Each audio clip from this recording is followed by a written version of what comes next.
The incompetent villainous prince wants to survive. I was reincarnated into a romance RPG as a mob villain, but I will ignore the original work and aim to become the strongest. Volume 2. By Sanbin. Translated by Beabusco.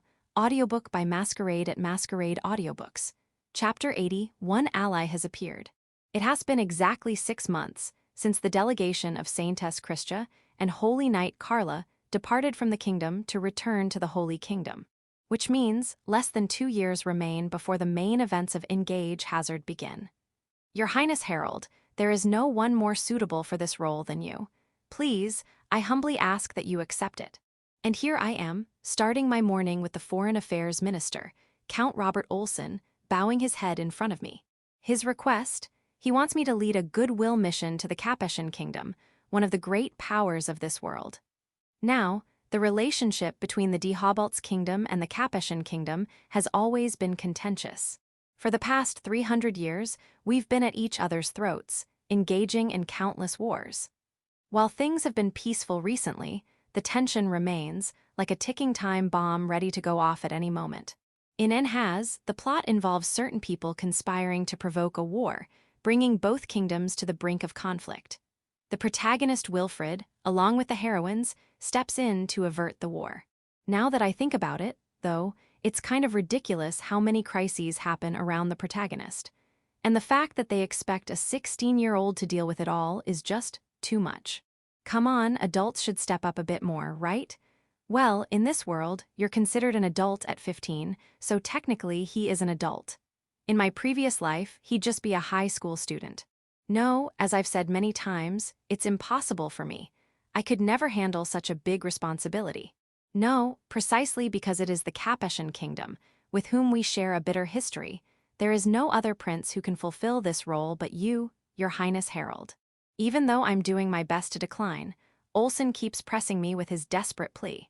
The reason he's so eager to push this job on me is because, as it turns out, he's plotting to support me as the next king.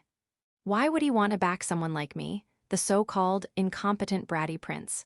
Well, apparently, Olsen has greatly overestimated me after seeing my performance as the host for the Holy Kingdom envoy. I mean, I did my best not to cause any trouble and tried to handle things within my abilities, remembering my time as a school festival committee member in my previous life. Maybe I was a little more motivated than usual, sure. But still, just because of that, does he really need to reevaluate me so drastically? It's not like I'm not happy about it, but this is a bit much. To put it bluntly, His Highness Cardes has a rather high opinion of himself and tends to look down on others. His Highness Raphael is not like that, but he is somewhat suspicious of people, which could lead to unexpected problems in negotiations with the Capeshan Kingdom. As for His Highness Wilfred, while the king has publicly praised him, the nobles, especially the bureaucrats, have an extremely poor opinion of him. Many officials have even said they would resign if he were to be appointed as ambassador. Sadly, Olsen's evaluation of them is mostly spot on. Cardes and Raphael's issues were even pointed out in Enhaz, and the protagonist helped smooth things over, which led to both of them supporting him in the end. As for Wilfred, well, you know the story. When he was hosting the Holy Kingdom envoy, he gave out orders without any regard for his subordinates and took all the credit. No wonder the bureaucrats don't want to work with him. But even so, I'm called the incompetent bratty prince. My reputation is terrible. During the Holy Kingdom envoy's visit, I left almost everything to you, Your Excellency Olsen, and the bureaucrats, and during the kidnapping attempt of the Saintess, I didn't do anything. Yes, exactly. You entrusted us with the work, showing us trust and supporting us in times of need without interfering unnecessarily. The bureaucrats have all said they want to continue working with you, Your Highness Herald. And of course, I feel the same way. Even though I'm explaining why I'm unqualified, Olsen smiles at me with a bright, beaming expression as he says this. What am I supposed to do? Furthermore, both His Majesty the King and His Excellency the Prime Minister have already given their approval for this mission. All that remains is for you, Your Highness Herald, to agree. Oh, I see, the groundwork has already been laid. What a competent and resourceful foreign affairs minister we have. The kingdom is safe in his hands. Sigh, well, in that case, I don't really have a choice, do I? Oh no, it's not that you don't have a choice. Damn it. I've been completely cornered. But if even someone like me, the incompetent bratty prince, is being relied on this much, then I guess I have no choice but to do it. And besides, it's not a bad deal for me either. I've decided to fight against Wilfred, the protagonist of Engage Hazard. That is to protect what's important to me. All right, I accept the mission. Thank you very much. I assure you, Your Highness Herald, that we will fully support you. We will do everything in our power to ensure your stay in the Capeshan kingdom is comfortable. As Olsen grasped my hands with a joyful smile, I couldn't help but let out a small, wry smile of my own.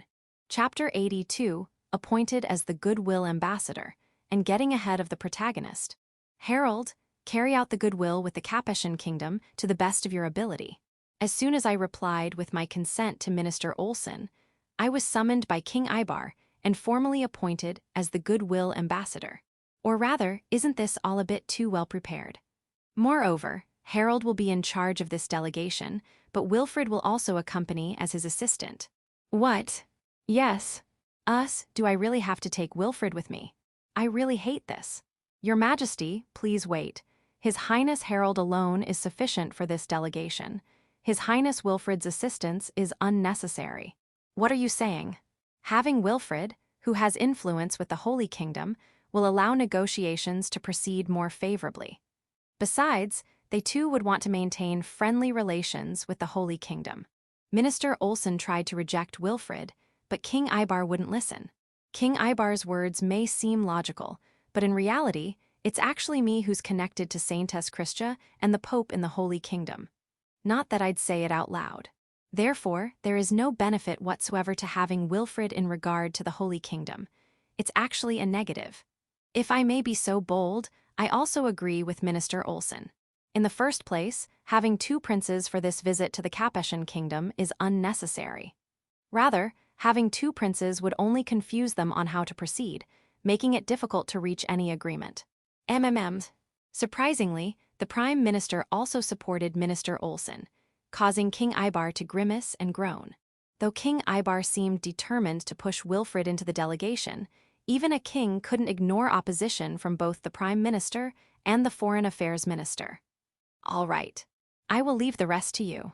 With a disgruntled expression, King Ibar stood up and left the audience chamber. HMPH, I doubt Harold can handle such an important role. Now. Cardis snorted and muttered, while Raphael smiled wryly to calm him down. However, from the way Raphael glanced at me with a smile, it seemed at least he wasn't opposed to me serving as Goodwill Ambassador. In fact, he seemed to be enjoying this situation a bit. As I watched the two from afar, Brother Harold, I had a feeling this would happen, and sure enough, Wilfred butted in. What? When you hosted the delegation from the Holy Kingdom, you pushed all the duties onto me and did nothing yourself. Are you sure you're all right this time?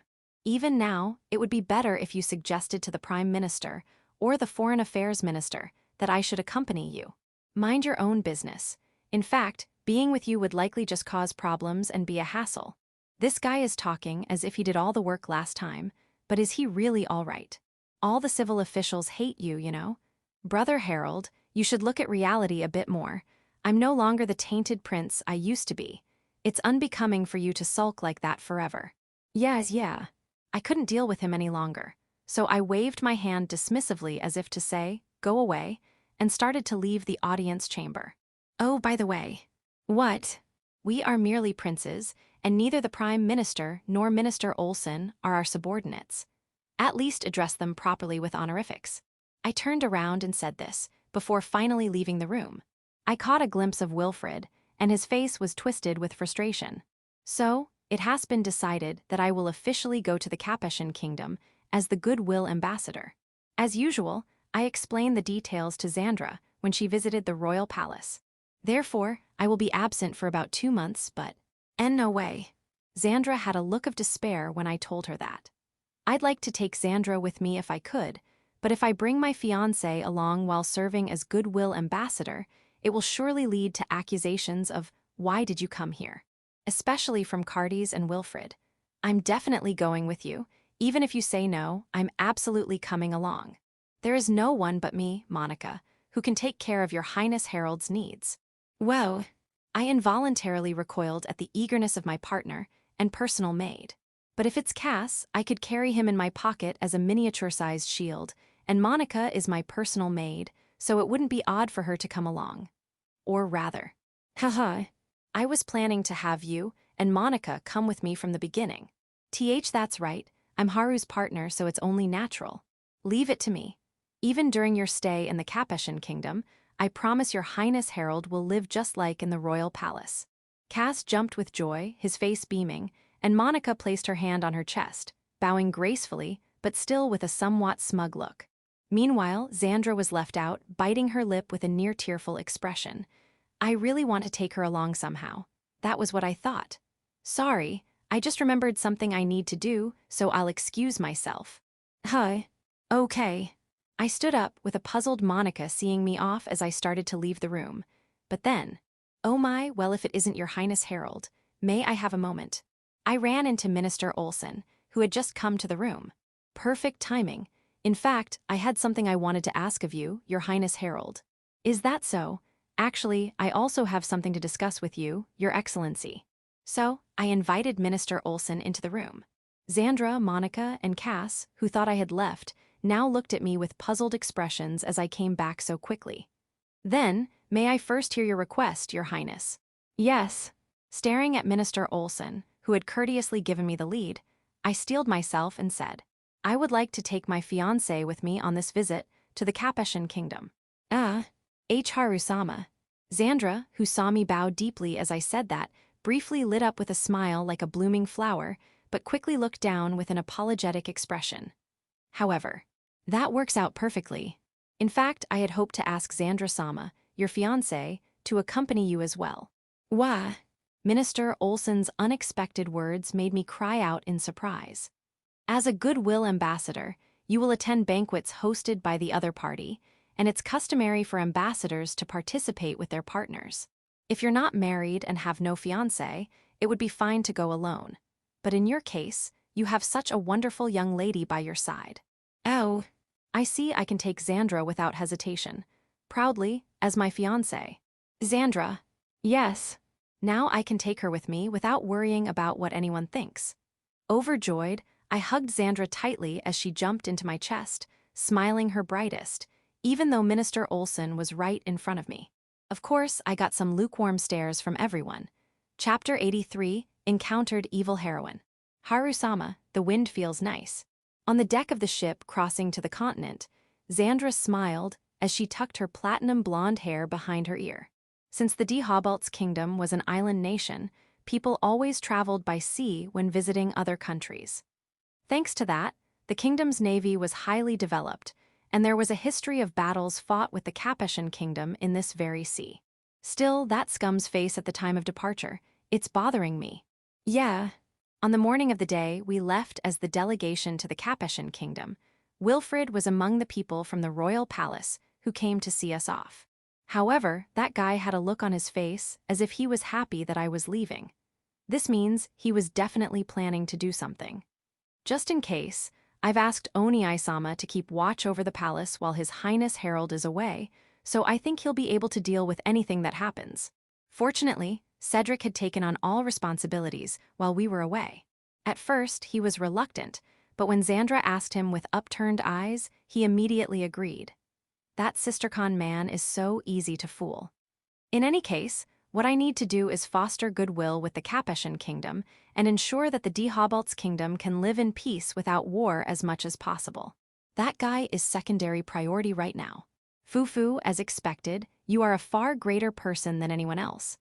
Unlike His Highness Cardes, who is selfish, or that scum, who is just full of pride and vanity. Haha, my fiancé is as sharp-tongued as ever. But that assessment is accurate, though. By the way, you didn't mention my brother Raphael in that, Xandra. How do you evaluate him? Well, at my question, Xandra put her hand on her chin and thought for a moment. In a way, he's similar to Oni-sama. He's strangely fixated on certain individuals. He shows no interest in anyone else. Huh. I didn't know how to respond to Xandra's words, so I gave an ambiguous reply. It's true Raphael is a severe mama's boy, so that assessment is correct. But in a way, Xandra's also throwing a boomerang at herself. Well, not that I mind, though. After all, having my favorite fiancé be this obsessed with me is the best, isn't it? That being said, someday I'll have to say it properly. Haru-sama. Ah no, it's nothing. It's getting a bit cold, so let's go back inside the ship. Cha. When Xandra curiously picked up on my mumbling, I hurriedly covered it up, taking her hand as we entered the ship. Yue. It had been about 2 weeks since our delegation left the Dehobalt's kingdom, crossed the sea, and traveled by land to the Capeshan kingdom. We finally arrived at our destination, the royal capital, Saint June, and we were overwhelmed by the sight of the city. As expected of a historic city, the beautifully aligned buildings are rich with history. Xandra whispered as she held my hand and leaned on my shoulder. Come to think of it, in Engage Hazard, when you enter a romantic relationship with the heroine of this country, there's a wacky episode where, without you knowing, a huge church in the center of St. June gets reserved and you're about to have a wedding. Well, there's absolutely no way that I, the third prince of the Dehobalt's kingdom, and Xandra, the most prominent noblewoman, would ever hold a wedding here, though. That was what I thought. What a beautiful church. Oops, Xandra is gazing dreamily at that church. If that's the case, maybe I should ask the Prime Minister and Olsen Dono to arrange for us to hold a wedding here somehow. But if I do that, Olsen Dono will probably take the opportunity to elevate me to a whole new level. That, I definitely don't want. While I was thinking about that, a massive white building directly in front of us loomed closer. Of course, it was the royal palace of the Capeshan kingdom, our destination. Your Highness Herald, welcome to the Capeshan kingdom. At the entrance of the royal palace, along with several strong knights, we were greeted by the crown prince of this country and future tyrant, Jean Christophe de Capeshan. Another person with him had flaxen hair styled in side curls resembling a chocolate cornet, with amethyst eyes, the symbol of the Capeshan royal family. She was about the same height as Xandra, around 140 cm, but her overwhelming chest size surpassed that of any other heroine.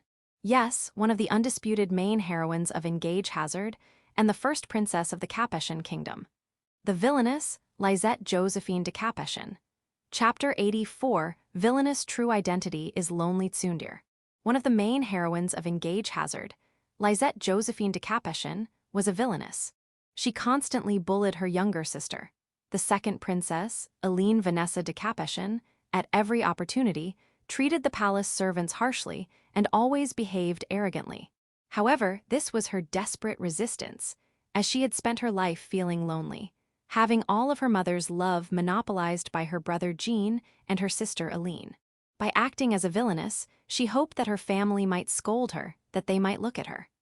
The only person who genuinely scolded her, guided her, and saw her for who she was the protagonist of Engage Hazard, Wilfred. It was because of this, Lizette gradually opened her heart to him, and by solving a false accusation case that took place in the Capeshan palace, she eventually entered into a romantic relationship with him. Incidentally, like the Saintess Christia, she had already transferred to the Royal Academy of the Dehobalt's kingdom by the start of the main story of Engage Hazard, and had been available as a capture target from the beginning. This is quite a surprise. I never imagined that both Your Highness Jean and Your Highness Lizette would welcome us. I am Harold, from the Dehobalt's kingdom. I am Alexandra. I hurriedly got off the carriage, offered my hand to help Xandra down, and the two of us bowed respectfully together. Oh no, the honor is mine, Your Highness Harold. I'm grateful for your courteous greeting. But how did you recognize Lizette and me so easily? Oh, of course. You both had a completely different presence from the others. Yes, that's a lie. I only knew about them because I've seen them so many times in Enhaz. Honestly, it's a bit frustrating that my favorite fiancé only got one still image, while the heroine Lizette and even Jean got more. That's just an exaggeration. Ha, I'm glad to hear such a compliment. Now, you must be tired from your long journey. I'd like to guide you to rest right away, but our king is eager to meet Your Highness. Thank you. As the goodwill ambassador, I also wish to greet His Majesty the King. So, with Jean leading the way, our delegation walked through the palace, but... Yes, while Jean and I walked ahead, chatting, Alexandra and Lizette followed in complete silence. Moreover, Lizette had a blatantly sour expression. Perhaps because of that, Alexandra looked expressionless, as if wearing a mask. It's scary. By the way, is the lady accompanying your highness your wife? No. She is my fiancée. Ah, I see. You have a wonderful fiancé. I'm envious. Right? My favorite fiancé is cuter than any of the heroines in has. Thank you very much. I am honored by your compliment. I was merely speaking the truth. With a composed expression, Xandra expressed her thanks, to which Jean responded with a light smile. But Xandra didn't seem to mind it, as her expression softened just a little. However, is that so? For a lady, isn't she somewhat lacking? Lizette immediately acted like the villainess and made a petty remark. And honestly, aside from the size of her chest, Lizette wasn't much taller either. Lizette, HMPH. With a sharp tone that left no room for argument, Jean admonished Lizette, causing her to pout and turn her face away with a huff.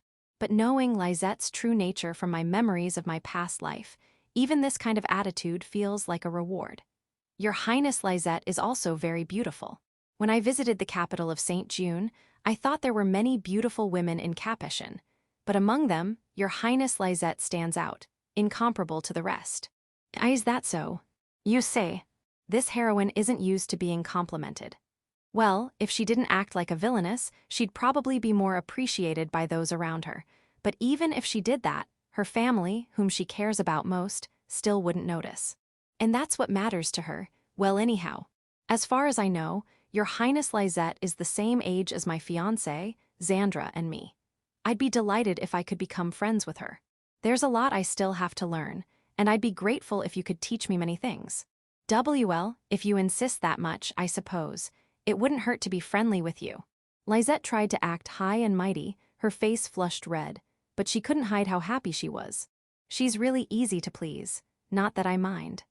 Oh, I thought she was useless, but if she can build a relationship with your Highness Harold, she might have some value after all.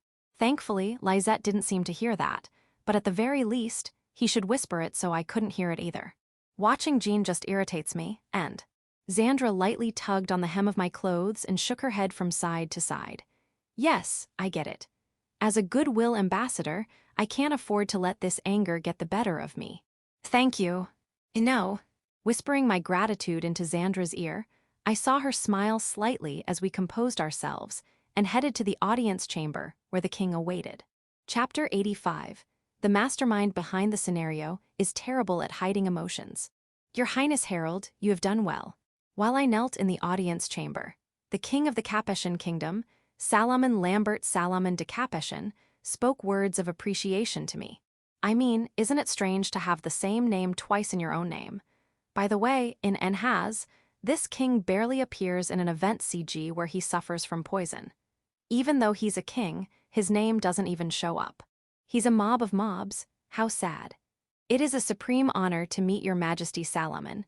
Our Dehobalt's kingdom sincerely hopes for a strong friendship with the Capeshan kingdom in the future. I delivered the prepared speech and bowed even deeper.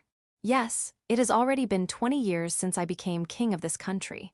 During that time, we have not fought each other, and I am glad we have built such a relationship. Convey my gratitude to King Ibar.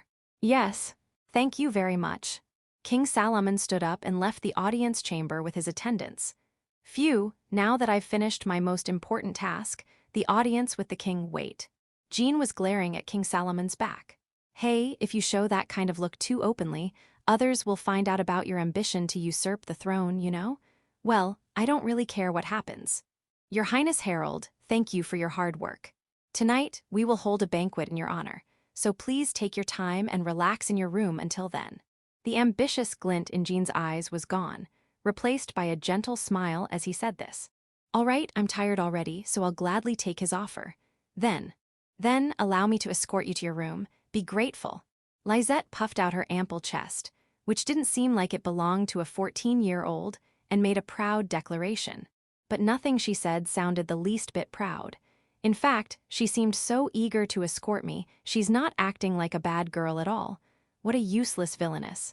Then, I'll graciously accept your offer. Is that okay with you, Xandra? Of course. It seemed like Xandra had also figured out Lizette's personality, as she smiled and nodded. I was worried she might get jealous, but thankfully, There didn't seem to be any problem. Well then, let's go, follow me. Huh, what a hassle. Jean shook his head as he watched the enthusiastic Lizette, but she paid no attention and confidently led us out of the room. But then, Fufu, if you get too close to Haru-sama then. Xandra stared at Lizette walking in front of us, curling the corners of her lips into a sinister grin. Sorry, maybe there is a problem after all. And then I told them, you shouldn't underestimate me. Yes, it's me, Harold. Right now, Xandra and I are sitting through Alexandra's solo performance show, which started suddenly. But come on, after being shown to my room, I couldn't help but feel sorry for Lizette, who looked like a lonely, abandoned kitten as she kept glancing at us. It was heartbreaking, so I invited her for tea. And what do you know? Lizette immediately lit up with a blossoming smile, only to quickly put on her bad girl face again and say, "If you insist, I'll keep you company." What a mess. This is no longer a villainess, but just a tsundere, isn't it? At least in the Enhaz, I know, she wasn't this obvious and she showed more of her villainous side. How did it come to this? Your Highness, Lizette. Pardon me for speaking out of turn, but even so, as the first princess, your Highness should be kind to the servants. T, that's none of your business. B, but if I feel like it, I suppose I wouldn't mind doing so. Lizette turned her face away with a pout after being gently reprimanded by the composed Alexandra. But oh dear, her mouth is all loose. Well, I get how she feels. Until I regained the memories of my past life, I was also in a situation where no one paid any attention to me. No matter how much I tried to ingratiate myself or act tough, I couldn't get anyone to acknowledge me. If I recall correctly, in Enhaz's main scenario with Lizette, the protagonist gains her favor by sympathizing with her circumstances, raising her affection that way. Probably, her affection for Alexandra is skyrocketing right now. Everyone, if we don't start getting ready soon, will be late for tonight's banquet. Monica, who had been quietly watching over us while calming Cass, spoke in her usual flat tone. Monica, thank you for speaking up.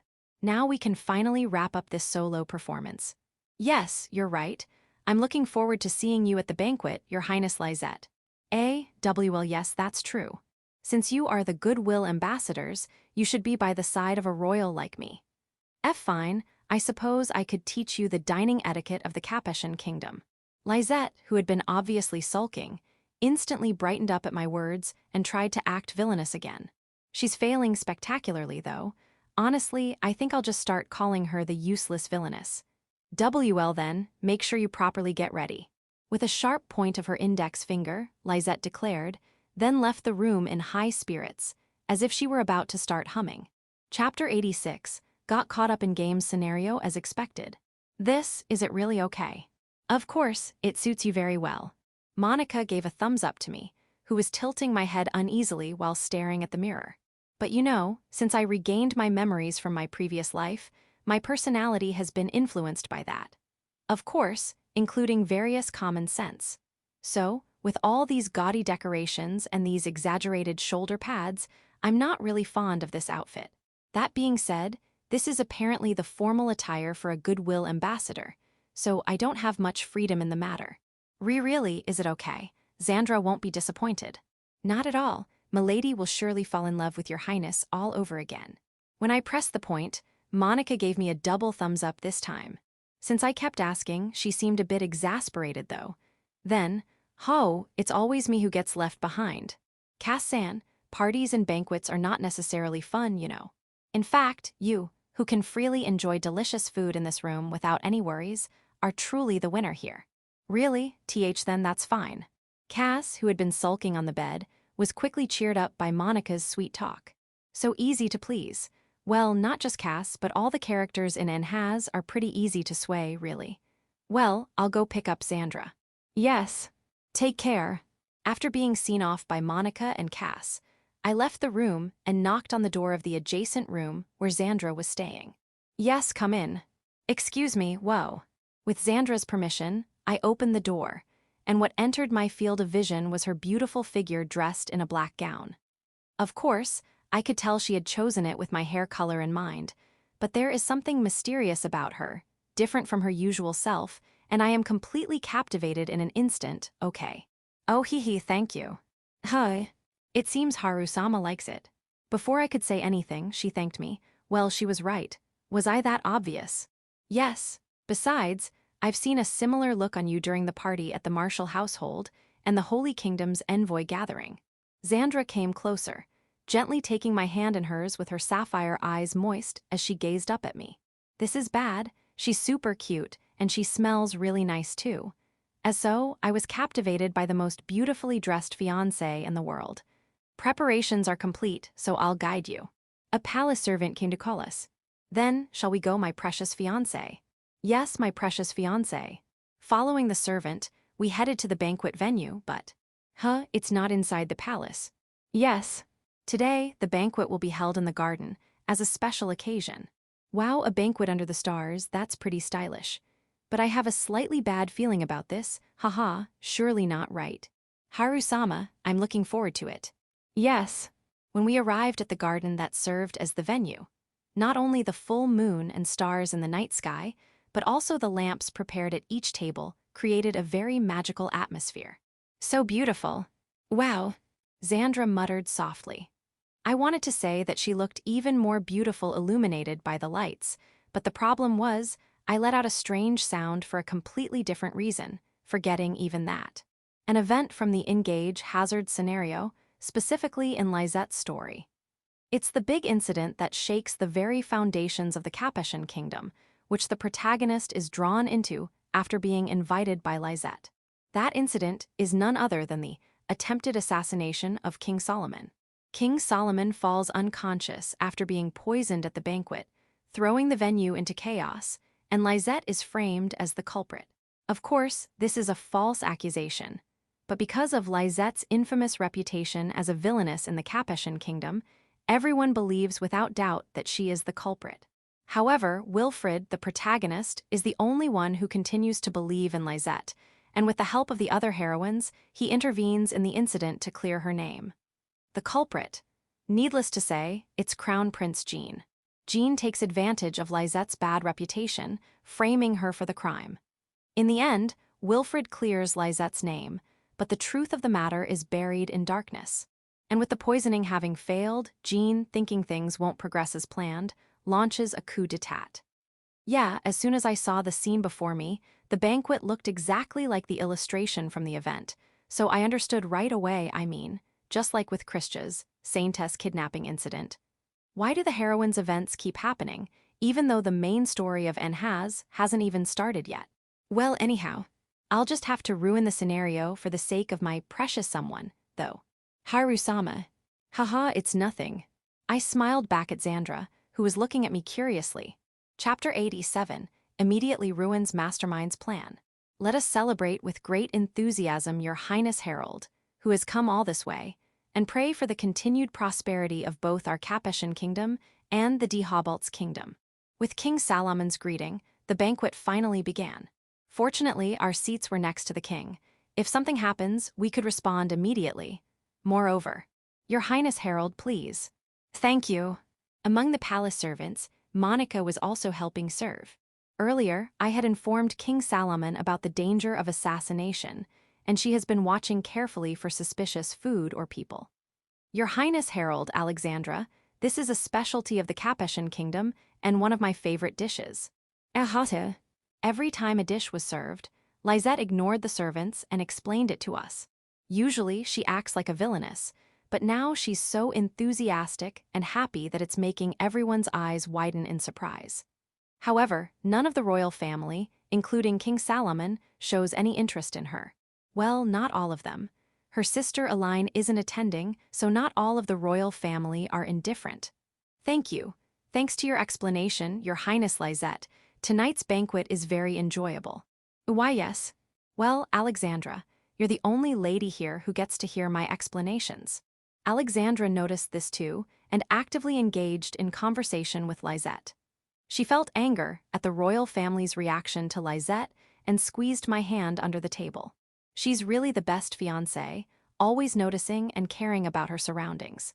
When I first realized I had reincarnated as Herald, I was distraught, but meeting her made me truly happy.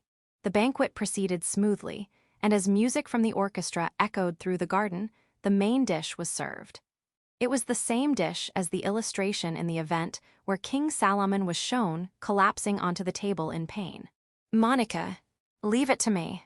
Monica, who was standing by, quickly approached the servant preparing the dish. For your Highness Harold and Milady, I will serve the portions myself. Hi. At that moment the servant froze. Gotcha. As expected, Jean had laced the food with poison. Did you not hear me? I said I will serve their portions myself. The confused servant glanced nervously at Jean. What a fool. Doing that only confirms Jean as the culprit.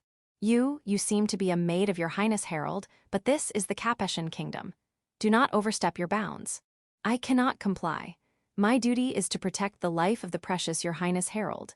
However, if you would like to taste test the food right in front of us, I would be happy to step down. Jean glared sharply, trying to make her back down, but Monica didn't budge an inch. Everything is proceeding as planned, which is a relief. I had asked Monica to do 3 things in advance. The first was, of course, to keep an eye on anyone suspicious or any signs of poison in the food at this banquet. Considering the NHAS event, while the chance of something unexpected happening was low, given the irregular situation we are in, we couldn't afford to be careless.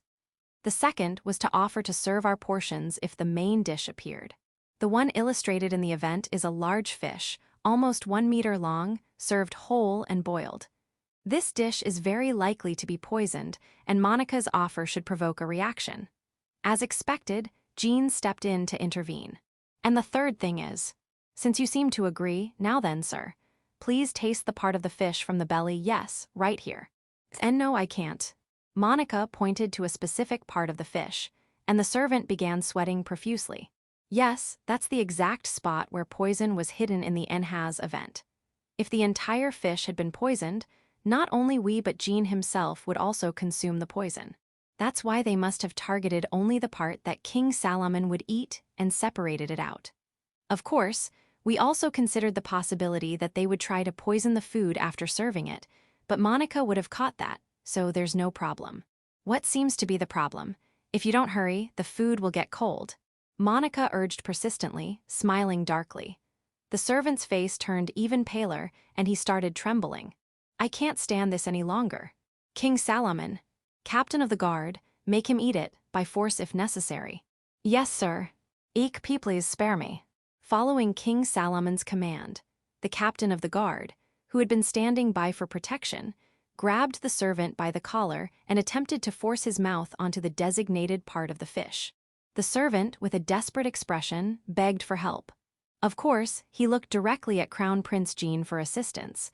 Chapter 88 decided to help the heroine. Please spare me. Following King Solomon's command, the captain of the guard, who had been standing by for protection, grabbed the servant by the collar and attempted to force his mouth onto the designated part of the fish. The servant, with a desperate expression, begged for help. Of course, he looked directly at Crown Prince Jean for assistance. However, Captain of the Guard, what are you doing? End this farce quickly. And no, I don't want to. I don't want to. Heartlessly, Jean abandoned the servant. The captain of the guard glanced around the room, then silently nodded. He forcefully fed the poisoned dish to the servant, who writhed in agony and died almost instantly. What is the meaning of this? If your Highness Harold's maid had not noticed, all of us, including myself, would have lost our lives. With his face flushed with anger, King Solomon stood up and shouted loudly. His anger was directed at Jean, the host of this banquet. Jean, how do you intend to take responsibility for this? This is all due to my own negligence. I will immediately investigate who is behind this. Do you call that taking responsibility? If your Highness Harold had been poisoned, war with the Dehobalt's kingdom would have been inevitable. How could you not realize that? How pathetic. In his rage, King Solomon threw a glass from his table. It hit Jean squarely on the forehead, cutting him and causing blood to drip down. Though Jean kept his expression solemn, anger and hatred were visible in his eyes. He was terrible at hiding his emotions. Enough. You are to remain confined to your room. You will not leave until I give you permission. Understood. After a moment of silence, Jean nodded and left the room. Honestly, I apologize, Your Highness Harold. No, I must apologize for causing such an uproar and ruining the banquet. What are you saying? If that maid hadn't noticed, I would be dead right now. Allow me to express my gratitude once again." With that, King Solomon bowed his head. It was quite unusual for the king of one of the great powers, like Capeshan, to show such respect to a mere prince, but I decided to accept it graciously. "Now, Your Highness Herald, please continue to enjoy yourself. Of course, I will ensure that nothing like this happens again. Thank you very much." After that, King Solomon left the garden with the captain of the guard. Now that the culprit has been apprehended, and His Majesty King Solomon has asked us to enjoy ourselves, please continue, Your Highness Lizette. I'd love to hear more of your stories. Why, yes, of course. Lizette had been nervously glancing at me, unsure what to do after such an incident. I forced a smile and jokingly encouraged her to continue. The villainous face she usually wore was nowhere to be seen. Lizette's expression lit up with a bright, full smile, and she eagerly continued talking to us. At that moment, she looked nothing like a villainess and truly resembled the main heroine of Engage Hazard. "Haru-sama, there are many things I would like to ask you, but first, let me inquire about one point. Why didn't you stop the captain of the guard when he tried to force the servant to eat the food?" After the banquet ended, and we returned to our room, Alexandra immediately asked me this question. She likely meant to say something like, "Wouldn't it have been better to keep the servant alive and have him reveal the mastermind behind the poisoning?" If I didn't already know who the mastermind was, I might have agreed with her. But since I knew Jean was behind everything, I didn't intervene. However, what do you think of the captain of the guard? The captain of the guard? Yes, though acting under King Solomon's orders, that captain of the guard forcibly fed the poison to the servant and killed him. Just now, you questioned me about it, yet he did all this without hesitation. Yes, if the captain of the guard, whose duty is to prioritize the safety of the palace and the king, had truly considered tonight's events, he should have understood there was a mastermind behind it, all and chosen to interrogate the servant to uncover the plot. Yet the captain killed the servant without hesitation. I see. So, Haru-sama, you suspect that the captain of the guard is also connected to the culprit. Yes, even if I had tried to keep the servant alive, the captain would have taken care of him before I could intervene. In fact, before killing the servant, the captain of the guard looked around to check if anyone would interfere. That says it all. In any case, it's clear we've been dragged into a troublesome situation. I think it would be best if we return to our kingdom as soon as possible. With a bitter smile, I shrugged my shoulders. By now, Minister Olsen is likely negotiating with the Capeshan officials about shortening our stay here. But wait. So, Haru-sama, despite Minister Olsen's opposition, you plan to stay here, don't you? Before I could say it myself, Alexandra saw right through me. Why do you think that? It's because I can't imagine someone as kind as you leaving Her Highness Lizette behind in such a situation. She's got me completely figured out. Exactly. Now that Lizette's scenario in Enhaz has started, I can't just abandon her. Even though Enhaz is a romantic smartphone RPG, where the story progresses linearly once a scenario begins, Lizette's story affects others if ignored. If I don't help her, the Capeshan kingdom ends up with Jean as king, and Lizette never appears again. In other words, a successful coup results in Lizette being imprisoned or, worse, killed. I promised to keep my distance from the heroines, but now that I've gotten involved with her, I can't simply abandon her. I'm sorry for. There's no need for apologies. I am proud and happy to be the fiancée of someone like you, Haru-sama. As I tried to apologize, Alexandra placed her index finger over my lips, her cheeks blushing as she smiled softly. Her kindness touched me deeply, and I squeezed her small hand tightly, pouring all my gratitude and love into that gesture. Chapter 89, Giving a Peace of Mind to the Heroine's Mother. Your Excellency Olsen, I apologize for canceling the early return you had arranged for us. The next morning, I deeply bowed my head to Minister Olsen, who visited my room. Of course, it was regarding our decision to cancel the early return of the Dehobalt's kingdom's delegation and remain as originally planned. Certainly, the guilty servant died on the spot, and as for the mastermind likely behind him, the Capeshan kingdom will undoubtedly conduct a nationwide search. Minister Olsen stroked his chin and nodded. However, he added, well, they've probably already caught the mastermind by now. That is, Did your highness also figure it out? Without a doubt, Minister Olsen had also realized that the mastermind was Lizette's brother, Jean. Well, it's only natural that such a capable man, who serves as the foreign minister, would figure it out. In that case, things will move quickly. By staying here, we can show that we genuinely wish for friendship with the Capeshan kingdom and, at the same time, gain favor with His Majesty Salaman. Haha. From the way he said it, it seemed like that was his intention all along, wasn't it? What a cunning old fox. But considering that a man as competent as Olsen is willing to support me, the so-called incompetent bratty prince, I should probably be grateful. Even though I have no intention of vying for the throne. As long as we can ensure Wilfred doesn't take the throne. Well then, I will inform the Capeshan side of our decision. Yes, please do. After Olsen left the room with a smile, I turned to Monica.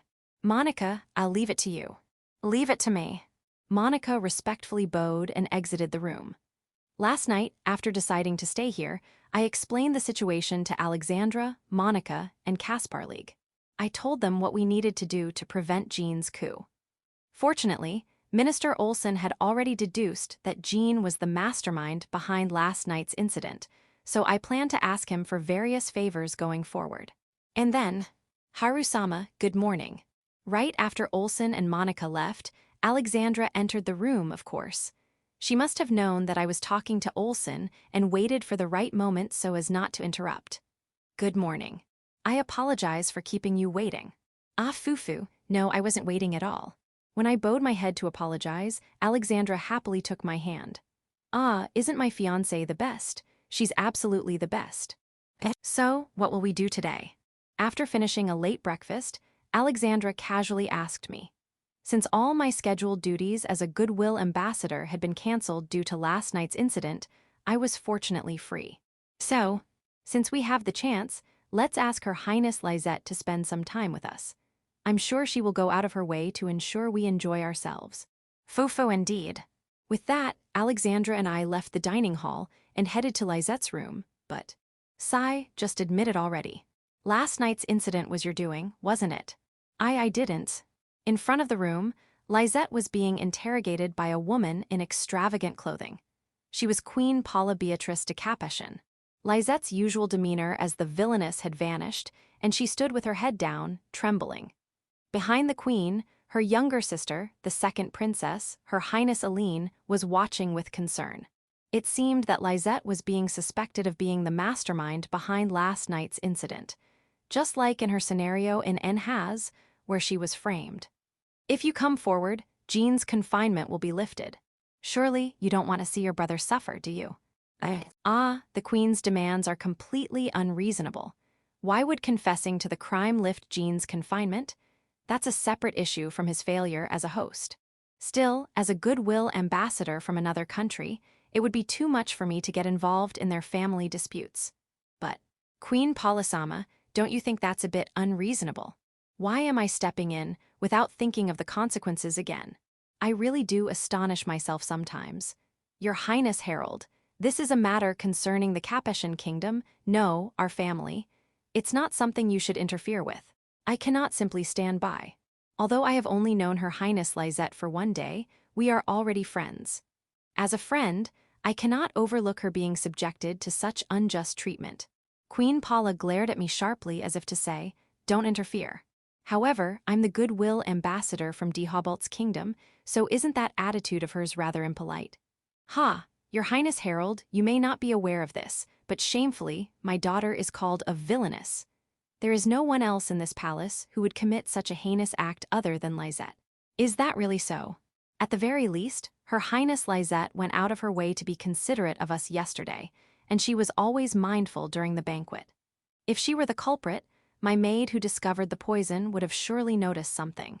With a deep breath, Queen Paula tried to pin the crime on Lizette, but I refuted her.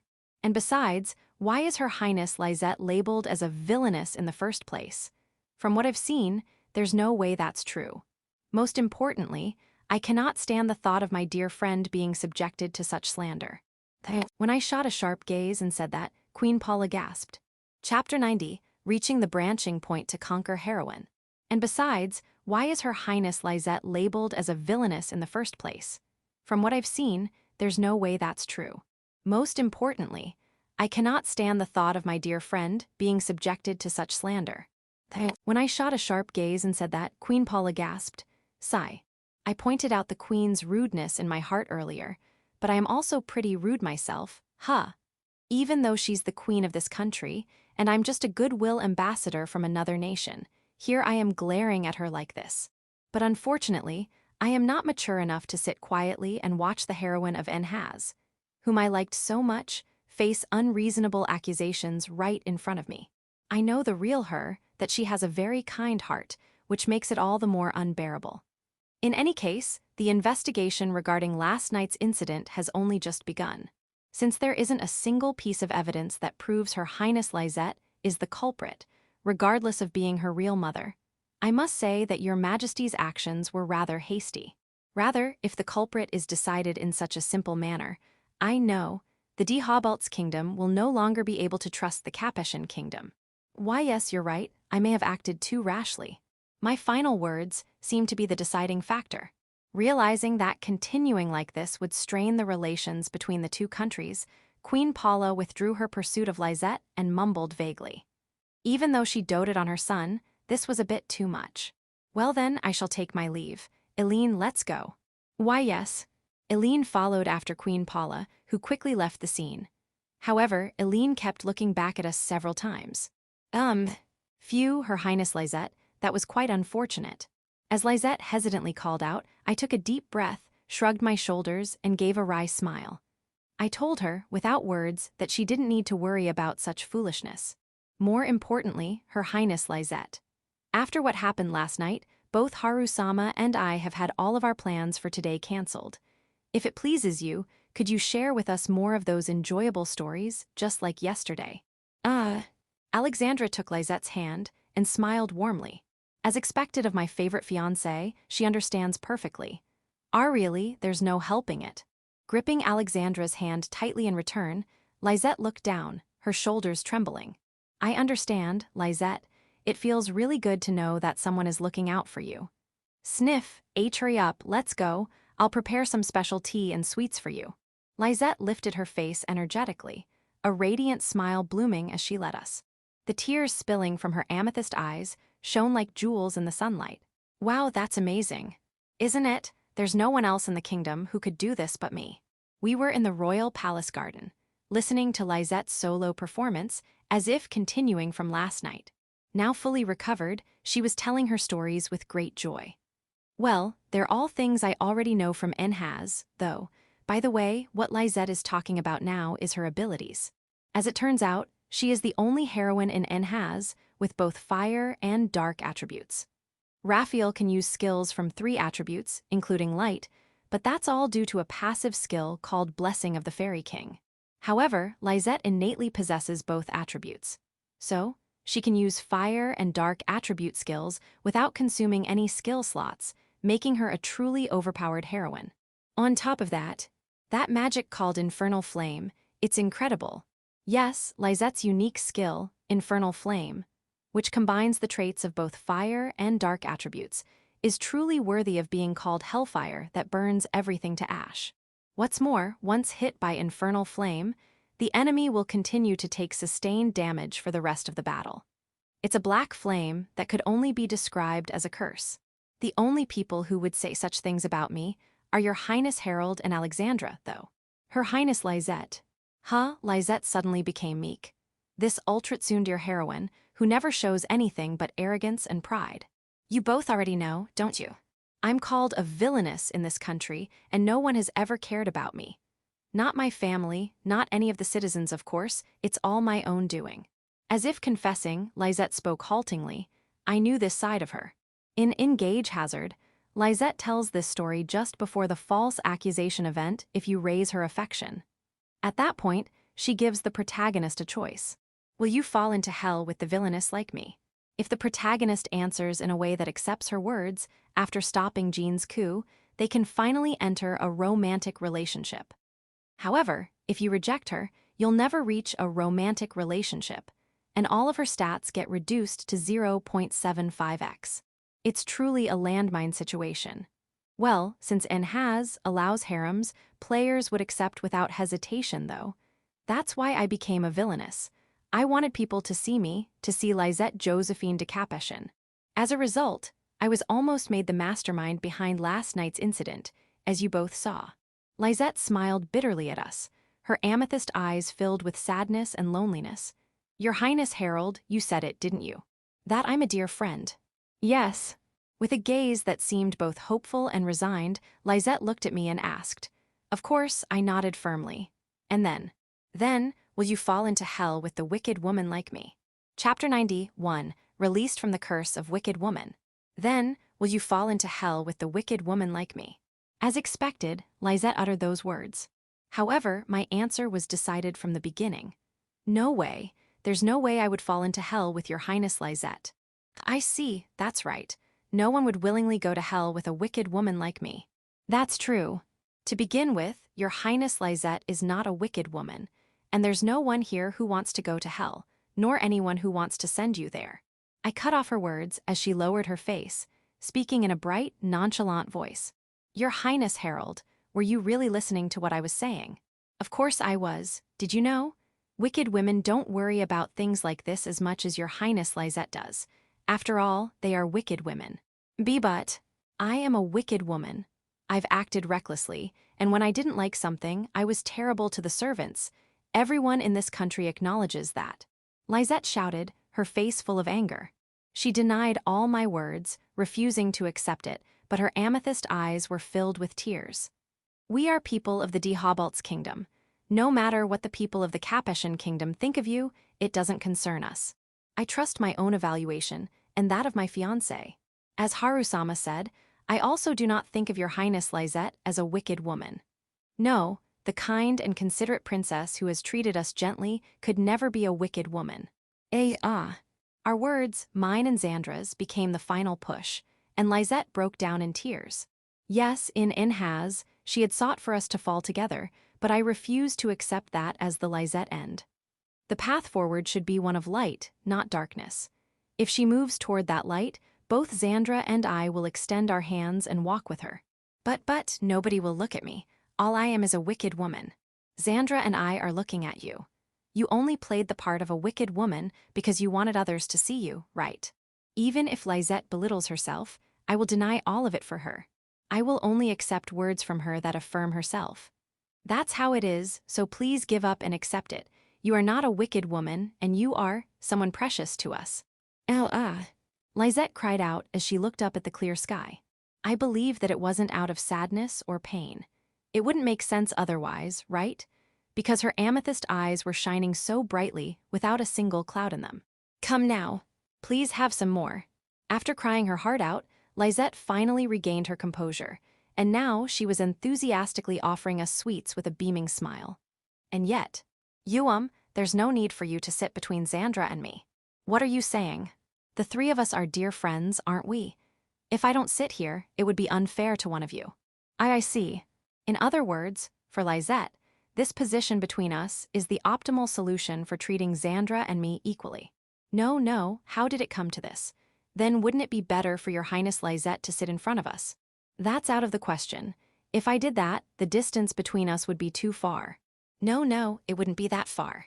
Rather, now there's a physical distance between Xandra and me, with Lizette sitting between us, and Xandra has been extremely irritated for a while now, and I wish Lizette would notice. But I'm so envious. Your Highness Harold and Alexandra are betrothed. You two will be together forever from now on. Fufu, that's right.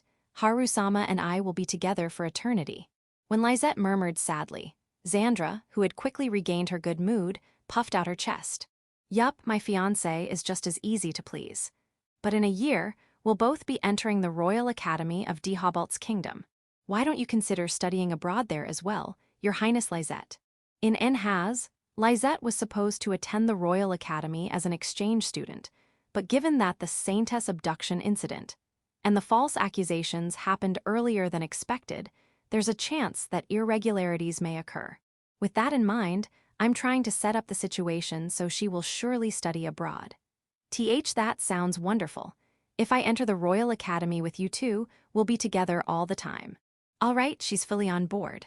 Now I just need to convince King Salomon during this stay, under the guise of strengthening relations between Dehobalt's kingdom and Capeshan kingdom.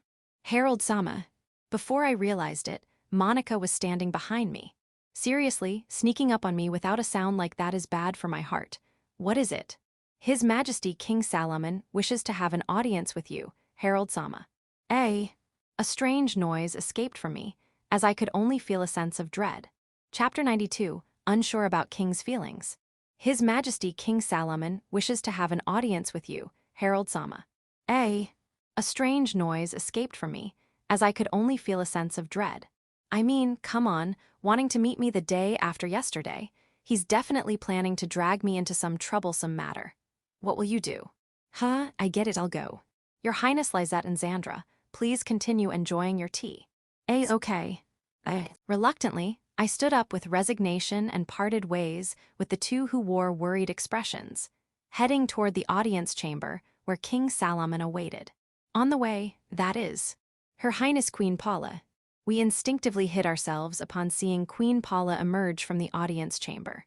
But yeah, just like what happened yesterday, it probably has something to do with the quarrel involving Queen Paula, who tried to frame Lizette with false accusations. What a hassle. It seems Queen Paula has left, so I'll go meet with His Majesty Salomon for now. Please take care, I will wait for you here.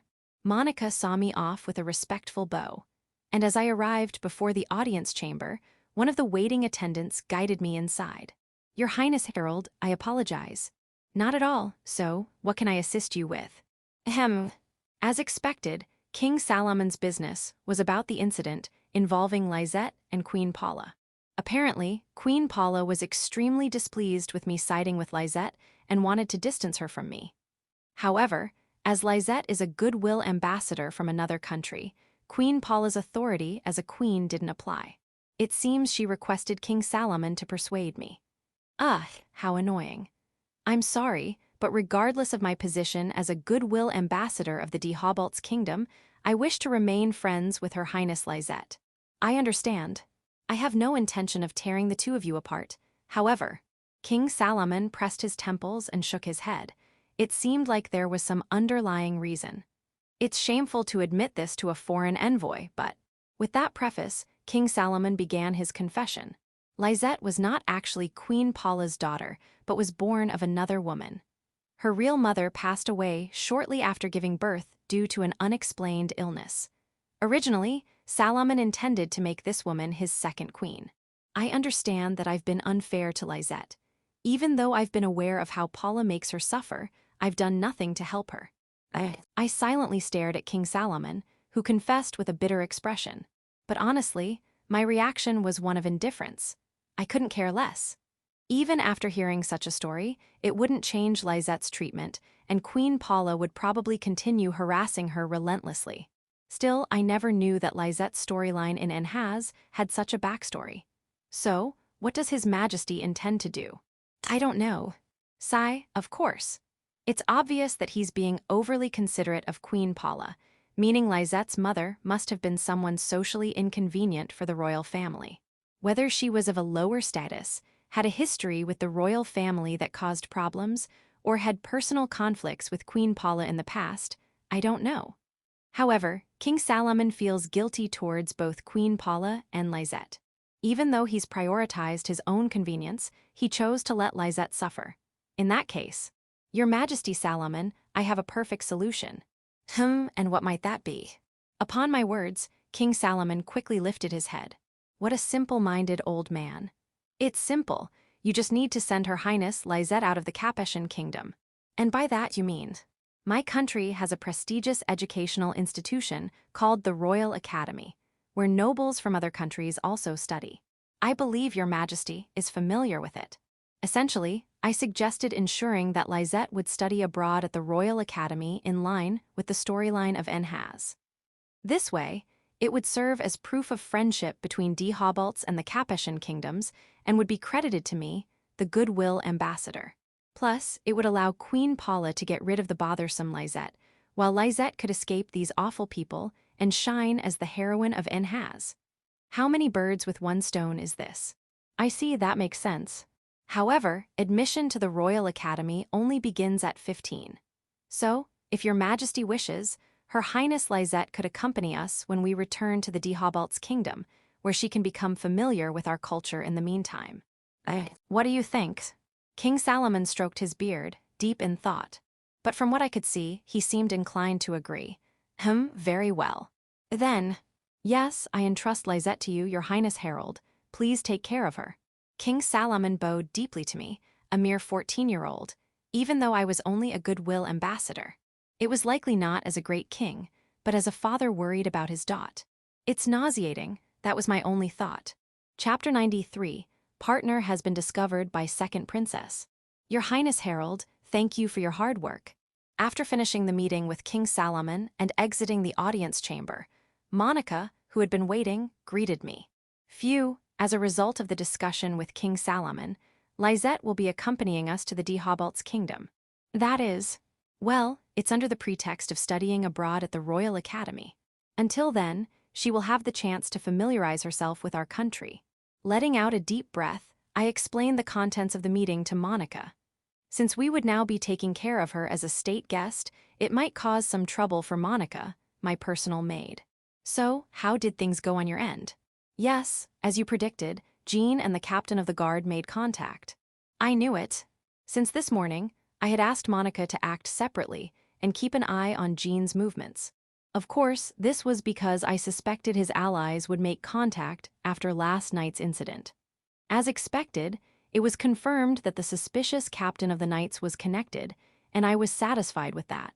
This means Jean has likely entrusted future plans to the captain of the Knights. They will probably begin moving toward a coup. Jean will want to avoid further suspicion, so even if we keep an eye on him, no one else will approach. Instead, keeping a close watch on the captain will allow us to grasp their future movements. I feel bad for always asking you to handle such troublesome things, but please don't say such things. Besides, I'll make sure to charge extra for all my hard work. Monica pressed her index finger against my lips, and although she rarely showed much expression, she gave me a small smile.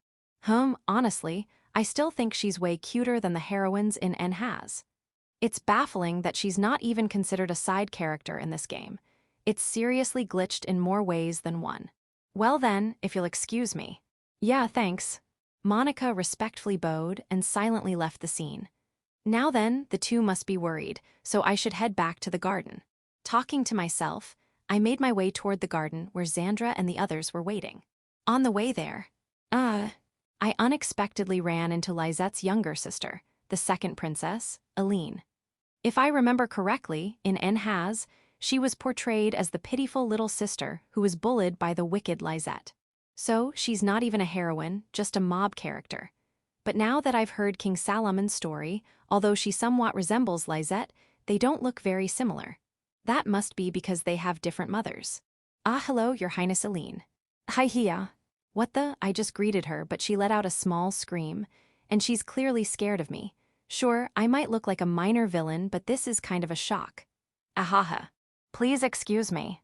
If I stay here any longer, people might think I'm bullying her instead of Lizette. I'm already infamous as the incompetent bratty prince, and that reputation probably precedes me even here in the Capeshan kingdom. So before things get any worse, I quickly decided to leave, but wait, why is she following me? Her behavior is too strange, and I don't know what to do, so I can't help but tilt my head in confusion. If I try to talk to her, she'll just get scared again, but if I ignore her, she'll probably keep following me.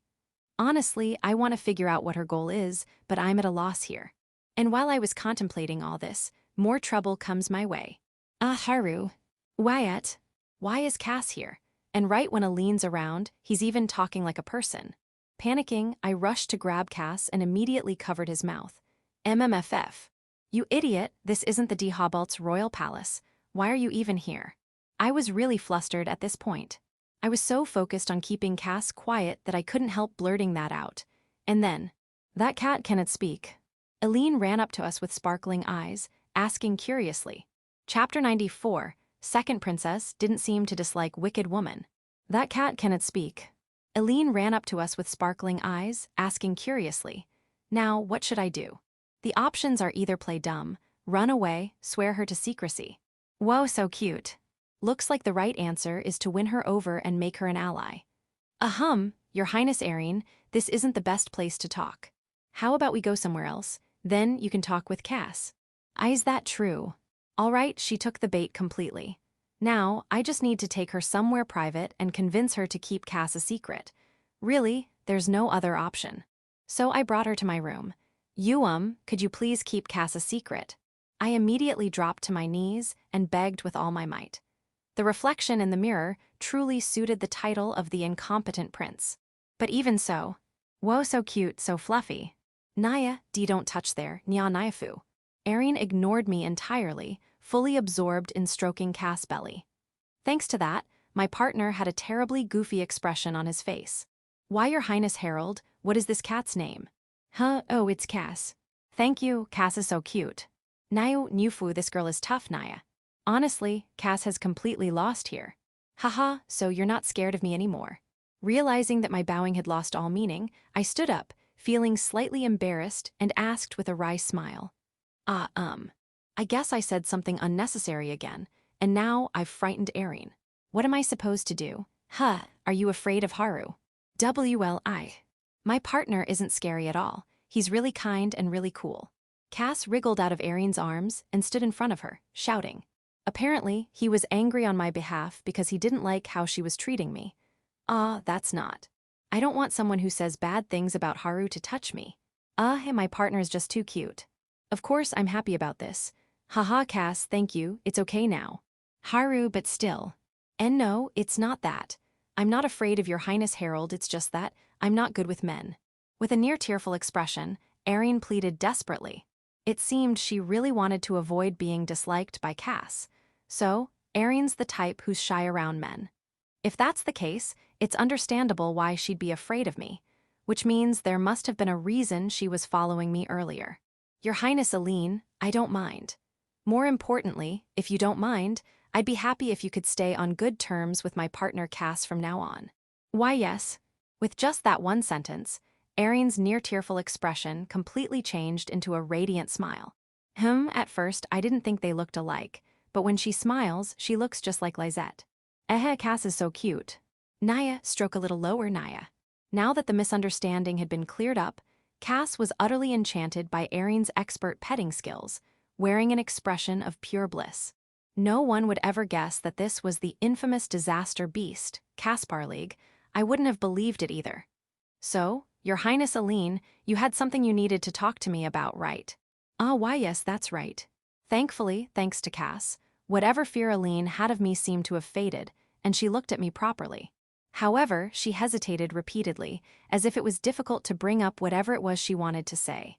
Does she really have that much of a problem with me, or is it just something really hard to talk about? And then, see, could you teach me how to get along with Onisama? Hi. Finally mustering her courage, Aline blurted out her request, but her voice trailed off at the end, barely audible. Still, her request was so unexpected that I couldn't help but let out a bewildered sound. So, Your Highness Aline, you want to get along with Her Highness Lizette, is that correct? Why, yes. It seems I didn't mishear her after all.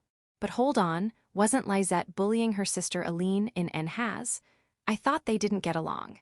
Even Aline shouldn't have any good feelings toward the Lizette who bullies her. Forgive me for asking something so improper, but isn't Her Highness Lizette known as the Wicked Woman? I would assume that Your Highness Aline doesn't think very highly of her. That's not true. Onisama is very kind. Well, Aline, who had been timid until now, suddenly flared up, startling me into leaning back in surprise.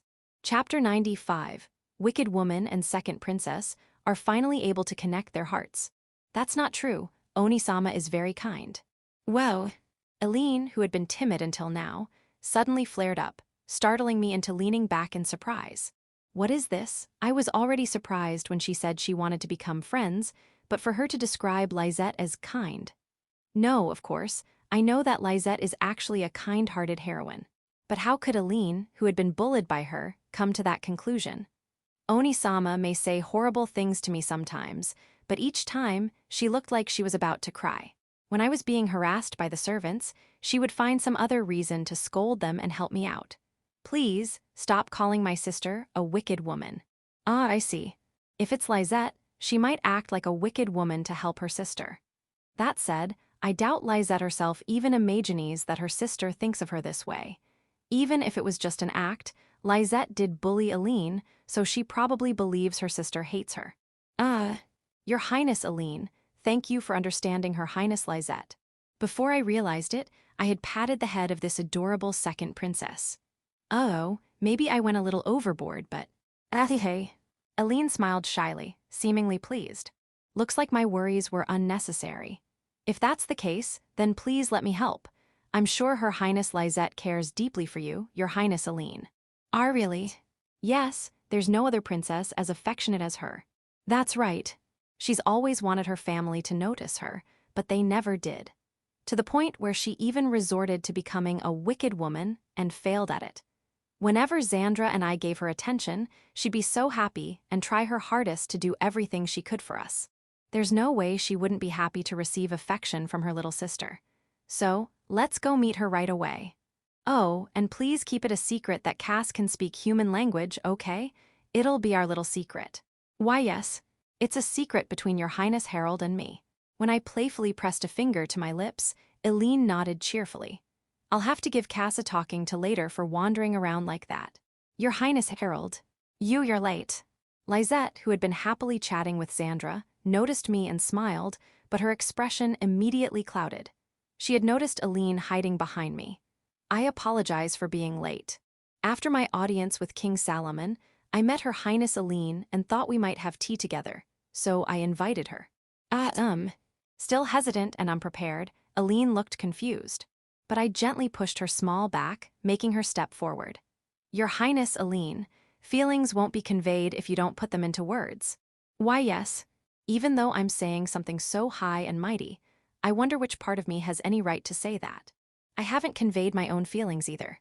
Oni-sama, I would like to join you too. Her voice was so quiet it was almost inaudible, but Aline mustered up her courage to say it.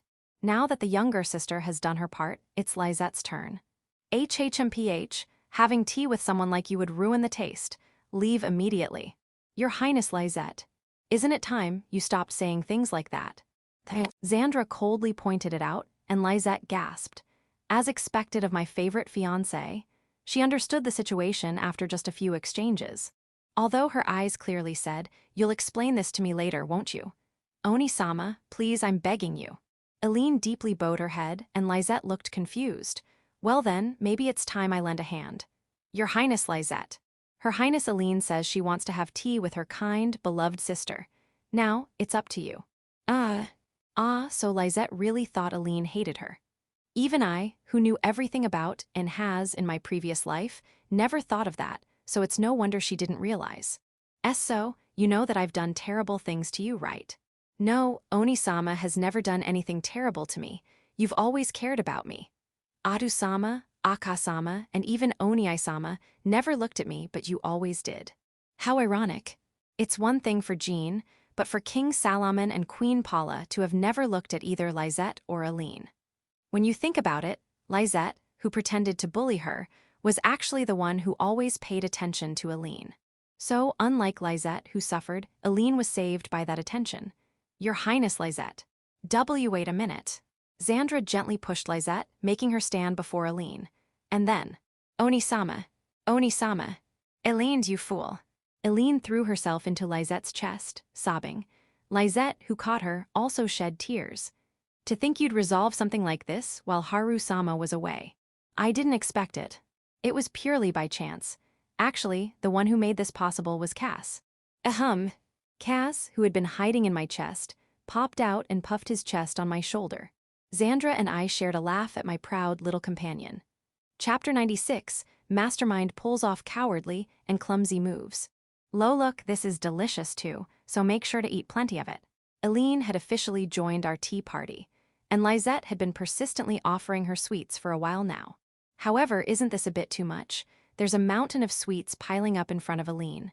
I'll do my best. After all, it's something Oni-sama gave me. On the other hand, Aline clenched her small fists and took a deep breath to steel herself. Although they've come to understand each other's feelings, this is clearly overkill. Well, both of you calm down. From now on, you'll have plenty of opportunities to enjoy tea together. Wait. Oh, I just remembered something. Haru-sama. No, well, actually, during my meeting with King Salaman, it was officially decided that Your Highness Lizette will study abroad at the Royal Academy in the Dehobalt's kingdom. What? Both Lizette and Aline exclaimed in surprise. She's still 14, so she'll enroll in the Royal Academy a year from now. However, to help her become familiar with Dehobalt's culture, she'll come with us when we return. Well, yeah, I expected those expressions. They've just learned of each other's feelings, and now they're about to be separated. I regret being so hasty now. Studying abroad is a royal command from His Majesty, isn't it? No, the study abroad proposal was my suggestion. Lizette's sorrowful question made me feel guilty, and I instinctively looked down. That's so unfair. Aline wasn't just on the verge of tears, she was actually crying. My stomach hurts. Now I look like the villain who's separating them. Taking Aline along would solve the problem, but surely they wouldn't allow me to take both princesses at the same time. Besides, since I was the one who proposed the study abroad idea, there's no way I can withdraw it now and just expect everything to be forgiven. If I try to retract it, the Capeshan kingdom might feel insulted. I didn't expect it to come to this. I'll talk to King Salaman again. Even though I offered those reassuring words, they both remained silent. I really messed up. This isn't Haru-sama's fault. You negotiated out of concern for Your Highness Lizette, so you should hold your head high. After parting with Lizette and the others, I returned to my room, feeling down. Xandra tried to comfort me kindly. Well, this time the timing was just really bad. In any case, I'll need to request another audience with King Salaman. Yes, but the negotiations will likely be difficult. Yeah. Lizette's study abroad at the Dehobalt's kingdom offers benefits to both countries. It's a way to strengthen diplomatic relations, and it's one of the achievements of my mission. Knowing that, I'm sure King Salaman and Minister Olsen will both work to ensure that Lizette's study abroad goes through. The best compromise we can hope for is how she will be treated during the year leading up to her departure. Yeah, just like Xandra said, that might be all I can negotiate for. Of course, I don't plan to aim for that from the start. I intend to do everything I can to cancel the study abroad plan. As for that, we won't know until I actually negotiate with King Salaman. I glanced over at Cass, who was grooming himself on the bed. Even though it turned out okay, you shouldn't be speaking human language in such a place, right? I couldn't help it. I had something really important to tell you. Oh, wait, I almost forgot. It seemed Cass suddenly remembered something after my scolding. But what is it that he needs to tell me? While you and Monica were away, 2 men entered the room without permission. 2 men? Yeah, they put something inside that drawer over there. I followed Cass as he hopped off the bed and waved me over to the furniture, opening the drawer cautiously. Inside was a small glass vial containing a purple liquid. I knew exactly what this liquid was. This is the infamous key evidence used to falsely accuse Lizette in the attempted poisoning of the king in her scenario. Without a doubt, it's the same poison that was used at last night's dinner party. Jean plans to frame Lizette for the attempted assassination of King Salaman, using the ensuing chaos to distract everyone while he accelerates his preparations for a coup d'etat. In the game the protagonists investigate this poison to prove Lizette's innocence and successfully trace it back to its source. Eventually, they uncover Jean as the mastermind and learn about the entire coup plot. Haru-sama. Yes, it seems like they're trying to frame me as the one who assassinated King Salaman. They likely plan to accuse me of the crime, and then find this poison during the investigation of my room. But come on, thanks to Cass, we found it, but isn't this a bit too sloppy? If they suspect me and start an investigation, of course we'll check the room for anything suspicious, and we'd immediately destroy the poison if we found it. Well, anyway, Cass, great job. Now all we need is for you to identify the intruders from the people in the palace, and it'll be perfect. Leave it to me. I bumped fists with my small but reliable companion. Chapter 97 decided to take advantage of their schemes. How about it? Was there anyone who fit the description? No, there isn't anyone in that group. as I quietly asked while pointing to the knights chatting at the training ground within the royal palace. Cass, who had transformed into the jet black shield Caspar League in miniature size, answered from inside my pocket. Thanks to Cass, we discovered poison in the drawer of the room, and we quickly left the room to take action. Of course, it was to find the culprit. Before that, just to be safe, we also checked if there was any poison planted in Xandra's room and explained the situation to Minister Olsen, requesting the delegation members to be vigilant. With this, even if the culprit tried to accuse us regarding the poison, we should be able to handle it without any issues. That means, after all, it must be someone among the servants. Yes. At first, we suspected one of the subordinates of the guard captain, in other words, one of the knights, which is why we visited this training ground. But now, it seems more likely to be one of the servants. Of course, we couldn't completely deny the possibility that someone skilled in assassination, like Monica, was hiding in the palace. But if that were the case, they wouldn't do something so conspicuous as sneaking into the room through a door where they might be seen. Anyway, I'm glad their stupidity worked in our favor. Well then, since we're here, why don't we take this opportunity to stroll around the royal palace? Yes. Taking Xandra's small hand, we strolled through the palace corridors chatting. The culture and history here are different from the Dehobalt's kingdom, so it feels like we're on a museum date. Though in my past life, I never did something like that even once. Then, Monica, Your Highness Herald, milady, what brings you here? Oh, actually, we happened to bump into Monica while walking in the corridor, and I explained that we had found poison in the room and were searching for the culprit. To think they would do something like that while I was away, they must be reckless. Eek. Monica's rare expression of quiet anger, like a blue flame, was terrifying. I couldn't help but let out a small scream. When she gets truly angry, she's incredibly scary. So, Cass, who witnessed everything, is checking who the culprit is. I see. The culprit must either be a complete amateur or a fool. Yes, I think Monica's assessment is mostly correct. If that's the case, then, the person currently in that room is the most suspicious. What do you mean? Yes, while continuing to monitor the guard captain, I noticed a chamberlain had approached him, so I switched my focus to that person. However, that person was a chamberlain of Her Highness Queen Paula. I see things are becoming clearer now. I never thought Queen Paula, Jean's mother, would also be involved in his coup plan.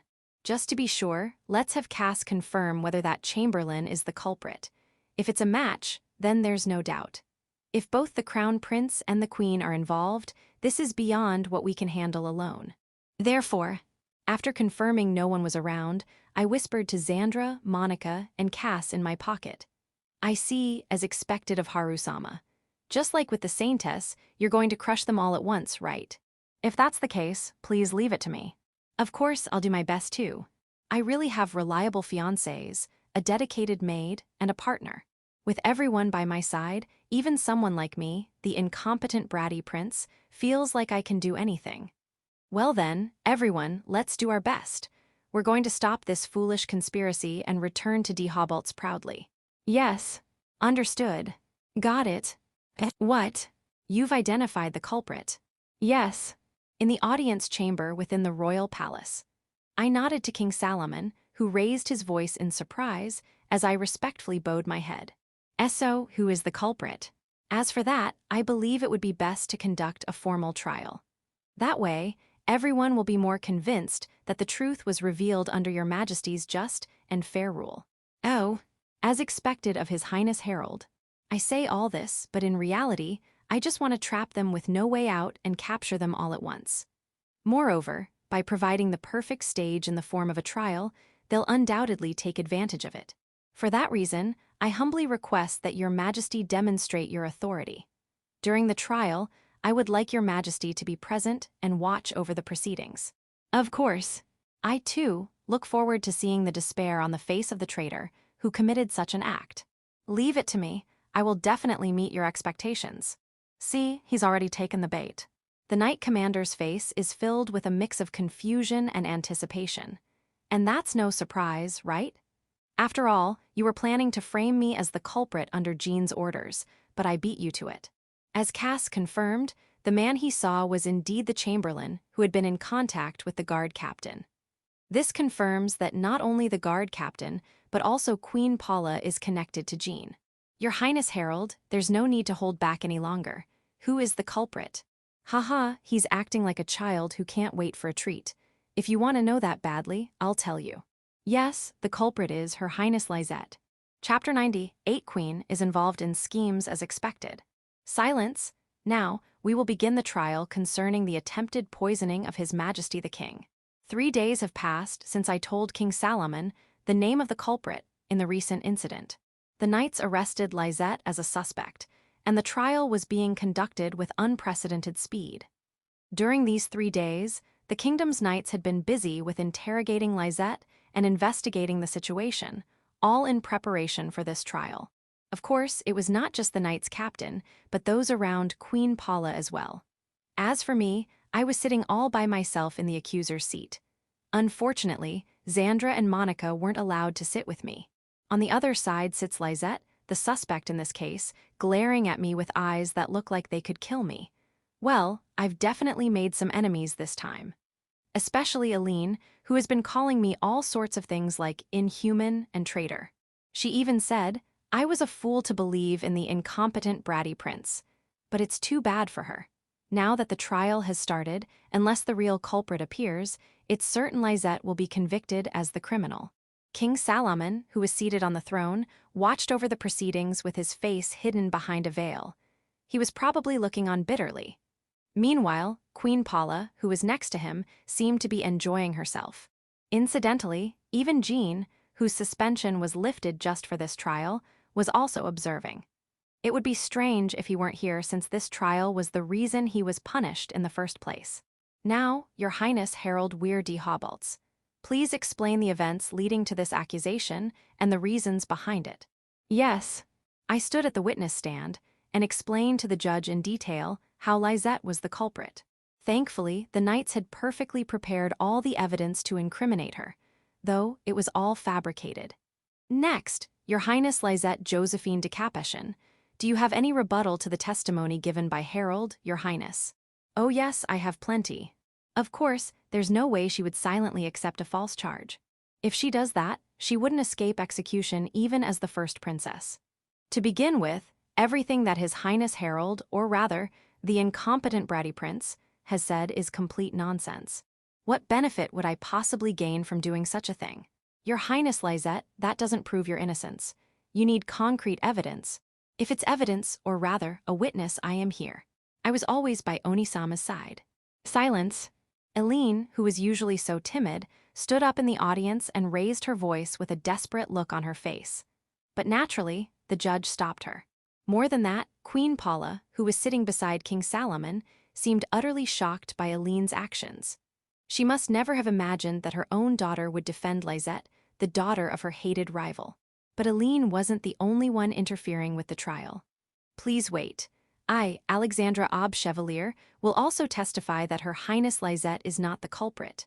Furthermore, I have prepared evidence, no, a witness. Gah. Appearing in her armor, carrying the family heirloom sword Bamung of the Chevalier household, was my fiancée, Sandra. Monica was beside her, dragging along a servant tied up with rope. Earlier, when my fiancé, Harusama, testified, he mentioned that the poison used was found in Her Highness Lizette's room. Why yes, this man is the one who snuck into Her Highness Lizette's room and planted the poison there. Isn't that right? Hi-hey. The servant's face twisted in fear as Xandra smiled with a sinister grin. He must have gone through something terrible on the way here. Answer quickly. Why yes, I broke into Her Highness Lizette's room and placed the poison as evidence. It was obvious that he had been coerced into confessing, but in this bizarre situation, no one could say a word. Everyone could only watch with bated breath. Next, was this act of planting the poison something you did alone? And no, I was ordered to do it. The servant passionately pleaded, with a face that looked ready to burst into tears. Now, what kind of expression is Queen Paula, the owner of this servant, wearing as she watches this? She's keeping a cool face. I guess she thinks she can just discard the servant, no matter what he says. Well, she's not quite able to hide the sharp glances she's directing at Xandra, though. But inside, she must be surprised. After all, Queen Paula ordered that the poison be placed in my room, yet the servant testified that it was planted in Lizette's room. By the way, Xandra, who is this man? Heh, he is Queen Paula's servant. The moment Xandra chuckled, as she revealed the truth, everyone in the room turned their eyes to Queen Paula. Chapter 99, Commencing Judgment. Even in this situation, Queen Paula remained calm, but I suppose if she couldn't maintain composure over something like this, she wouldn't be fit to be queen. At least, Lizette wouldn't be able to manage it. Paula, what is the meaning of this? Who knows? I've never employed such a person as a chamberlain. King Solomon asked in a voice lower than usual, either due to his throat or from anger. But Queen Paula feigned ignorance. As expected, she threw the chamberlain under the bus, but once doubt is cast, it can't be easily cleared. Most likely, they intend to let this remain ambiguous and conclude that the chamberlain acted alone. However, Onisama, thank goodness. Eileen, who was in the audience, clasped her hands together as she prayed, rejoicing over Lizette's innocence. Lizette gazed at her with eyes full of kindness. Well, this won't be the end, right? I didn't accuse Lizette and hold this trial just to condemn Queen Paula or the mastermind, Jean. No, the real target is. Phew, to think that a prince from another country, called the Incompetent Bratty Prince, accuses the princess of our own nation, known as the Wicked Woman, and it turns out that the chamberlain acted alone, who is responsible for such a disgraceful outcome. Jean, who stood beside her shaking his head as if to say, good grief, caused Queen Paula to look at him with a perplexed expression. This single sentence seemed to alert King Solomon to something, and he immediately turned to look behind him and at the guard captain. Naturally, he did so to order Jean, who seemed to be plotting something, to be restrained, but... What? Your Majesty, please stay calm. With a sword pressed against his neck, King Solomon was rendered speechless. Why? Be silent, this place is now under the control of our guards. At the signal from the guard captain, the guards stormed in all at once. Yes, this is the beginning of the coup d'etat led by Jean. For King Solomon, stepping outside the palace and attending the trial of the first princess, a matter that drew the attention of many nobles who supported this country, created the perfect opportunity to stage a coup. Although the coup in the original and has scenario was planned for 2 years later, Jean likely has fewer comrades now. Still, with this situation, they can not only assassinate King Solomon, but also take the nobles hostage. Look, only around 50 guards have stormed in. However, there are more than 100 people here, excluding the royal family and guards. Although they outnumber the guards, they can only comply, as no one can oppose a trained guard. Haha, truly, I must thank the incompetent bratty prince for preparing such a grand stage for me. Your Highness Jean, rest assured. I understand that your Highness Harold holds no value as a hostage, so I will graciously allow you to return to your homeland. Be sure to inform King Ibar of this. The Capeshan kingdom declares war on the Dehobalt's kingdom. Ah, just as expected, Jean bares his fangs at Dehobalt's, just like in the Lizette scenario of Enhaz. Jean, a hardliner who despises King Salomon's moderate policies, seeks to steer the country toward militarism through this coup. I knew it. Honestly, he has no idea how hard it is to maintain peace. Mother, I will become a king. Not a foolish one like him, but the most outstanding ruler of this world. Oh, Jean, I believe you will. You are nothing like this wretch who has been infatuated with his mistress and neglected his duties ever since you were a child. I see. So that servant was Lizette's real mother, wasn't she? Queen Paula must have found that infuriating. I wouldn't know, though. You rebels, surrender at once. Suddenly, the nobles, who had swords at their sides, stood up and began to overpower the guards. What is this? You should at least remember the faces of the nobles in your own country. If you become king like this, you'll be called a foolish ruler forever. It is obvious that if you create a stage for a coup, you should prepare to counter it. The nobles here were actually soldiers disguised as the escort for the delegation from the Dehobalt's kingdom. And, what? The one believed to be King Solomon was, in fact, someone from our side who resembled him in physique. The real King Solomon was safely waiting for the outcome in a secure location. It all went exactly according to Harusama's plan. Indeed, I never imagined they would fall for it so completely. Due to his failed poisoning attempt and the resulting house arrest, Jean must have become anxious. He likely feared that the coup would collapse before it even began, which is why he bit the bait and initiated it despite knowing the risks. All that was left was to set the bait, which our brilliant foreign minister had prepared perfectly. And Aline, from the Capeshan kingdom, took on the role of liaison. She gleefully stuck her tongue out as she was protected by the soldiers. Ideally, Lizette should have taken on that role, but unfortunately, her reputation as a wicked woman precedes her. I hate to say it, but the people of the kingdom wouldn't move for her sake. I sincerely apologize for causing trouble for Your Highness Lizette. Your Highness Herald, you have nothing to apologize for. It is we who are sorry for dragging you into the Capeshan kingdom's turmoil. For once, the usually proud Lizette bowed her head deeply. Please, stop that. Now, let's swiftly suppress these rebels. Indeed. Everyone do it. At Lizette's command, like a wicked queen, we began the suppression of the coup. Chapter 100, Cornering the Mastermind to Edge. Coup, everyone don't falter. We are the Capeshan guards. There's no way we can lose to the small fries of Dehobalts. The guard captain shouted to inspire the guards who were fighting. However, it was still overwhelming numbers. In such a narrow space, always creating a 2-to-1 situation, the guards of Capeshan were being taken down one after another. Xandra. Yes. With my partner, the jet black shield Caspar League in hand, I headed towards Jean along with Xandra. I asked Monica to guard Lizette, who was shouting encouragements. You-woo-wo.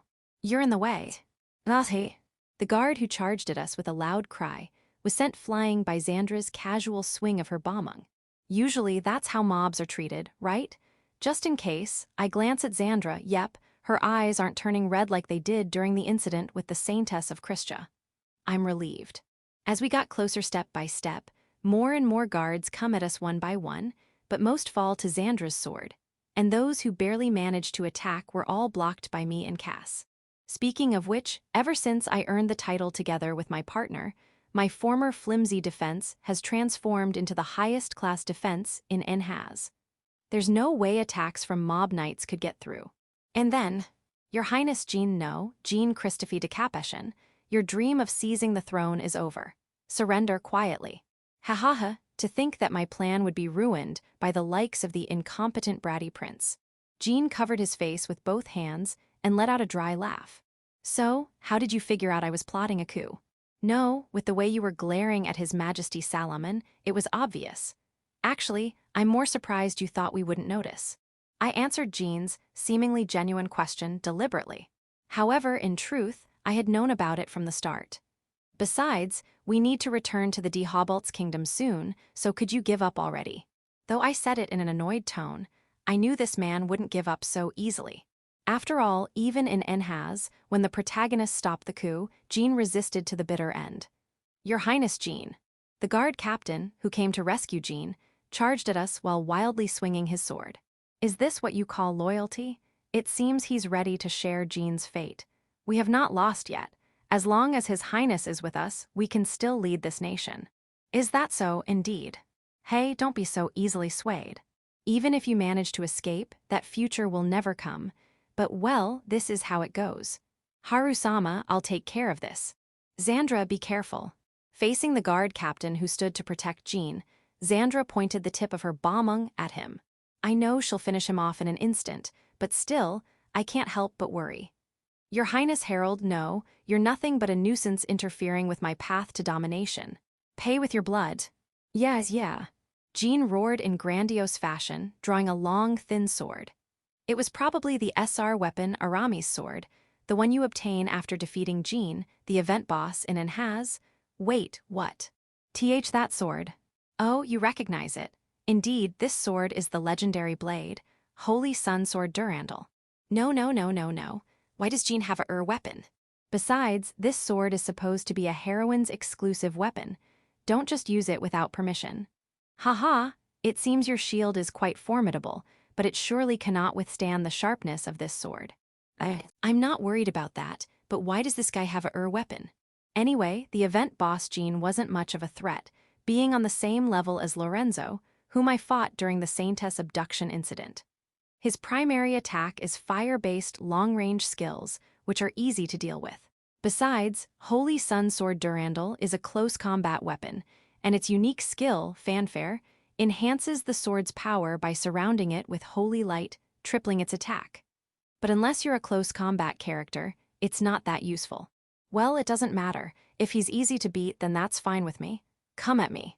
Oh, you seem confident, but can you maintain that with this? Jean lunged at me, closing the distance in an instant. He's fast enough, but compared to Xandra or even the Holy Knight Carla, he's nothing special. Given that he's a long-range attacker, it's only natural his physical abilities are lacking. Moreover, what? When I easily blocked his sword strike, Jean's face twisted in astonishment. Considering his fire attribute and the fact that Holy Sun Sword Durandal is a light attribute weapon, he shouldn't be able to handle it properly. Damn it. Jean continued slashing at me, but of course, it didn't work. It's truly a waste of a great weapon. Haru-sama, do your best. Stepping on the already dying guard captain, Xandra cheered for me with a smile. Isn't my fiancé the strongest, even though our opponent is the guard captain of an entire kingdom? Well, what now? You already know how this will end. I called out to Jean, who was finally panting and had stopped his attacks. There's no point in continuing, it would just be bullying at this point. Not yet, it's not over yet. No, it's over. The guard captain was taken down by Xandra in an instant, and the rest of the knights have already been subdued. You're the only one left. I gazed at Jean, who still hadn't given up, with pity. For us, it was an outrageous coup attempt, but for him, conquering the world as a king was his dream. It was no wonder he couldn't accept that dream had crumbled. Then, in the end, I must use this, just as that man said. Everyone, get away from here immediately. Jean pulled out a bottle from his pocket, containing a liquid and a floating eyeball, and I screamed. At the same time, Jean swallowed that eyeball. Chapter 101, Mastermind transforms into second form not seen in-game. Everyone, get away from here immediately. Jean pulled out a bottle from his pocket, containing a liquid and a floating eyeball, and I screamed. At the same time, Jean swallowed that eyeball. Haru-sama, that thing he swallowed. Gargoyle's eye. Yes, one of the rewards obtainable only by ranking in the top 3 during a limited time event in Engage Hazard. It's an item that allows you to summon the raid boss, Guardian Beast Gargoyle, just once, but only when fighting on hard difficulty or higher. So, that man has summoned the Guardian Beast Gargoyle. Is that correct? Yes. In terms of strength, it's comparable to the demonic beast Henwen. If I think about it like that, with me, Cass, Xandra, and Monica here, it's not like we can't fight back, or so I hope. What's troublesome is that, unlike Henwen, which relied mostly on physical attacks, Gargoyle uses fire-based area attacks. We have no idea how much damage it could cause. So, with everyone else here, it's going to be incredibly difficult. For now, we need to prioritize getting Her Highness Lizette and Her Highness Aline out of here immediately. Wait. In the meantime, Jean's body rapidly grew larger, and his form changed. I thought it would be like a school juvenile RPG from my past life because it was called summoning. But this isn't a summoning, it's a transformation. Can he even go back to normal? I don't know. Oh no, Jean. Watch out. Queen Paula staggered toward Jean, whose body was turning into an ugly demonic beast, and her face pale. I rushed forward, but the moment I took a step, sizzle. Queen Paula was completely incinerated by Jean by Gargoyle's skill, Crimson Note, before she could even scream. Seeing that, the soldiers of Dehobalt and the knights of Capeshan Kingdom rushed for the exit in a panic. It's only natural. If you weren't mentally prepared and saw something like this, you'd react the same way. As for me, a heavy user of Enhaz like me wouldn't flinch at something like Gargoyle. More importantly, I have something precious to protect here. Xandra, as you can see, this beast uses fire magic. Get behind me. Yes. Even though Xandra is one of the strongest, her fighting style is focused on close combat. She's at a disadvantage against a long-range opponent like Gargoyle.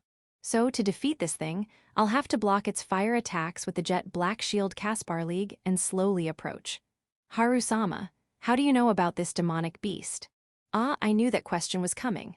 There is a confidential manuscript known only to the royal family of the Dehobalt's kingdom called Tuigagordir. It records all the demonic beasts, magic, and the unique powers people possess in this world. Yeah, that's a lie. I just made that up, though half of it is true. There's no such book in the royal palace or this world, but Tuigagordir happens to be the name of Enha's official strategy guide. Unfortunately, I can't show you this book, not even to you, Xandra. I'm very sorry.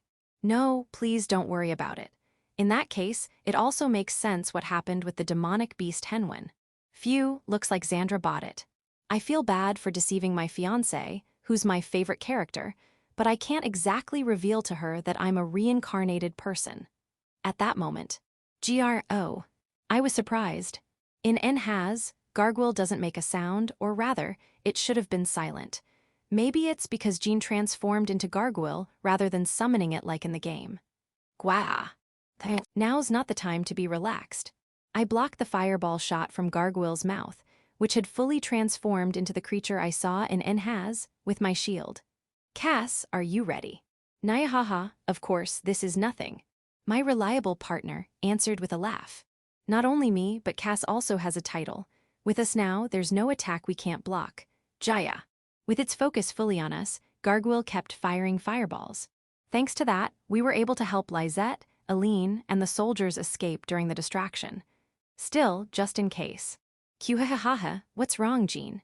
You went to all the trouble of transforming into Gargoyle, but is that all you've got? You'll never beat us like that. Guera. It looks like he realized he was being provoked. Gargoyle, enraged, unleashed even fiercer attacks. It seems there's still some reason left in him to understand insults.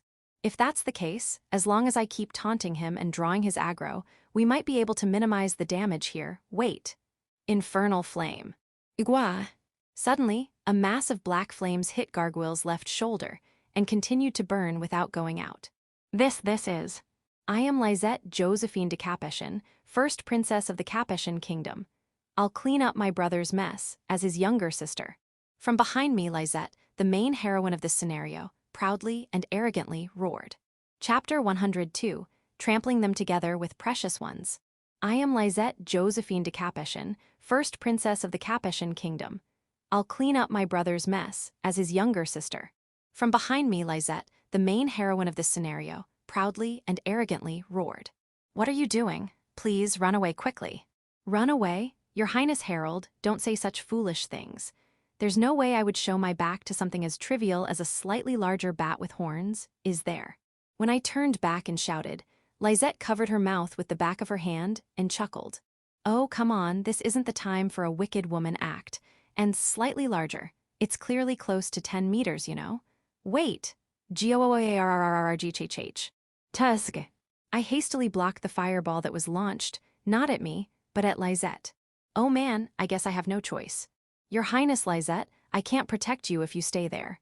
Please, quickly get behind me with Monica. I understand, Eek. Leave it to me.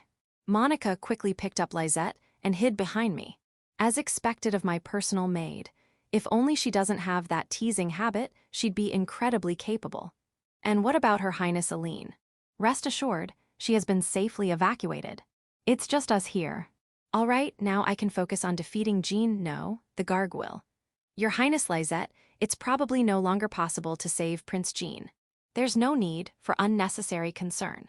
There was never anything like familial affection between me and Oni-sama.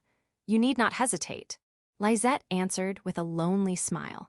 I don't know if it was because she couldn't save Jean, or if it was because of what she said about not having familial affection. But the only thing I can do is finish this battle as quickly as possible so that Lizette won't have to be sad for long. Xandra, Cass, Monica, and Your Highness Lizette, let's take down that beast together. Yes. Got it. Leave it to me. Wait. Naturally. That said, my role doesn't change. I'll defend against the Gargoyle's attacks with Jet Black Shield Caspar League and steadily move forward. But that way, I can protect my precious ones. So, it's the best role I could have. Fufu, being protected by Haru-sama's back like this is so wonderful, and it makes me so happy. Leave it to me, I will continue to protect you from now on. Yes, I'm truly happy to be your fiancé. Hearing Xandra's genuinely happy voice, I felt even more motivated. That's right. As long as she's with me, I can do anything and push myself as far as I need to. Even if Harold is destined for a bad end. Even so, for the sake of my happiness with her, I'll overcome that too. We've arrived. We passed through the barrage of fireballs and finally reached the foot of the gargoyle. Now all that's left is to trample it down. Everyone, let's goo-woo-woo-woo. Yes. Leave it to me. I'll do my part too, snatch. At my signal, Xandra and Monica leapt out from both sides, while the massive phantom claws of the Calamity Beast Caspar League tore into the gargoyle. Haha, now that we've closed in this much, we can attack one-sidedly before it has a chance to use its skills. Guarrrh. Cut apart by Xandra's bombung, struck in its vital spots by Monica's dagger, and ruthlessly gouged by Cass claws, the gargoyle could only scream in agony. It's overwhelming. Yes, but they are who I hold precious. As Lizette murmured in awe at the scene, I nodded proudly. How about that? Isn't everyone amazing?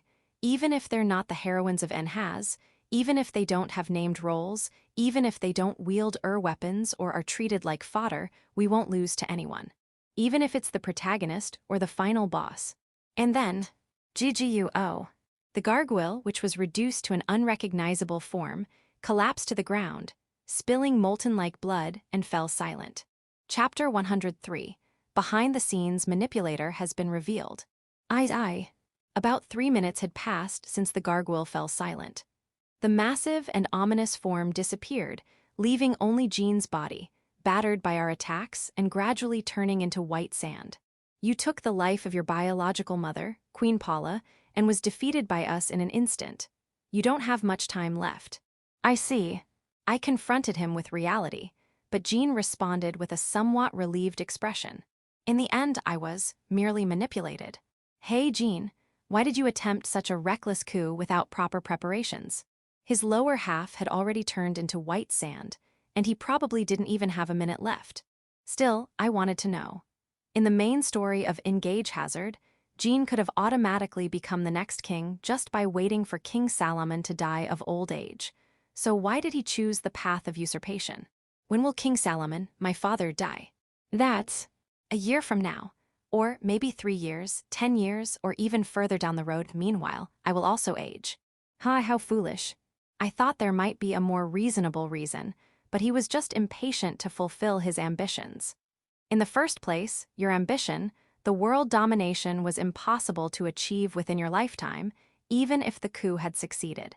And this is the result. In the end, you met an unrewarded demise. If only he had chosen a different path, like I did, unlike Harold in Engage Hazard, perhaps he could have seen a different world. One more thing.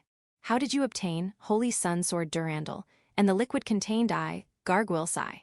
Both the weapon and gargoyle sigh aren't something one could acquire in the Capeshan kingdom. Moreover, Jean, who shouldn't even know of their existence, couldn't possibly have sought them out. Ulisses. That man, he called himself Ulisses. Jean said no more. His entire body had turned into white sand. Ulisses, the man Jean mentioned at the end, the one who supposedly gave him Holy Sun Sword Durandal and Gargoyle's Eye. I have no idea why a man named Ulisses possessed them. Harusama. Yeah. Alexandra gently placed her small hand over mine, which was gripping the white sand. Perhaps she too had the same feeling as me. That, eventually, the time would come when we would confront this man called Ulisses. Jean, you fool. After hearing the full account from me in the audience chamber of the royal palace, King Salamon muttered in a pained voice. His words hinted that he seemed to have high hopes for Jean. Though His Highness Jean has perished, there are still many, including the guard captain, who participated in the coup. In order to prevent such things from happening again, King Salamon, I ask for strict punishment. I know that. One wrong step, and this kingdom could have ended. Those who participated in the coup, including their entire families, will not be spared. King Salamon's face flushed red with anger as he pounded the armrest of his throne. Seriously, I hope you handle it properly. Otherwise, the next ruler, no, queen, I suppose, Lizette would be in trouble. Also, during the suppression of the coup, Her Highness Lizette took command admirably and fought bravely. I believe this should be widely known throughout the Capeshan kingdom. Indeed, you're right. Now that the crown prince gene is gone, there's no one but Lizette to succeed. Oh, is that so? Oni-sama. Despite having remained quiet all this time, Lizette suddenly stood up and smiled. Her sudden move left Aline, who was standing next to her, looking troubled. In that case, I can indulge in all the luxuries I want as the crown princess. I was just thinking of getting a new dress, so I'll have everything made anew. After all, the commoners will offer their money to me. Wah. Lizette's pulling an evil queen act here at the last minute. Even King Salomon is left speechless, mouth agape. That said, we're not so foolish as to misunderstand the meaning behind her actions. So please, do appoint me as crown princess. I'm looking forward to it, Adu-sama. King Salomon, who was aware of the situation, buried his face in his hands. Well, I guess I'll have to lend a hand. Your Majesty, it wasn't just Her Highness Lizette who played a key role. Thanks to Her Highness Aline's cooperation, we were able to corner His Highness Jean and the others. His Highness Harold. I didn't do anything of the sort. I felt bad for Aline, but this time I had to side with Lizette. It's okay to have at least one person on the villain's side, right? Sigh, that's enough. Everyone leave. Holding his temple, King Salomon made a dismissive gesture. We stood up, bowed, and left the audience chamber. Are you really okay with this? It's fine. If a wicked woman like me became queen, the kingdom would surely fall. Lizette said with a playful tone. It seems she believes that if she becomes the heir, the nobles will revolt. You're a clumsy woman, but as a friend, I don't dislike you. Is that so? Well, I'm glad to hear that. Lizette smiled brightly, her face looking refreshed. Chapter 104. Protagonist is promoted after bringing back best results. The coup d'etat by the Crown Prince Jean ended in failure, thanks to our efforts. The Capeshan kingdom thoroughly investigated those who were involved in the coup. As a result, it was discovered that over 100 people, including the guard captain order, were involved. Based on these findings, King Salomon made a harsh decision to execute all 100 people, along with their entire families and relatives. More than 20 noble households were destroyed, and the kingdom's knight order was left in a nearly collapsed state, while the royal treasury was replenished with the wealth confiscated from the dismantled noble households. The management of the newly acquired lands and palace security became difficult, and finding replacements for the lost personnel was an urgent matter. And I hereby appoint Aline Vanessa de Capeshan as Crown Princess. This Aline humbly accepts the appointment. It had only been 2 weeks since we stopped the coup, yet King Salomon held the appointment ceremony for the Crown Princess. Of course, Aline was widely praised throughout the kingdom as the hero who suppressed the coup, and the people responded with great cheers to the birth of a new successor. So, what will you do now? Well, the plan to go to the Dehobalt's kingdom with you all is now off due to this incident. For a while, I think I'll help my sister. Amid the crowd that came to see the appointment ceremony, Lizette, blending in, shrugged her shoulders and spoke. Though she should have attended the ceremony from the royal family's seats, she refused to do so. And after that, let me see. To tell you the truth, I've never left this Capeshan kingdom, or even the capital city, Saint-Yun. It might be a good idea to take a look at what the world outside here is like. Haha, indeed. Looking at Aline, who was smiling and waving to the crowd with her clear amethyst eyes, Lizette smiled. It seemed like she already knew how she wanted to live from now on. In that case, all the more reason for you to visit Dehobalt's. We will welcome you, our dear friend. Of course. My journey must begin from the country, where my dear friends are. I look forward to welcoming your highness, Lizette. Lies. We're dear friends, aren't we? Then, I will allow you the special privilege of calling me Lies. Blushing deeply, Lizette, or rather, Lies proclaimed this with a grand air. Haha, even after all this, the tsundere, useless, wicked woman's side of her hasn't changed. All right then, I'll be Haru. Please call me Xandra, Lies-sama. The sama is unnecessary. Call me Lies, Xandra. Very well, Lies. Amid the cheering of the crowd, we laughed together. In what was once enemy territory, we rejoiced in the precious bonds we had found. Phew, after everything that's happened, I'm relieved we were able to fulfill our role as goodwill ambassadors without any problems. On the deck of the ship bound for the Dehobalt's kingdom, I took a deep breath. I had a feeling this might happen, and sure enough, Lizette's scenario as the heroine of Has occurred. After resolving it, we managed to secure her promise to study abroad. King Salaman also expressed his deep gratitude, and I didn't think we could have hoped for better results than this. As expected of you, Haru-sama. Truly, I'm glad that Scum didn't accompany this delegation. If he had, our visit would undoubtedly have ended in failure. Ahate. Xandra, staring at the sea and smiling faintly.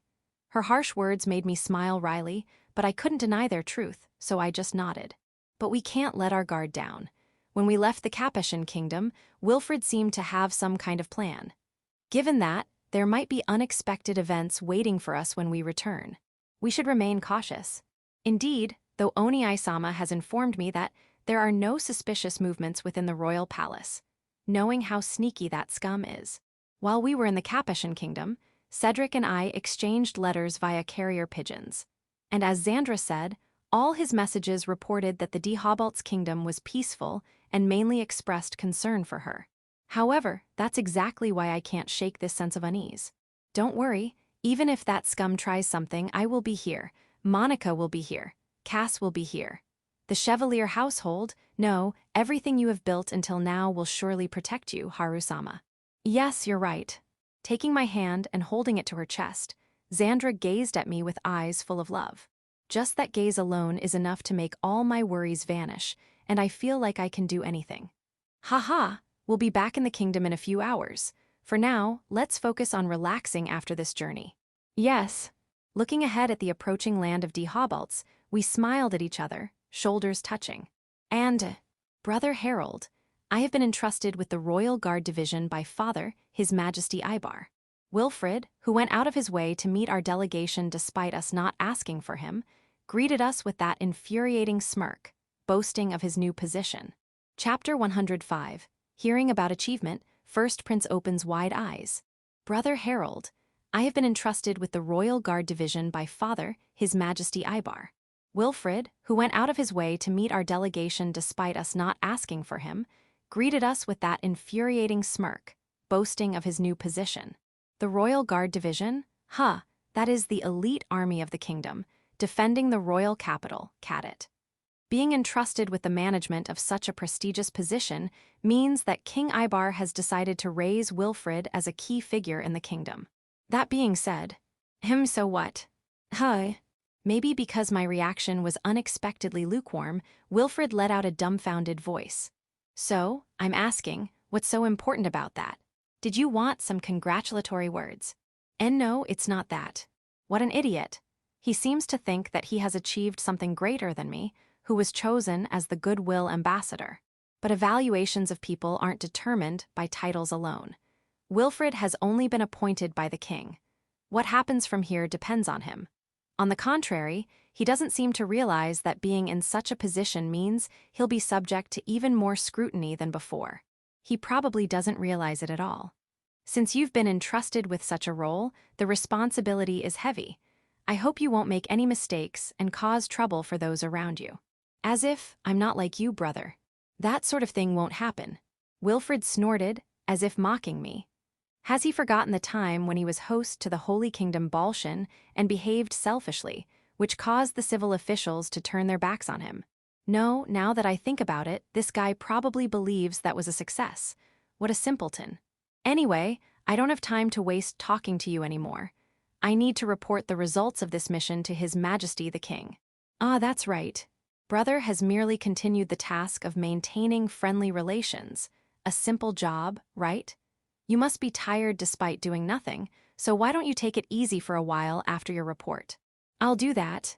I brushed off Wilfred's sarcasm and headed to the audience chamber, where King Ibar was waiting. However, to think ignorance could be so laughable. Alexandra chuckled quietly, recalling the exchange with Wilfred earlier.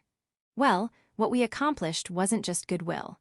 We prevented a coup and arranged for Liz to study abroad as a sign of friendship. Unlike Wilfred, who was merely appointed to a position, we actually achieved something. And, Humph, you've returned without understanding the significance of your role as a goodwill ambassador, and with no results to show. Brother Cardes.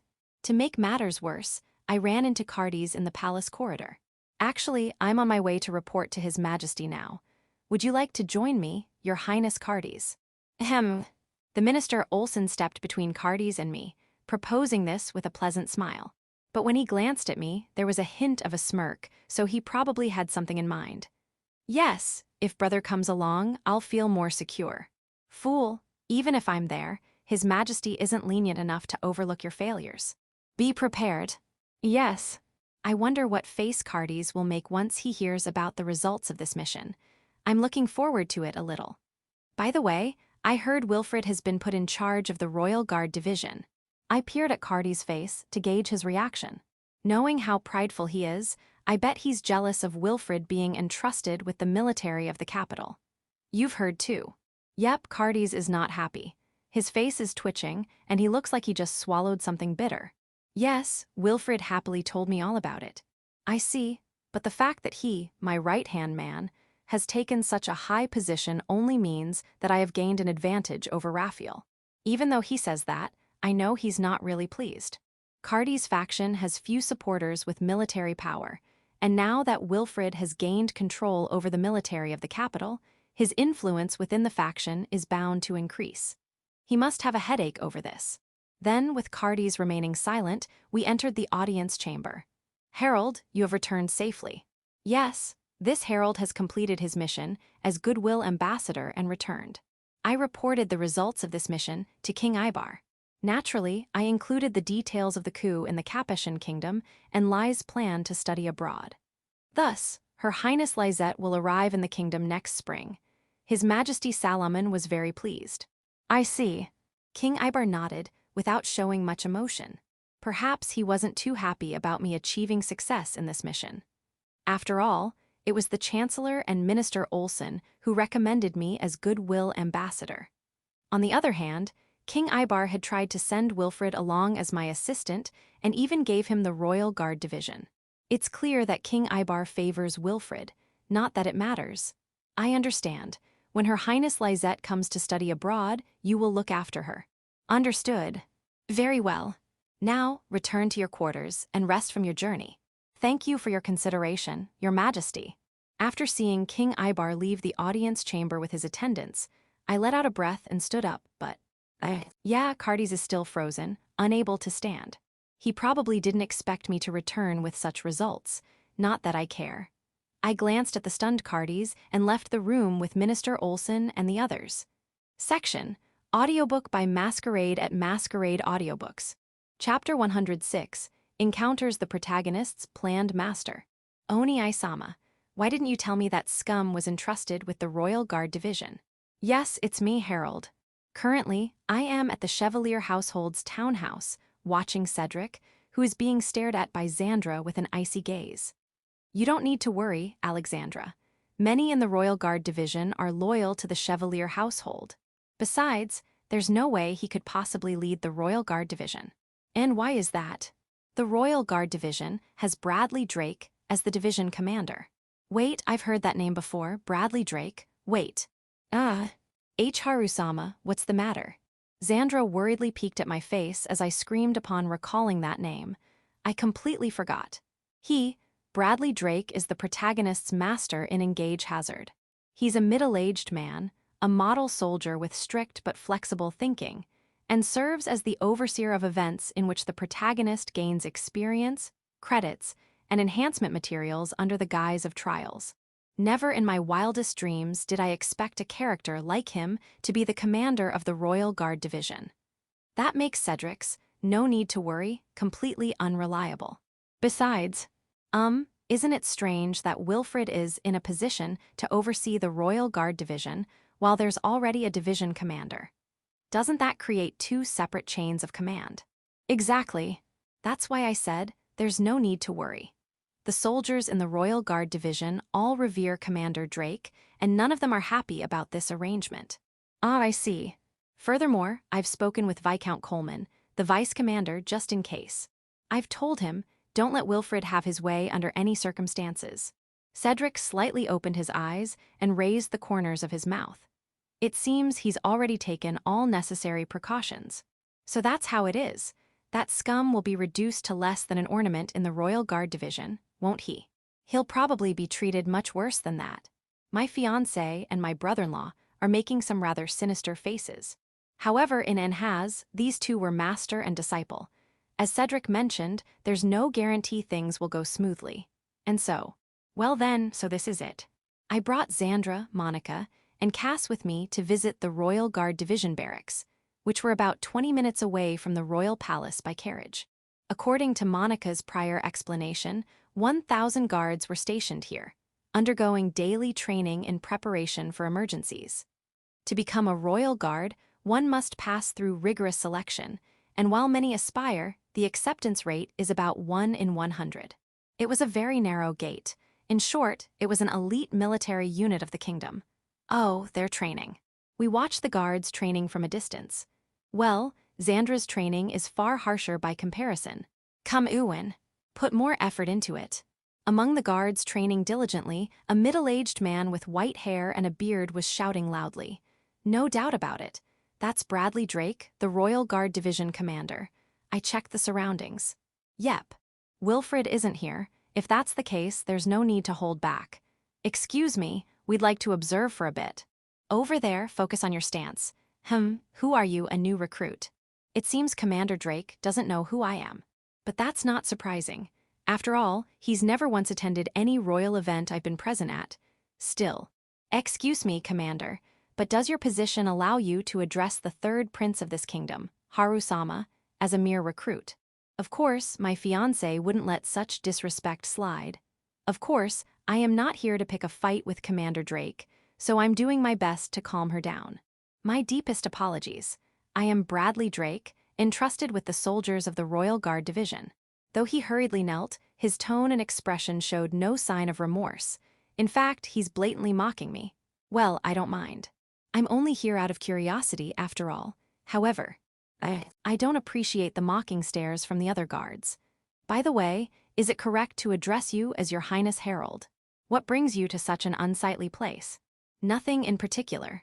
I heard my brother was put in charge here, so I wanted to see what kind of place it was.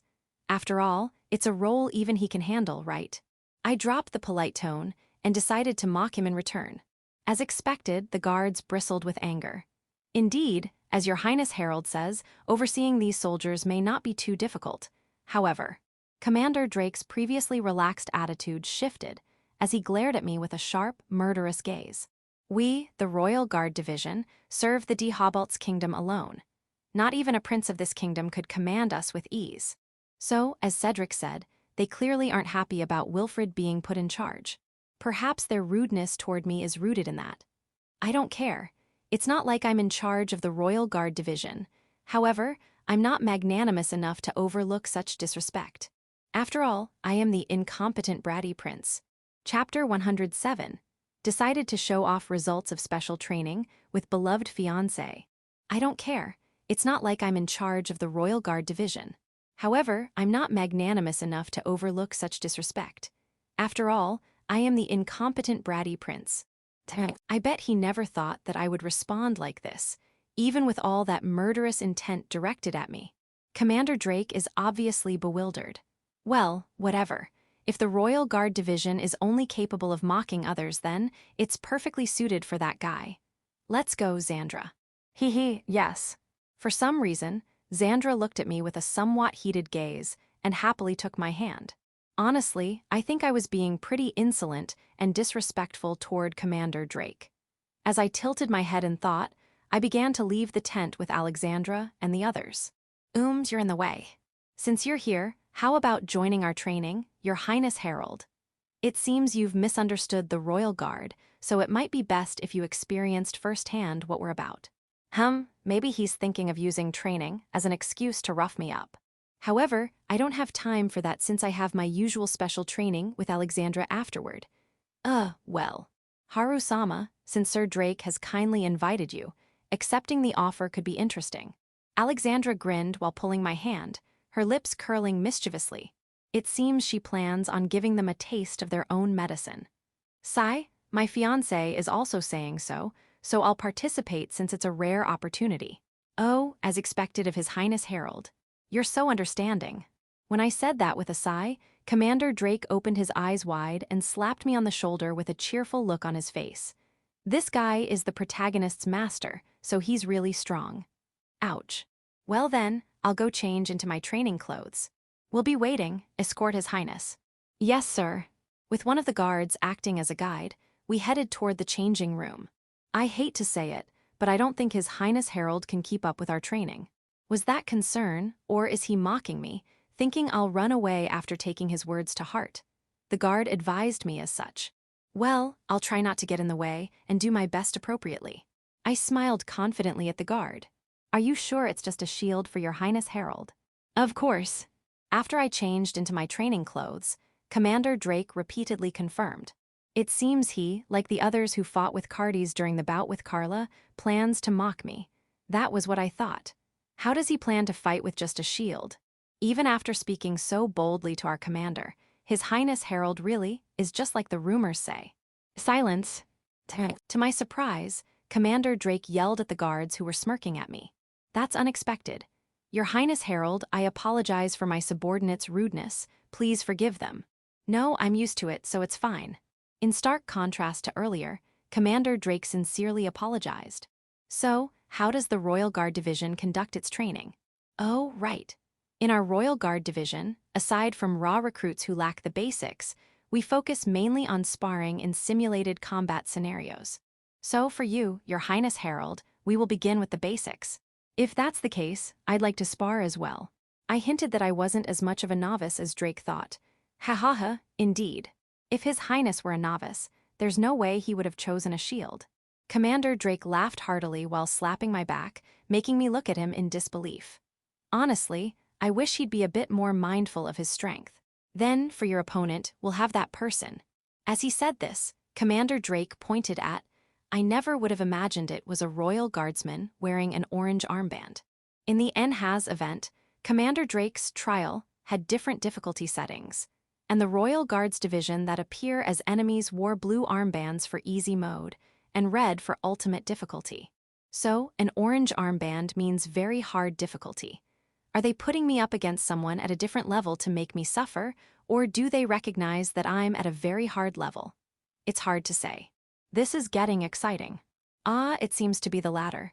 Nice to meet you. Even though I offered my hand, the Royal Guard ignored me, simply gripping his wooden sword with a sullen face. It's not like I feel sad for being ignored or anything. Before I realized it, the other guards had stopped their training and formed a circle around us to watch the sparring match. They're probably curious to see what kind of fight someone wielding only a shield will put up, or how miserably I'll lose. Well, I'll make sure to defy their expectations. For the sake of the ones I hold dear, who believe in my victory without a doubt, watching me with unwavering eyes, for my most beloved fiancée. Well then, let's begin. Chapter 108, Abilities were recognized and got accepted instead of protagonist. Well then, let's begin. With Commander Drake's signal, the bout with the Royal Guards began. Now, of course, I've only a shield, so I just block the enemy's attacks. I just wait like a turtle until he attacks. Of course. What's wrong? If you don't attack, this won't get started. I don't mind just waiting here, though. That's right. Since I'm playing the role of a shield bearer, I need to make sure to build up the right amount of hate. Thanks to that, the Royal Guard is glaring at me like he's about to explode. You! The Royal Guard was already irritated and losing his patience, and when he got provoked by me, he raised his sword high and charged. Honestly, there are so many openings in his stance that it'll be easy to parry this attack. You fool! Out of the corner of my eye, I could see Commander Drake shaking his head in dismay. Losing your composure on the battlefield can be a fatal mistake. You're too easy. I wasn't planning on attacking, but his movements were so slow, and there were so many gaps, that I ended up smacking him hard with my shield. Sadly, since I, Herald, have the weakest physical attack power, it didn't seem to have any effect at all. Come on, what's wrong? Getting hit by a shield, are you really a Royal Guard? This is impossible. The Royal Guard became increasingly unsettled and started attacking randomly. But I just calmly blocked, dodged, and deflected them like it was a routine task. With no war underway, this may be the limit for the Royal Guard, who have little combat experience. On the other hand, I had fought alongside my companion Cass against giant monsters like the Henwin, Gigant Spriggan, and Gargle. Someone like this royal guard, who feels like a minor enemy, is no match for me. Still, wow, I've gotten this strong, haven't I? Having Xandra as my training partner and battling other strong opponents, I didn't realize how vast the gap was between me and these lesser enemies. Besides, when fighting mobs in Nhaz, it's usually against several at once, so in a one-on-one fight, the difference becomes even more obvious. That's even on very hard difficulty. Damn it, damn it. The attack was completely ineffective, and the guard looked like he was about to cry. He swung his sword around frantically. I am starting to feel a little bad for him, but I can't afford to lose either, so it can't be helped. And then, that's enough. The winner of this match is His Highness Herald. The Royal Guard's spirit finally broke, and Commander Drake declared my victory. Wahahaha, to think that His Highness Herald was such a capable warrior. This Bradley Drake is thoroughly impressed. Ahata. After the confrontation with the Royal Guards, a drinking party somehow began. And, Your Highness Herald, next please fight me. Hey, don't you dare try to cut in line. One after another, the Royal Guards challenged me to a duel. However, it wasn't out of revenge for their defeated comrade. It was more out of a genuine desire to fight me. It might sound rude, but I realized that Commander Drake and the Royal Guard Division are just a bunch of muscleheads. Since as long as they recognize your strength, they treat you warmly, even if I am the incompetent bratty prince. Hee, I'm really glad that there are more people who understand Haru-sama now. Yeah. Watching the cheerful Royal Guards, Xandra, who sat beside me, smiled happily. However, it was you who was the first one to understand me, Xandra, and the one who has continued to believe in me all this time. That support means more to me than you could ever know. By the way, while I did come here to observe, I also wanted to know what everyone thought about Wilfred becoming the head of the Royal Guard Division. Ahem. Switching back to a more formal tone, I asked Commander Drake about this strange situation where two command structures existed. After all, I came here to see things for myself. Your Highness Herald, there's no way we'd accept that. Exactly. No matter how much of a royal decree it is, we can't stand by and let someone disrespect our commander. As expected, none of the royal guards welcomed Wilfred. Commander Drake, who simply drank the drink that was poured for him in silence, was probably feeling the same way.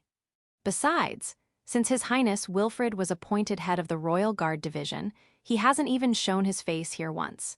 He probably just sees us as tools. Hey, come on, you're the leader now, at least make an appearance. Though, thanks to that, I've been able to get closer to the Royal Guard Division. As I watched the others venting their frustration, I found myself thinking, what is the meaning of this? Of all people, Wilfred decided to show up at this very moment. Chapter 109, Protagonist causes trouble here too. What is the meaning of this? Of all people, Wilfred decided to show up at this very moment. Behind him was a tall royal guard with a bobbed haircut who was covering his face with his hands. He probably thinks, this is a terrible time to be seen. Xandra, Monica, it'll be a hassle if we're spotted, so let's hide. Yes. We hid behind a pillar, so as not to be seen by Wilfred, and watched the situation.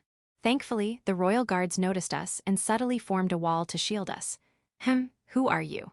I am the fourth prince of the Dehobalt's kingdom, Wilfred, and I oversee you all.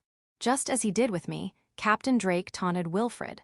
Wilfred almost fell for it but barely managed to keep his composure and introduced himself. Well, I am Bradley Drake, commander of the Royal Guard Division. Though Captain Drake's expression remained cheerful, his eyes were clearly not smiling. He slowly extended his right hand. Now then, how will Wilfred react? Well then, I'd like to say, nice to meet you. While shaking hands with Captain Drake, Wilfred slowly looked around. I see, the Royal Guard Division seems more corrupt than I imagined. Oh, despite being the ones who should be guarding the capital, here you are drinking during the day and neglecting your duties. I had thought you were supposed to be the proud ones, ready to lay down your lives before anyone else in times of emergency. Wilfred's words did have some truth to them. The Royal Guard has been a proud force supporting the kingdom since its founding. However, that pride had twisted into something strange, which led them to mess with me earlier. But this situation is different from mine. I'm an outsider with no responsibility toward the royal guard. On the other hand, Wilfred has been officially entrusted with overseeing the royal guard division by King Ibar. Yet, despite never showing his face before, he suddenly appears and delivers these lines. There's no way the royal guards would follow the orders of a leader who has neglected them like that. Then, Your Highness Wilfred, what do you plan to do? It's obvious. The blame for the current state of the royal guard falls squarely on its commander. And now that I'm in charge, Bradley Drake will be demoted to squad captain, and everyone else here will start over as common soldiers. As the royal guard's shot-piercing glares at Wilfred, he either didn't notice or didn't care, simply turning to Captain Drake with a snort. Vice Commander Coleman, take care of the rest. Ensure that these men are dealt with as I've instructed. Understood. Wilfred left the scene triumphantly, and the tall royal guard, Deputy Commander Elliot Coleman, saluted with a furrowed brow. Seriously, such terrible timing. As soon as Wilfred left and the drinking resumed, Vice Commander Coleman buried his head in his hands. Oh, don't worry about it. Since His Highness Wilfred has made such a declaration, I think I'll take it easy for a while. Commander Drake, no, I guessed I should say former commander, patted Coleman's back with a bottle of booze in hand. For someone who had just been demoted, he seemed oddly cheerful, almost as if he were enjoying himself. That's exactly why I'm so troubled. I'm always the one left cleaning up the mess afterward. Please consider my position. Well, that can't be helped. After all, you are the vice commander. Oh, you only bring that up when it suits you. Vice Commander Coleman glared at Captain Drake with a deadpan look. From their exchange, it was clear this kind of situation was normal for them. Even the other royal guards were laughing as they watched. But what are you going to do? Wilfred was officially appointed by His Majesty King Ibar to oversee the royal guard. We can't just ignore that. Ha ha ha, there's no need to worry. As I told His Highness Harold, the royal guard serves the kingdom, not the royal family. Even the king himself cannot command us. With that, Captain Drake smirked. I see, they serve the kingdom, not the royal family. That's a pretty cool way to put it. Elliot, I'm leaving the royal guard division as of today. Sigh, fine, I understand. Wait, is it really okay to just give up your position as commander so easily? But if Vice Commander Coleman is sighing yet accepting it, I guess that's just how it is. Ha ha ha. Ahate. Seeing Captain Drake laughing boisterously, I could only muster a dry smile. Chapter 110, Protagonist's Plan Master Offered Sword. It had been about a month since Drake, the commander of the Royal Guard Division, resigned. The defense of the royal capital Cadet has dramatically worsened. First, after Commander Drake's resignation, many others followed and left the Royal Guard Division. Currently, there were only about 30% left, around 300 royal guards. Naturally, this had led to a deterioration in the security of the royal capital, and many complaints had been flooding into the royal palace from the citizens.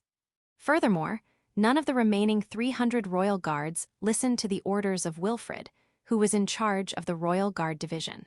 His lack of popularity and leadership skills have become apparent, causing his reputation to plummet not only among civil officials, but also among knights and soldiers. However, among the general populace, Wilfred, who had been struggling to maintain the security of the royal capital alone, was highly regarded.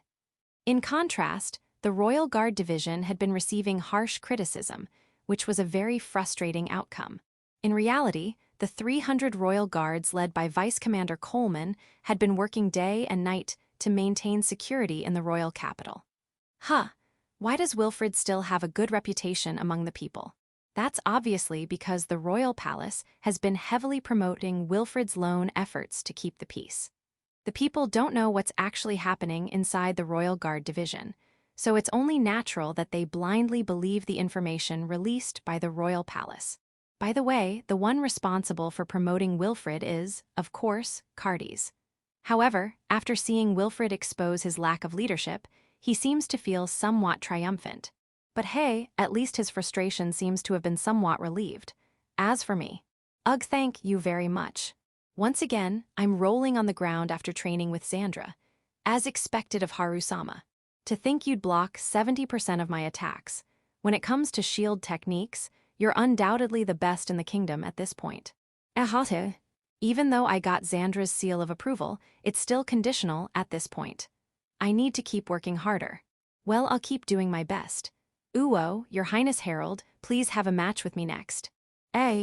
Although he was nearly 60 years old, the former Commander Drake, currently known as Sir Drake, still energetically swung his giant sledgehammer around. The reason he was here at the royal palace was that after resigning from his post, he had nothing to do, and his body was getting out of shape. So we reluctantly allowed him to use the palace's training grounds. Actually, Vice Commander Coleman pleaded with me, saying, "If you take your eyes off him, you never know what he'll do, so please keep an eye on him." It's because of that, he's always waiting for my training to end so he can ask for a match. At first, he tried to interrupt my training sessions, but Xandra scolded him harshly, so he stopped getting in the way. I'll leave it to your imagination as to how exactly Xandra scolded him. Well, just 5 rounds, okay. Indeed. And so, with a sigh, I agree to spar with Sir Drake. As expected of someone hailed as the strongest in the kingdom, his strikes are terrifyingly powerful, at least much stronger than the main heroine Marion. Well, that's to be expected since he's the protagonist's master character. In fact, Xandra is so overwhelmingly stronger than Sir Drake that it has left me completely numb. HNNGH, take this, and this. Nayahaha. Haru and I are an unbeatable duo, you know. You can't win Ojai-chan. With Cass transformed into the jet black shield Caspar League mocking him, Sir Drake's face turned red as he slammed his hammer at my shield. At this point, it seems like my presence isn't even necessary. After about an hour of this futile sparring. This match ends in a draw. Few fun, but I still feel perfectly fine. As Sir Drake breathed heavily, Cass, who had transformed back into his black cat form, puffed out his chest proudly. We weren't even attacking, just endlessly defending, so technically, we won since Sir Drake became too exhausted to continue. He seemed hate to lose.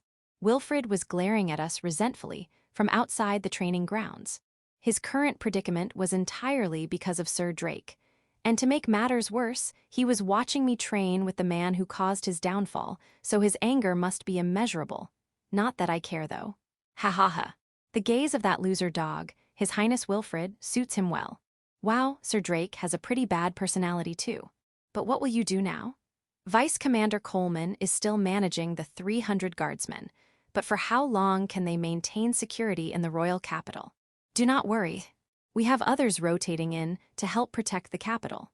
Yeah, I know that, but even though Sir Drake resigned from his position, he remained the leader of the Royal Guard Division, and the 700 who also resigned still hold onto their pride as members of the Royal Guard Division. In other words, this whole mass resignation of the guardsmen was a form of retaliation against Wilfred and King Ibar for appointing him to head the division. But their commitment to protecting the capital remains unwavering. This was all because they still embrace the ideal, or rather, the pride of the Royal Guard Division serves the kingdom. And yet, the Royal Guard Division shall remain with the kingdom and your Highness Herald. Sir Drake straightened his posture, kneeled and offered me his sword. His expression brimmed with the dignity and pride of a seasoned warrior who had supported the kingdom as the commander of the Royal Guard Division for many years. With a wry smile on my face, I accepted his pledge of loyalty.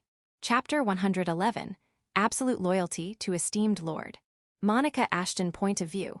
Fufu, did you see it? Haru-sama has now brought the Royal Guard Division under his control. In a room of the Chevalier household's townhouse in the royal capital, the young lady was joyfully speaking about today's events.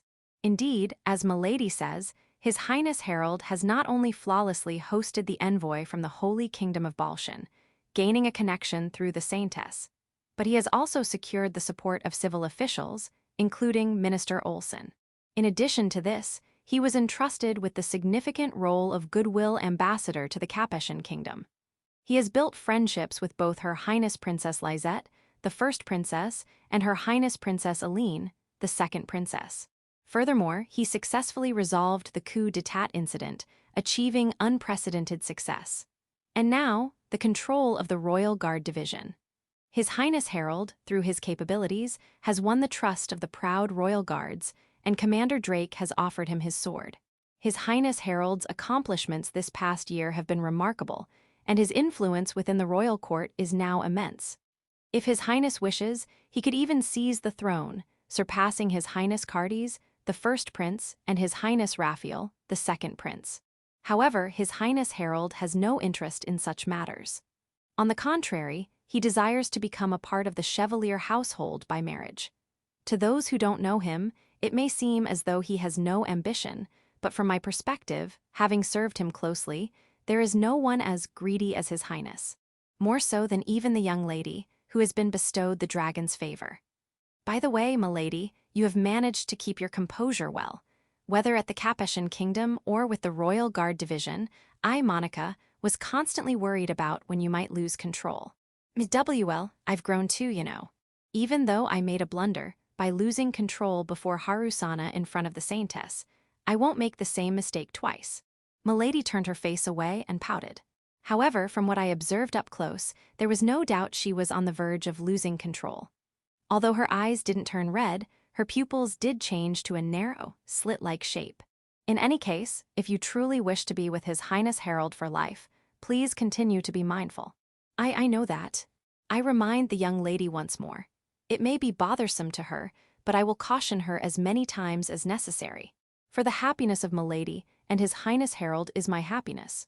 Hey, Monica, was Xandra all right? As soon as we returned to the royal palace from the milady's townhouse, His Highness Harold asked with a concerned expression. The young lady has been as lively as ever, or rather, ever since the dragon's favor manifested, she hasn't even caught a cold, let alone had any ailments. Her only concern has ever been His Highness Harold, so I can't think of anything else. However, His Highness Harold, the milady most beloved fiancé, must have noticed something. I'm sorry, but from what I could see, milady appeared to be her usual self. I see. That's good to hear. Is there something wrong? Well, His Highness Harold seemed a bit hesitant, but after some deliberation, he spoke to me. When he visited the Royal Guard Division's camp, although the color of her eyes hadn't changed, milady's pupils had taken on a reptilian shape. So, His Highness Harold noticed as well. I told you before, Monica, there was a time when Xandra's eyes turned red and she almost harmed the Saintess. This time, her eyes remained the color of sapphire, but her pupils had changed. I see. I nodded gravely, as His Highness Harold lowered his gaze slightly. However, I couldn't help but wonder. What does His Highness Harold think of the young lady who has changed due to the dragon's favor? Monica, if the milady's true form is something like what you saw before, what would you think? I shouldn't have asked such a thing. With this, His Highness Harold would now realize that I know the young lady's secret. It's only a matter of time before he bombards me with questions. And when he learns that I said I didn't know, despite being aware, he'll surely be disappointed. But, it's true that I was a little surprised to see Xandra acting differently than usual. And yes, I did feel a bit scared for a moment. But you see, she got that way because she was angry on my behalf. So, I think it's my fault for making her feel that way. His Highness Harold spoke to me earnestly, carefully choosing his words. Each one of them showed his deep love and consideration for milady. Truly, milady has an eye for people. No wonder the dragon's favor has manifested. So, if that form is the real Xandra, of course, I'll accept it. No, that's not right. That Xandra is still my most precious fiancée in the whole world. Saying this, His Highness Harold blushed a little but smiled happily. Milady is the luckiest person in the world to be loved by His Highness Harold. Really? But don't tell Xandra about this, okay? As you wish. I will keep today's events a secret in my heart. I gave a deep bow to His Highness Harold, who playfully acted mischievous. I swear my absolute loyalty to this most wonderful lord in this world. Chapter 112, Encounters Real Mother at Last. It's so cold. The morning training ground, where the cold wind blows. I hugged myself and shivered. Sigh, I've been sensitive to the cold since my previous life, so this chill is hard to bear. Hee, if you move your body, you'll warm up quickly. You're right about that, but still. Xandra laughed softly, and I shrugged my shoulders. Wahaha, Your Highness Harold, you are pathetic for feeling cold at this level. Here, rub your body with this towel to train yourself. Hey. As usual, Sir Drake, who comes to the palace early in the morning, tried to strip off my training clothes. Seriously, could you not do this in front of Xandra? Come on, 1, 2, 3, 4. Ugh. I was forcefully stripped down to my upper body, my face turning bright red with embarrassment as I rubbed my skin. But you know, ha ha, Sir Drake, this is a truly wonderful training method. Xandra's sapphire eyes sparkled as she stared intently at my body. Also, she was breathing really heavily. What do I do? I feel like my most beloved fiancé is gradually turning into a pervert. Milady, shall I prepare a painter for you? As expected of Monica, please arrange that right away. Understood.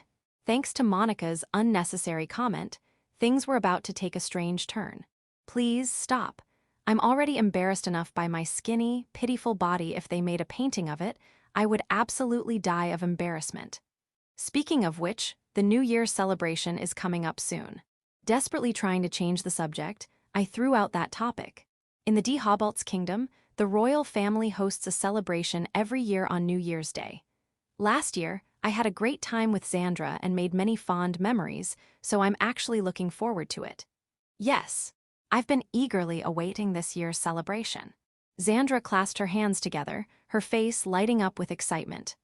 Good, good. It seems like the talk of calling a painter to draw my naked body has been completely forgotten. Since this is a special occasion, milady, why not consult with His Highness Harold about that matter? Yes, you're right. At Monica's suggestion, Xandra's face turned bright red. What could she possibly want to consult me about? I am thinking of having a new dress tailored for the upcoming celebration, and, fidgeting with her fingers, Xandra looked up at me to gauge my reaction. Her different mannerisms from usual are super cute. I feel like calling a painter right now to capture this moment. Wait, I'm thinking like Xandra now. Your Highness Harold, milady wishes to match her attire with yours. Wah. I was going to say that myself. Xandra raised her voice when her lines stolen by Monica, but that just made her even cuter. Well done, Monica. Of course, I'd be delighted. Actually, I want to match outfits with you too. Really? I'm so glad. Seeing Xandra blush and smile shyly like that, I feel like I could eat endless bowls of rice. Then, once today's training is over, let's head to the tailor in the capital right away. Monica, can I ask you to make the arrangements? Leave it to me. I'll secure the best designer in the capital. All right, now I'm even more excited for the celebration. Monica, don't forget about the painter. Of course. Unfortunately, my fiancé didn't forget. Damn it. Hee, I'm looking forward to this. We were in a carriage and headed to the tailor shop in the capital, run by Baroness Angela Selway, the top designer in the city. By the way, Xandra was in a great mood since she would be getting a matching dress made with me. By the way, Cass, why don't we get an outfit made for you too, since we're already here? I'm good. If I wear clothes, I won't be able to groom my fur. It seems Cass wasn't very interested.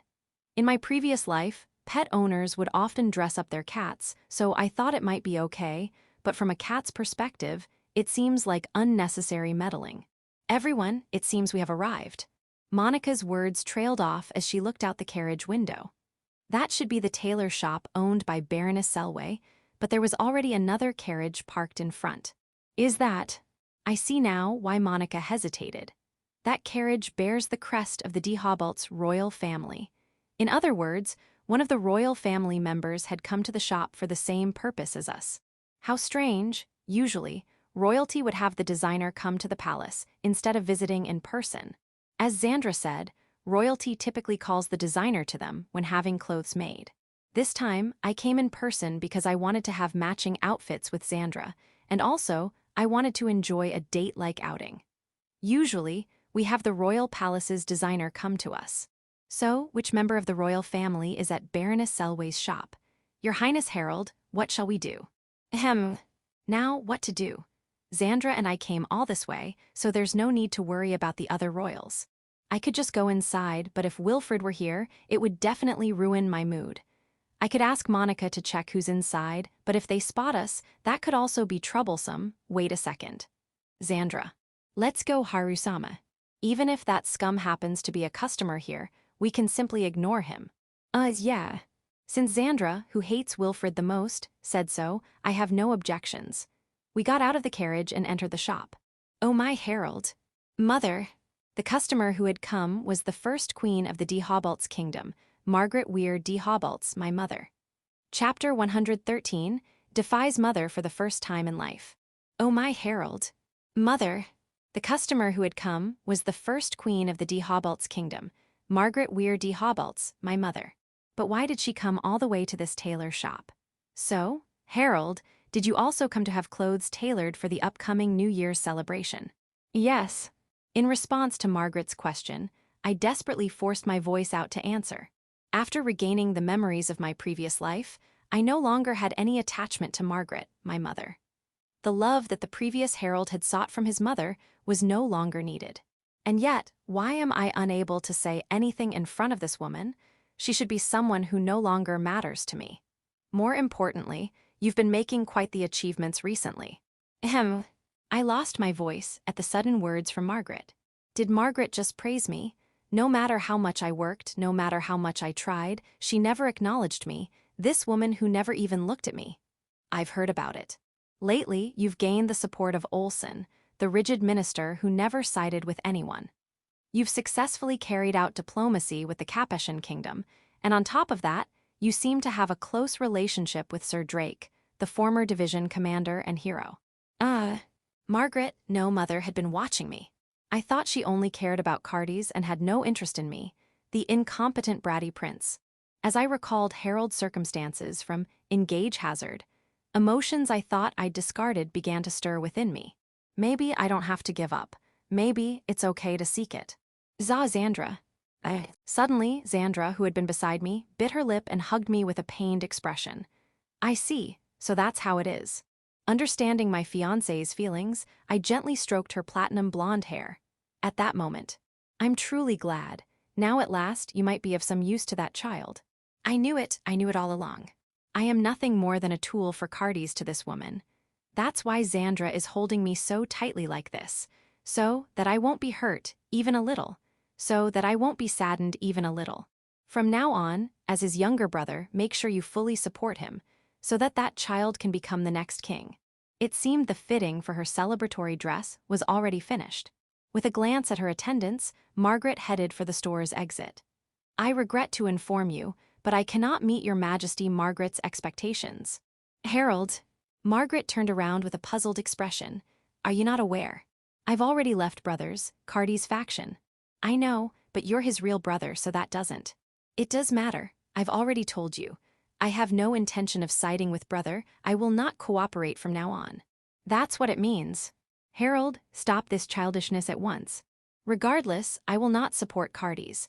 In fact, I will firmly oppose him becoming the next king. The moment Cardes joined hands with Wilfred, I had no intention of supporting him anymore. And this is my first act of defiance against you. I have nothing more to say to you. You've finished your business here, haven't you? Your way out is over there. I put my hand on my chest and bow deeply. In sync with me, Xandra gracefully curtsied. Remember this, you won't get away with this unscathed. With veins bulging on her temples and a furious expression, Margaret stormed out of the store. Sigh, that was quite the ordeal. Haru-sama, I am here for you. As I let out a deep sigh and joked, Xandra threw herself into my chest, her sapphire eyes filled with sorrow in my stead. Yes, I have you. And as for mother, I already have another. Yes, I have a mother. Lady Norma, Xandra's mother, is here for me, so I have no expectations from that woman anymore. That earlier moment was because of the old herald who hadn't yet regained his past memories. It wasn't me. So, let's refocus and get our outfits tailored. Let's make sure we shine the brightest at the celebration. Yes, yes. I hugged Xandra tightly, her small body being so gentle and so close to me. To let her know, it's okay. Chapter 114 politely declines protagonist's creepy proposal. Hee, I'm looking forward to seeing it completed. In the carriage on the way back from the tailor, Alexandra was chuckling to herself. It seemed that the dress designed by Baroness Selway had greatly pleased her. Unfortunately, I wasn't allowed to see it. According to Alexandra, it's a surprise for the day. So, in exchange, I won't be revealing my outfit to her until the day as well. I conveyed the idea of my outfit based on what I wore in my previous life, but Baroness Selway's eyes lit up, and I was bombarded with questions.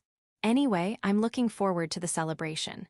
But you know, I'll be staying behind, and it gets boring when things like this happen. Although Monica brings me delicious food, so that's nice. Yeah, sorry about that. But I can't exactly have people knowing about you, Cass. I pat the grumbling Caspar League, who is pouting on my lap, and gave a wry smile. I really would love to bring my partner along and enjoy the event to the fullest, but yeah. More importantly, Your Highness Herald, the celebration is an important event where nobles from all over the kingdom gather once a year. Given Your Highness' recent achievements, it's possible some unsavory people may approach you. Don't worry. I have no interest in the throne succession struggle, and eventually, I plan to step down and marry into the Chevalier household. Besides, Monica will keep those people away from me, right? Leave it to me. This Monica Ashton will drive away any and all riffraff. I'm counting on you. As Monica straightened her back with confidence, I offered her words of trust and expectation. As we enjoyed our conversation, the carriage arrived at the Chevalier household's townhouse. See you tomorrow, Xandra. Yes, see you tomorrow. After parting ways with Alexandra, we head back to the royal palace. And then, oh no. When I arrived at the royal palace, the first thing that caught my eyes was Wilfred and Raphael chatting at the entrance. I've never seen the two of them like this before. What shall we do? It'd be weird to turn around now. Let's just ignore them and head inside quickly, unless they try to engage. With that plan in mind, the carriage pulled up to the entrance, and we quickly got out. But then, hey Harold, were you out somewhere? Yes. Naturally, I couldn't escape, and Raphael caught me with a smile. More importantly, have you given that matter any thought? That matter Raphael was referring to was undoubtedly his persistent request to join his faction. I had refused him countless times, but he just wouldn't let it go. I'm sorry, but my answer hasn't changed. You don't have to be so cold. Besides, Wilfred has brought us a rather beneficial proposal. A beneficial proposal. I've got a bad feeling about this. Brother Harold, it's true we don't share the same mother, and we're indeed competing for the throne. But if we continue to resent each other, it won't benefit either of us or this kingdom. So, Wilfred suggested that at the upcoming celebration, we could show the nobles that there's no bad blood between us brothers. No, that's impossible. Oops, I responded reflexively. But why are these two suddenly talking like they're living in some dream world? The protagonist eventually reconciles with Cardis and Raphael, and the three of them work together to save the heroines. But at least for now, that's not where we're at. Besides, why are they trying to drag me, the perpetual antagonist who opposes them until the end, into this? Why not? Sure, there have been tensions between us, but I'm willing to put it all behind me. If it means the brothers can unite and lead this kingdom in a better direction. Let me ask you this. Are you truly okay with Cardis, our eldest brother, becoming the next king? And Raphael, you're fine with that as well. The moment I cut off Wilfred with that question, both of them fall silent. There's no way Raphael, who can't stand Queen Margaret, would ever do something that would please that woman. And the fact that Wilfred has nothing to say means he isn't in favor of Cardis inheriting the throne either. In other words, this guy also has ambitions for the crown. After joining the faction as Cardis' right-hand man, he may have become greedy after the incident with the Holy Kingdom and becoming head of the Royal Guard Division. Or maybe that ambition was always lying dormant inside him. In any case, I have no intention of going along with this, so feel free to proceed with just the three of you. Monica, let's go. As you wish. Leaving behind Wilfred, who glares at me bitterly, and Raphael, who smirked wryly, I headed back to my room. Chapter 115, the long-awaited day of the New Year's celebration has finally arrived. Yeah, this definitely feels more comfortable. On the afternoon of New Year's Day, I looked at myself in the mirror and nodded with satisfaction. Of course, the quality of this tuxedo made by Baroness Selway is excellent, but more importantly, the design is modeled after something from my previous life. This feels much more familiar to me. Well, as an insignificant university student, I never had the chance to wear such formal clothes, though. Wow, Haru, you look so cool. Really? Yes, with this, Xandra will definitely like you even more. Do you think so? Being showered with praise by Cass, who was bouncing on the bed, there was no way I wouldn't feel pleased. If anything, I'm feeling 50% more smug than usual. Your Highness Harold, it's about time. Is it already that time? When Monica points it out, I checked the clock, and it was indeed the perfect time to go meet her. Well then, I'll be off. Yes, we'll be waiting for your return. Have a safe trip. After being seen off by Monica and Cass, I boarded the carriage and proceeded down the main street of the royal capital. Of course, I'm going to pick up my beloved fiancée. It's common to meet your fiancée at the palace, greet her as she arrives by carriage, and escort her from there, but unfortunately, I can't wait for that. Besides, I know that Xandra will be much happier if I personally go to pick her up. So, with that said, my, your Highness Herald, welcome. When I arrived at the Chevalier household's townhouse, it was Lady Norma who greeted me. Normally, Lady Norma lives in the main residence as she manages her estate, but she has been staying in this townhouse for the past 2 weeks due to the New Year celebrations hosted by the royal family. Thank you for the warm welcome. Mother-in-law. Yufufu, it's only natural to welcome my son. Ah geez, I can't win against her at all. Just seeing Lady Norma warms my heart this much. Xandra should be ready soon. How about we have some tea together while we wait? Yes, thank you very much. So, while drinking tea and chatting with Lady Norma. Oh, your Highness Herald, could it be you're here to pick up Alexandra? It was Cedric who appeared. Come on, I'm just here to pick up my fiancé. You don't have to squint your eyes and look so annoyed, even though I'm not sure if they're open in the first place. Listen to this.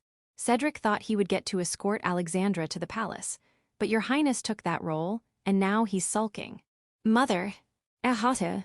I see, so that's why the sister-con brother is in a bad mood.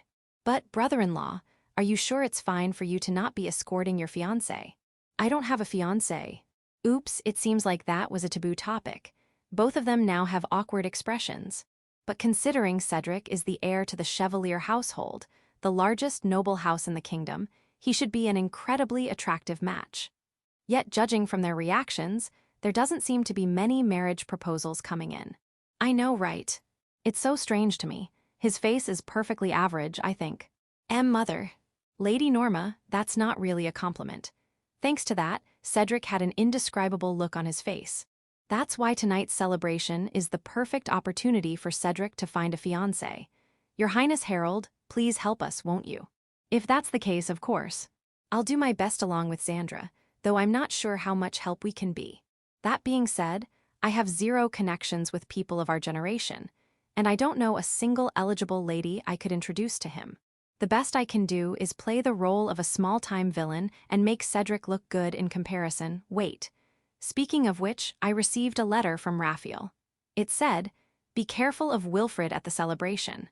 According to the letter, while Raphael and Wilfred had a friendly conversation the last time, Raphael was actually on high alert internally, pretending to be casual. That makes sense. Wilfred, who's Cardi's right-hand man, made that proposal, yet Cardi's himself didn't accept becoming the next king. So, Raphael is pretending to go along with Wilfred's proposal, trying to figure out what he's planning. Reading the letter reminded me once again that Raphael is one of the most cunning princes of Enhaz. But at the end of the letter, as usual, there was another plea for me to join him. Such a hassle. As I sipped my tea, thinking about that. Sorry to keep you waiting. Oh. When my beloved fiancée finally appeared, dressed up and ready, I was so captivated by her beauty that I embarrassingly let my tea spill out of my mouth. Chapter 116. As expected, Protagonist turns out to be fated rival. Sorry to keep you waiting. Oh. When my beloved fiancée finally appeared, dressed up and ready, I was so captivated by her beauty that I embarrassingly let my tea spill out of my mouth. But honestly, who could blame me? She was wearing a black and blue dress that fitted her silhouette more snugly than usual, creating a stark contrast with her still youthful appearance. And as if that wasn't enough, the dress had a slit in the skirt. I'm already worried some of the guys might get glued to Xandra's presence. This is the latest design by Lady Selway. I was worried it might be too bold. Not at all, there's nothing wrong with it. In fact, Lady Selway did an amazing job. I swear from now on, I'm going to favor her designs above anyone else's.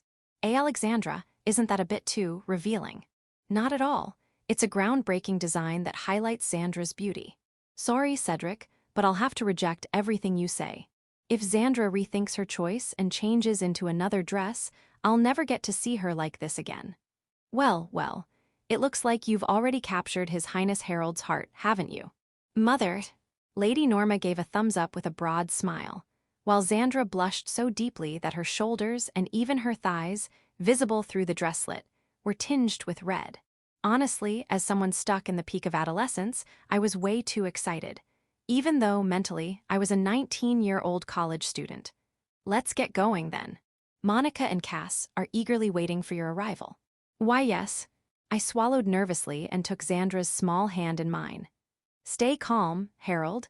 You can't let yourself act foolishly and make her lose respect for you.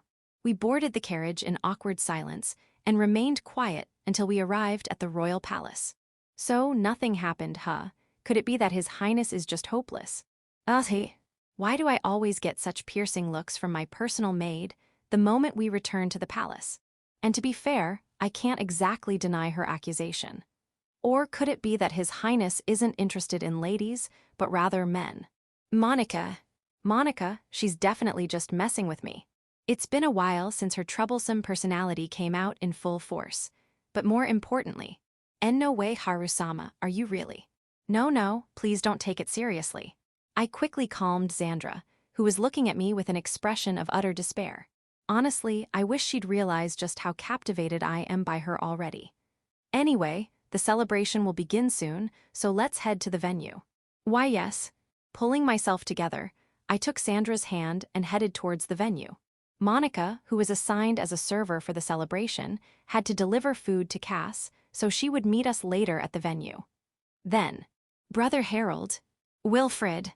Of all the luck, we ran into Wilfred in the hallway, and as expected, his partner was Marion. It feels like it's been a while since she's appeared. Even though she's the main heroine, she's treated as less than a sub-heroine. Sister-in-law, or wait, I guess I shouldn't call you that. No, more importantly, I don't recall ever permitting you to speak to me. Wilfred spoke timidly, but Xandra mercilessly shot him down. Marion watched the exchange between the two as if she were invisible, even though she was pitifully trembling after having been scared to death by Xandra in their previous encounter. Brother, about the matter we discussed earlier, can you reconsider? You're persistent, I'll never team up with you. I am Harold Dehobalt, the third prince, a character even lower than a mere henchman in the story of Enhaz. When I regained my memories of my past life, all I wanted was to distance myself from both the protagonist and the heroines. But now that there's a risk of Xandra being hurt, I'm ready to fight. Against the protagonist, against the heroine, against this entire world of engage hazard. That's why you'd better not talk to me during the celebration. I also forbid you from spying on us or even entering my line of sight. Why do you hate me so much, Brother Harold? Wilfred asked with a sharp, piercing gaze, as if trying to see through me. Does he really not know? The way he tormented Xandra by using my name when we were children. His disrespectful behavior toward me and Xandra after I regained my memories. That alone would be enough to make me despise him. But really, it all comes down to one thing. You are my destined enemy. With those words, I left Wilfred and Marion behind, leading Xandra into the celebration hall. Chapter 117, King has lost his mind. Good evening. It's me, Harold. The moment we stepped into the venue for the celebratory banquet, we were flooded with the intense gazes of the gathered nobles. What's going on here? It's likely because Haru-sama and I are dressed differently from everyone else. I see. Indeed, our outfits are far from what this world considers normal. It's no wonder we're getting these odd looks. No matter what others think, it doesn't matter, does it? I think Haru-sama's appearance is more splendid than anyone here more than anyone in the world. Haha, thank you. Of course, Xandra, you look, incredibly beautiful too. So much so that even a goddess would pale in comparison. Phew, hearing such an adorable sound from my beloved fiancé makes me feel truly satisfied. However, given Xandra's daring outfit today, I'll need to keep an eye on her to ward off any stares from other men. Then, hey Harold, your outfit today is incredible. Could you tell me which designer made it? Raphael spoke cheerfully, holding a glass in one hand. This was tailored by Lady Selway's shop on the main street, but, oh, now I'm even more interested. When I whispered to him that I had run into Margaret at the tailor's shop, A dark grin spread across Raphael's face. Knowing his grudge against Margaret, he'll likely head to the tailor's shop soon, hoping to dig up some dirt on her. Why do I think that? Because Margaret is a proud woman. For her to visit a tailor outside the palace personally is unheard of, even if it's for her own dress. There must have been some ulterior motive. I was hoping I could find information that would please you, brother. You've got some nerve, but I see, so you're like me after all. Raphael's gaze shifted from one of curiosity to a warmer, more sympathetic look. It seems he now sees me as a comrade.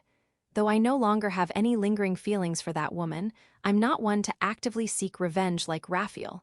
Still, if she ever threatens Xandra, I'd fight her, even if she were my own mother. Well, I think I'll actually enjoy tonight's banquet for a change.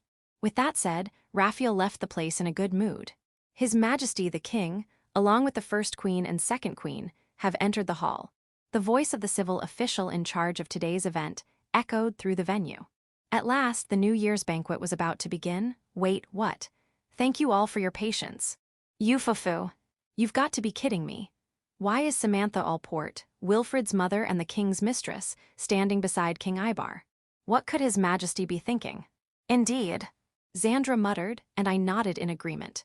In all my memories, Harold's memories, Samantha had never once participated in any royal event. Naturally so. A mere mistress has no right to be at such gatherings. And yet, here she stands at the king's side, taking precedence over both queens. There can be no greater humiliation for them. Margaret's visibly bulging temple vein shows how enraged she is, and even the second queen, Rosemary, looks too exasperated to speak. But the most enraged of all was Raphael. For someone like him, with an extreme obsession with his mother, seeing her treated this way would stir deep resentment. Well then, before we begin tonight's banquet, I have an announcement for all of you. The hall, already unsettled by Samantha's appearance, grew even noisier at King Ibar's words. This can't be good. Haha, no way. What flashed through my mind was what King Ibar had declared in Enhaz when he lost his sanity. Whoever brings me the most beautiful fiancée in the world shall be the next king. There's still a year and 3 months before the main story begins, and neither Wilfred nor I have even reached adulthood. Surely it won't happen now, but anxiety gnawed at me and I found myself gripping Xandra's hand tightly. Haru-sama, it's okay. It's going to be okay. As if sensing my unease, Xandra squeezed my hand firmly in return. Just that alone lightened my heart a little, and then, I hereby declare Samantha Allport to be my third queen. Chapter 118, Protagonist, who had staged an elaborate charade, suddenly challenged to a duel. I hereby declare Samantha Allport to be my third queen. The hall froze at the shocking proclamation of King Ibar. Hugh, at least it wasn't the infamous line from Enhaz. But still, this is just as outrageous. Of all places, King Ibar announced this at the New Year's banquet, where every noble of the kingdom was gathered. With his 2 queens standing behind him, he declared that he would make his mistress a queen. Oh, Your Majesty, I'm so delighted. Indeed, indeed, I knew you would be. The only ones rejoicing were King Ibar and Samantha. Margaret wore a furious expression, and Rosemary looked resigned. As for the nobles, they could not have looked more disillusioned. No, there was one person who seemed happy. Mother. It was Wilfred, Samantha's son, wearing an overwhelmed expression. However, if I recall correctly, in Enhaz, the protagonist never received any affection from his mother. His heart was healed only through the devotion of the heroines he pursued. Yet here, Wilfred looked at Samantha with pure joy. How should I even interpret this? I'm baffled. Wait, now that I think about it, while Enhaz did portray Samantha as King Ibar's mistress, she only appeared in Wilfred's flashbacks. She wasn't part of the main plot at all. If that's the case, maybe Samantha was already established as the third queen by the time the main story of Enhaz began. Wow, as someone who was a hardcore fan of Enhaz, this hidden backstory is blowing my mind. Ever since my memories of my past life returned, I've been hit with one surprise after another. Now, everyone, tonight we celebrate the new year and the rise of a new queen. Aside from King Ibar, Samantha, and Wilfred, no one seemed to be in the mood for a celebration. The rest of us were left in awkward silence as the banquet began. Xandra, this dish is delicious too. Really? Let me try. It's delicious. After King Ibar's outrageous declaration, Xandra and I indulged in the feast laid out for the banquet. Of course, Monica had already taste-tested the food to ensure it wasn't poisoned. And yet, everyone, listen. Although His Majesty has already made his announcement, we have something to share with you all as well. Right in the center of the hall, Cardis raised his voice and began to speak. Naturally, it was the classic, "We brothers get along so well" speech. Of course, I had declined to be part of it. First His Majesty and now Prince Cardis. Goodness, what is going on with this year's banquet? The murmurs of nobles carried a tone of exasperation and unease. Even after King Ibar's reckless act, Cardis still chose to follow through with his declaration, which, in its own way, was admirable. "I came here tonight hoping to enjoy the banquet with you, but those two have ruined the evening." Haha. Alexandra frowned openly, and though I smiled awkwardly, I was irritated on the inside. Throughout these years, Raphael and I have strived to carry forward His Majesty's legacy, pushing each other to greater heights. But today, someone brought us together, Wilfred. Yes. Wilfred stepped into the center of the hall as Cardis beckoned him. Raphael also approached, smiling wryly with a glass in hand. "Wilfred and Raphael, from now on, we brothers will join hands to uplift the Dehobalt's kingdom." Yes. Haha. The three of them stood together, arms around each other. Honestly, at this point, all I could do was laugh at the spectacle. Half the nobles wore dry smiles. As for the rest, they looked as if they had swallowed something bitter. From the nobles' perspective, many of them had aligned with either Cardis or Raphael, hoping to make one of them the next king. But now, seeing the two rivals suddenly acting like brothers would only make them feel betrayed. And if they thought it was all for show, they must have felt like they were watching a lousy play. Soon, though, the nobles realized something. All of them turned their gaze toward me, the one person excluded from the brotherly circle. They must be thinking, why is His Highness Harold, the one who succeeded in diplomacy with the Capeshan kingdom, not included? Of course, I had chosen to exclude myself. But unlike the old days, when I was just the incompetent bratty prince, I had built my own achievements. Moreover, influential people like Minister Olsen and former division commander Sir Drake now supported me. Most importantly, Xandra's family, the Chevalier household, was the largest noble household in the kingdom. Any noble with common sense understood that ignoring me, someone with strong ties to both the civil and military factions and the Chevalier household, was simply not an option. "Xandra, it seems the mood here is ruined. Shall we step outside for some fresh air?" "Fufu, yes." Taking her small hand, I ignored the trio and led her to the balcony. And then, "Brother Harold, I, Wilfred Dehobalts, challenge you to a duel." Chapter 119, Vows to Win with Support of Many People. "Brother Harold, I, Wilfred Dehobalts, challenge you to a duel." Goodness, Wilfred just had to say something outrageous at a celebratory event of all places. Well, it's not like this is unexpected, considering all the farces we've been through already. Wilfred probably intends to defeat me in battle and then reach out to me again afterward. That way, it would look to the people as though he brought me, the uncooperative one, under control through sheer strength. On top of that, it would appear as if he generously forgave my selfishness. Quite a calculated move. And he must think that fighting someone like me, the incompetent bratty prince, won't result in his loss. In truth, the only time Wilfred has seen me in combat was when I kept blocking Carla's relentless attacks during that match. However, Marion, who's watching nervously nearby, seems troubled. She remembers how I stopped Sandra's full-force blow during their match, so much that she was too stunned to stand properly. That's right. I became stronger so I wouldn't just be some stepping stone in Engage Hazard, so I wouldn't be ruined by the protagonist and executed. Still, I refuse. What benefit would I get from facing you in a duel? There's none. Why should I play along with this guy's schemes? I'd rather spend my time training with Xandra than waste it here. I see. Brother, are you afraid of me? Yeah, sure, if that makes you happy. Wilfred provoked me, but I lazily waved him off with my hand. The herald from Enhaz might have fallen for such an obvious provocation, but not me. Anyway, I'm here to enjoy the celebration with Xandra. I don't have time to. Harold, you will duel him. King Ibar appeared with Samantha at his side, ordering me to face Wilfred. He wasn't at the event earlier, so he must have been waiting for the perfect moment to show up. Cardis, Raphael, and Wilfred are working to unite the kingdom. You can't be the one to disrupt that unity. Of course, I understand there may be things you can't accept. That's precisely why you should appreciate Wilfred's goodwill in proposing this duel as a way to clear the air.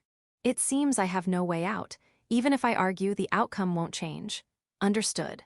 I herald we're Dehobalts will duel Wilfred. Good. Ibar nodded with satisfaction as he looked down at me. Since it's come to this, the only thing I can do is make sure Wilfred understands what he's up against in the match. And at that moment, Your Majesty Ibar, since it will be a duel between His Highness Harold and His Highness Wilfred, it would be a waste if only a select few could witness it. I believe it would be best if many people had the chance to see it. Wait, what? Duke Chevalier, where did you even come from and what are you suggesting? That's a great idea. I'm sure the people would want to witness their fight. Indeed. Seeing their valor will only strengthen the people's loyalty to the royal family. Seriously, why are Olsen and the Chancellor suddenly agreeing with him? I never asked for any of this. Ha ha ha. In that case, I, Bradley Drake, shall oversee this match. Even Sir Drake, who usually avoids royal events, is getting involved. What is he even doing here? At this point, it's clear that I'll be forced into the spotlight. But since this is a special duel, it would be dull if nothing were at stake. If His Highness Wilfred is seeking Harold's cooperation, then Harold should also be granted a reward if he wins. Well said. However, Wilfred's request alone would not be balanced. Therefore, the victor shall be granted one wish, anything he desires, under my name, Ibar we're Dehobalts. Wow, thanks to Duke Chevalier, I might actually get a huge reward out of this, so that's his plan. He's using the duel to my advantage, and by making the fight public, they've ensured I won't be able to back out. All of this just for me. I glanced at Olsen, the Chancellor, and Sir Drake. They were all looking at me with the same determined gaze as Duke Chevalier. This is way too much expectation. Now I have to win. Excellent. The duel will take place in 10 days, with the public in attendance. Harold, Wilfred, prepare yourselves for the match. Yes, Your Majesty. Understood. This feels so overwhelming. I never imagined things would get so out of hand. As I watched King Ibar walked away cheerfully, I let out a deep sigh. But still, Haru-sama, His Highness Harold. Indeed. Ha, I'm getting excited. Please count on me. To everyone who believed in me and cheered me on, I nodded with a smile. I vowed I would win my duel against Wilfred. Chapter 120. Time has come to face the protagonist in a duel. Your Highness Harold, the details of the match have been decided. 3 days after the New Year's celebration, while I was training with Xandra for the match, Sir Drake came to see me. Or rather, even though he quit the Royal Guard Division, doesn't he come to the palace a bit too often? Thank you very much. So, about the details. Yes, here it is. Sir Drake spread out a parchment and showed it to us. First, the match will take place as scheduled, 7 days from today. The location will be a specially prepared venue in the central square of the royal capital. Of course, spectator seats will be prepared separately from the seats reserved for the nobility so that the general public can also watch. Next, about the match method and victory conditions. The use of real swords is permitted, and the choice of weapons is free. It's a single match with no time limit, and the victory condition is either when all 3 judges, the head judge and 2 assistant judges, agree on the winner, or if one side becomes unable to fight. Regarding the referees, I will serve as the head judge. However, to ensure fairness, His Highness Cardis and His Highness Raphael will each appoint 1 assistant judge. Outwardly, it's odd that Wilfred didn't choose any of the referees. That in itself is concerning. If he loses, he might accuse us of cheating and cause trouble. Therefore, to win completely, I have no choice but to push Wilfred to the point of being unable to fight. This is going to be quite tough. Indeed, but if the victor is clear to everyone, even if the judges are biased, it would be difficult for them to cheat easily. That's true. Allowing the public to watch will have a significant impact. I am truly grateful that Duke Chevalier and Minister Olsen suggested this by anticipating such a situation. In that case, there is only one thing for you to do, Haru-sama. Yes, I will block all his attacks alongside my partner Cass and meet everyone's expectations. I could also use Cass Snatch to attack, but if I do that, he will definitely accuse me of cheating or breaking the rules. Though technically, the use of magic skills is not prohibited by the rules. In any case, I'll only use it if Wilfred uses magic skills first. Wahahaha. If that's the case, I shall also join your highness's training. No, Sir Drake, your role ends here. What? Xandra firmly rejected Lord Drake, who raised his voice and stepped closer. He was trying to help me, but she had spoiled it. However, if someone like Sir Drake, who is to serve as the head judge, does such a thing, that scum will undoubtedly use it as an excuse to cause trouble, even if Haru-sama wins. If you wish for Haru-sama's victory, I kindly ask that you step back. Seeing Xandra bow deeply, Sir Drake groaned. He understood the possibility and felt the frustration of not being able to do anything. By the way, is it okay for Xandra to call him scum right in front of Sir Drake? Haha, you don't need to worry. I will definitely win. To the point where Wilfred won't be able to complain about anything. HMPH, if you say that much, I have no choice but to believe in your Highness Herald. However, the phrase, completely undefeated, is quite thrilling. Finally convinced, Sir Drake laughed heartily, but please stop slapping my back so hard. Haru-sama, shall we continue the training? Yes. With Sir Drake watching over us, Xandra and I resumed our training. To secure a victory over Wilfred, and then... Whoa! Finally, the day of the match arrived. In the waiting room, I unintentionally let out a voice in response to the deafening cheers coming from the central square. How many people came here? Today, the audience will witness Haru-sama's gallant figure. Xandra. Taking my hand, Xandra chuckled softly. Thanks to your training, I've become this strong. Now I just have to unleash all of it on Wilfred. Yes. If it's you, Haru-sama, you will definitely win. After all, you can block 90% of my attacks. At first, I couldn't block any of Xandra's attacks, but now I can shut out 9 out of 10. Even though Wilfred is the protagonist, the main storyline of NHAS hasn't even started yet. He should only have his initial game stats. With my stats maxed out, my partner Cass by my side, and even having acquired a title, there's no way I could lose to him. So, I'm off, and I will bring victory to you. Yes, victory to you. Being seen off by Xandra, I stepped into the match arena with Cass, the Jet Black Shield Caspar League. Chapter 121 learns the true purpose of Engage Hazard. Wah! The moment I appeared in front of the numerous nobles and commoners who were watching, an especially loud cheer erupted. Wow, Cass, that's amazing. Yeah, we're going to fight that idiot here, huh? Huh, are you nervous? No way. Rather, I'm excited because I can show everyone how amazing Haru and I are. Ahaha, my partner is reliable. Thanks to Cass, I was feeling a little, no, quite nervous, but it quickly melted away. That's right.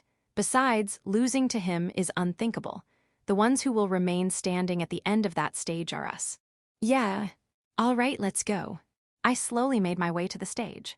Sir Drake, who would serve as the main referee, lifted the corners of his mouth and nodded at me. By the way, it seems Wilfred's appearance will be after mine. He probably intends to make a grand entrance like the protagonist. Well, it might make the story more exciting in NHAS, so it could be a necessary production. But if that protagonist were to lose to me, who is below even a stepping stone, that would be dramatic. Then, Wilfred appeared to even bigger cheers than when I came on stage. Thanks to the royal palace greatly publicizing his achievements, the commoners were clearly looking at Wilfred with eyes full of expectation. More than that, the weapon Wilfred is holding, that's the weapon, heroic greatsword Calitvolch. I mean, it's unfair to suddenly bring out a top-class weapon when the NHAS main story hasn't even started yet, right? But my Cass is definitely superior, though. The physical attack power increase effect from heroic greatsword Calitvolch is the strongest among all weapons at 40,000.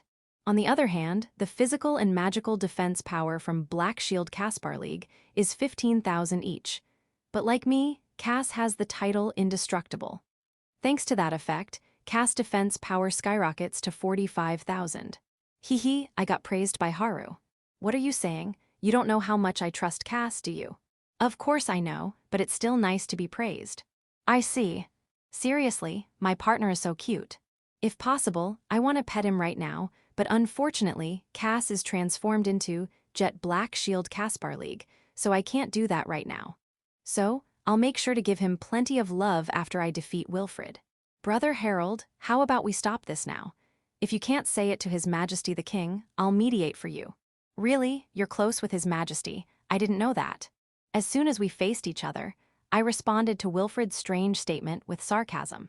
I'm certainly aware that he has the favor of King Ibar. He was welcomed into Cardi's faction by the order of King Ibar and was even appointed as the host for the Balshan Holy Kingdom. He tried to have me appointed as a goodwill ambassador to the Capeshan Kingdom, and he was entrusted with the Royal Guard Division. To top it off, at the New Year's celebration, he raised his mother Samantha to the position of the third queen.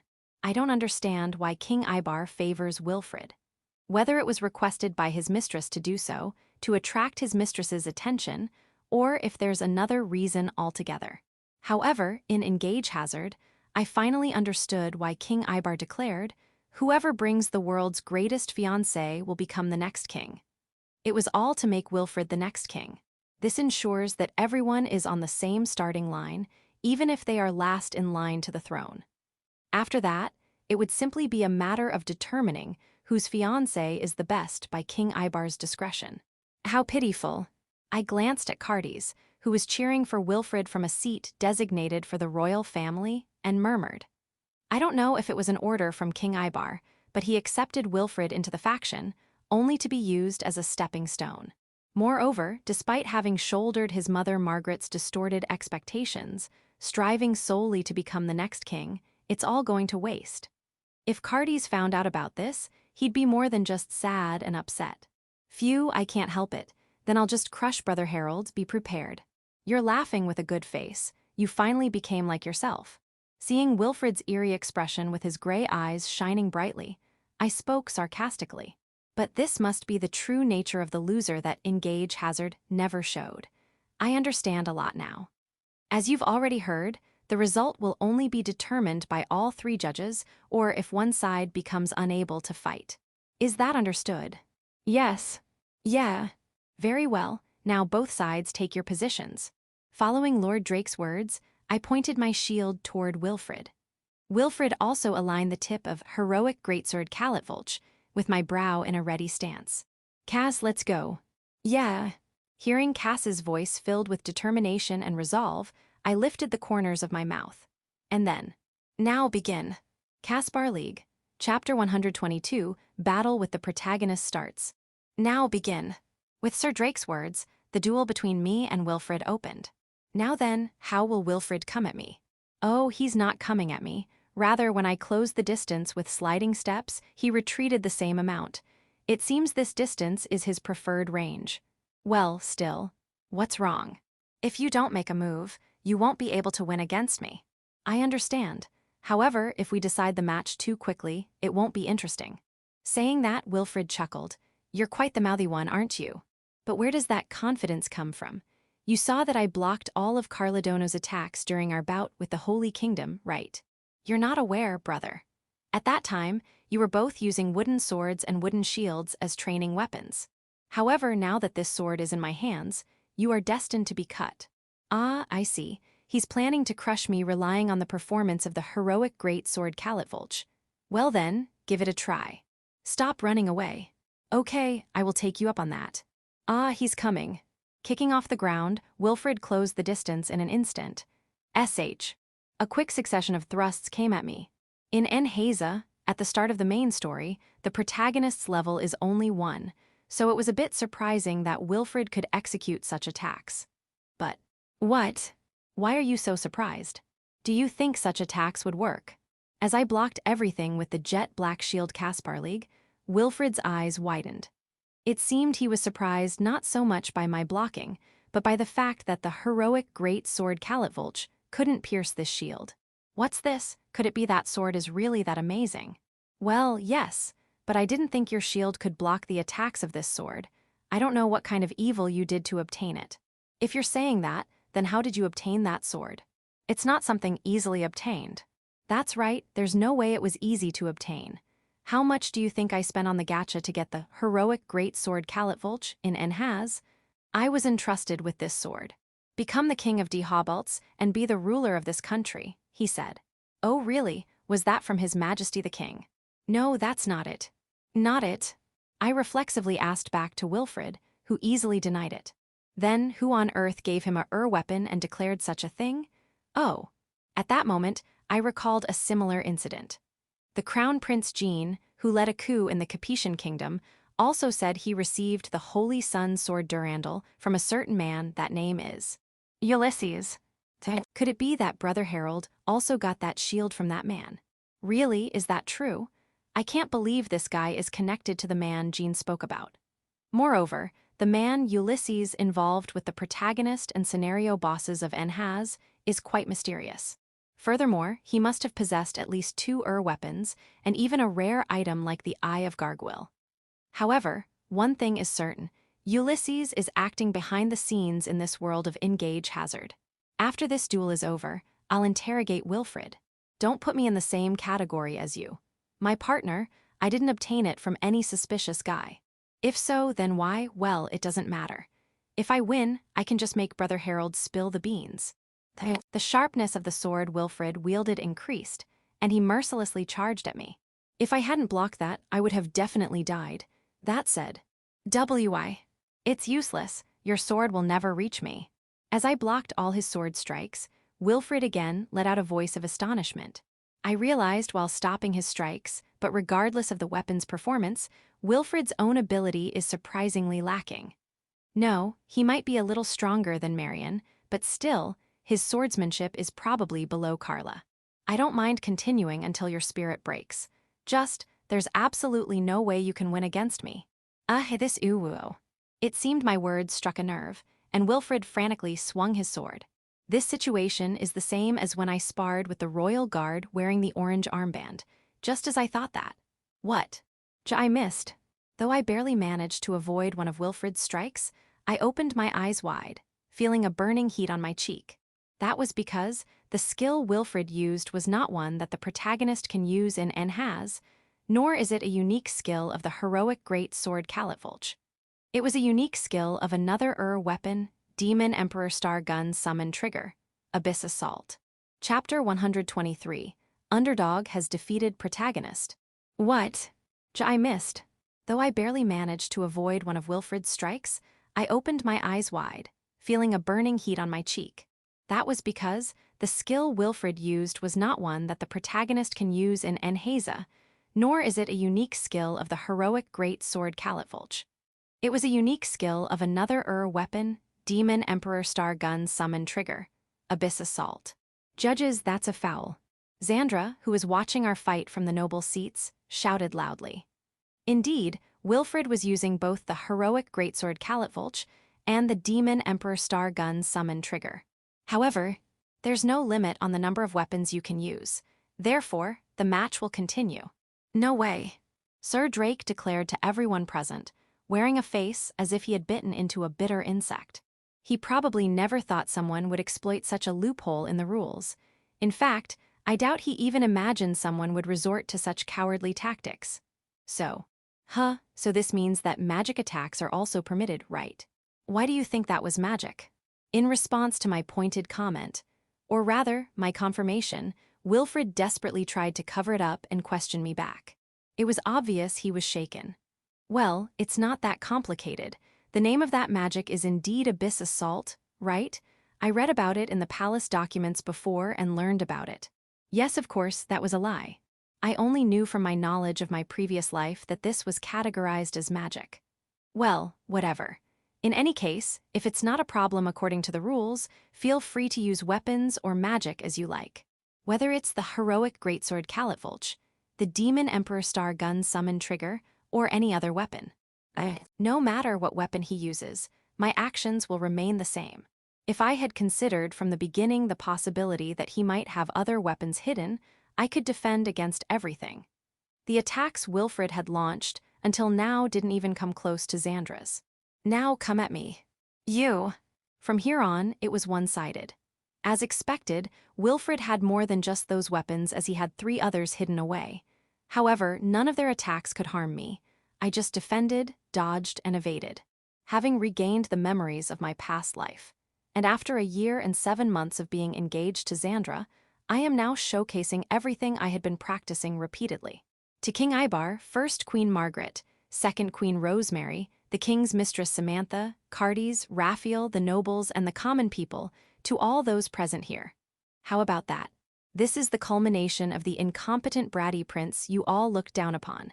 Hey, are you watching? My precious ones, Xandra, Monica, with my partner Cass, I have become this strong. So, I will win. I will defeat Wilfred and this protagonist and smash the worst future. Gra. No matter how much I blocked him, Wilfred continued to unleash attacks. In his eyes burned hatred toward me. Well, still, as expected of the protagonist of Engage Hazard, whom I loved dearly. This guy uses 5 weapons in total, but each had different elemental attributes: light, darkness, earth, fire, and wind. No other character could possibly master them all to this extent. It's a feat only possible because this man is uniquely without an attribute. The only regret is that this man's personality, which was never revealed in the game, was not that of a true protagonist. If he had been a truly wonderful person as a protagonist, I wouldn't have to fight him like this. Damn it, I am loved by the gods, by this world, and I am a chosen human. There's no way I could be inferior to this incompetent bratty prince. Ah, that's right. You are the only being blessed by this world, and I am just a mere underdog, but you know, I also have fangs sharp enough to pierce you. Shut up. You bug, I am Wilfred Weir Dehobalts. I will one day rule this world. As he shouted such things, he continued to attack, but there were many spectators present. He didn't even seem to notice that. Look, see. Everyone is casting cold glances at Wilfred, who has exposed his true nature. Once the main story of Nhaz begins, even if Wilfred brings the world's best fiancée, aside from King Ibar, no one would recognize this man as a king. This guy is done for. Cass. Got it. Cass, who understood my intention, responded in a firm voice. It was Wilfred who used the magical skill first. There's no excuse for saying it was a foul or cowardly. Snatch. As Cass and I mercilessly announced, a huge, pitch-black claw apparition lunged at Wilfred. Since he had prepared only weapons specialized for attacking and hurting me, he had no means to defend against this attack. Goo! After receiving a strike from the claw, Wilfred flew into the air. And then, match decided, the winner Harold Weir Dehobalts. Sir Drake raised his right hand to the sky and declared my victory. Chapter 124 overturns this story. Match decided, the winner Harold Weir Dehobalts. Sir Drake raised his right hand to the sky and declared my victory. At that moment, Uwo! From the audience seats, a thunderous cheer erupted. After all, I had completely sealed off Wilfred's attacks and defeated him with just one blow. Isn't that quite a flashy way to win? Ahahaha.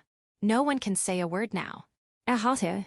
In the direction of Sir Drake's hearty laughter, I could see one of the judges prepared by Cardes, who had no choice but to acknowledge my victory and further beyond. The grim faces of the royal family, including King Ibar. Oh, Raphael and the second princess, Rosemary, have calm faces, though. Now then, this duel with Wilfred is over.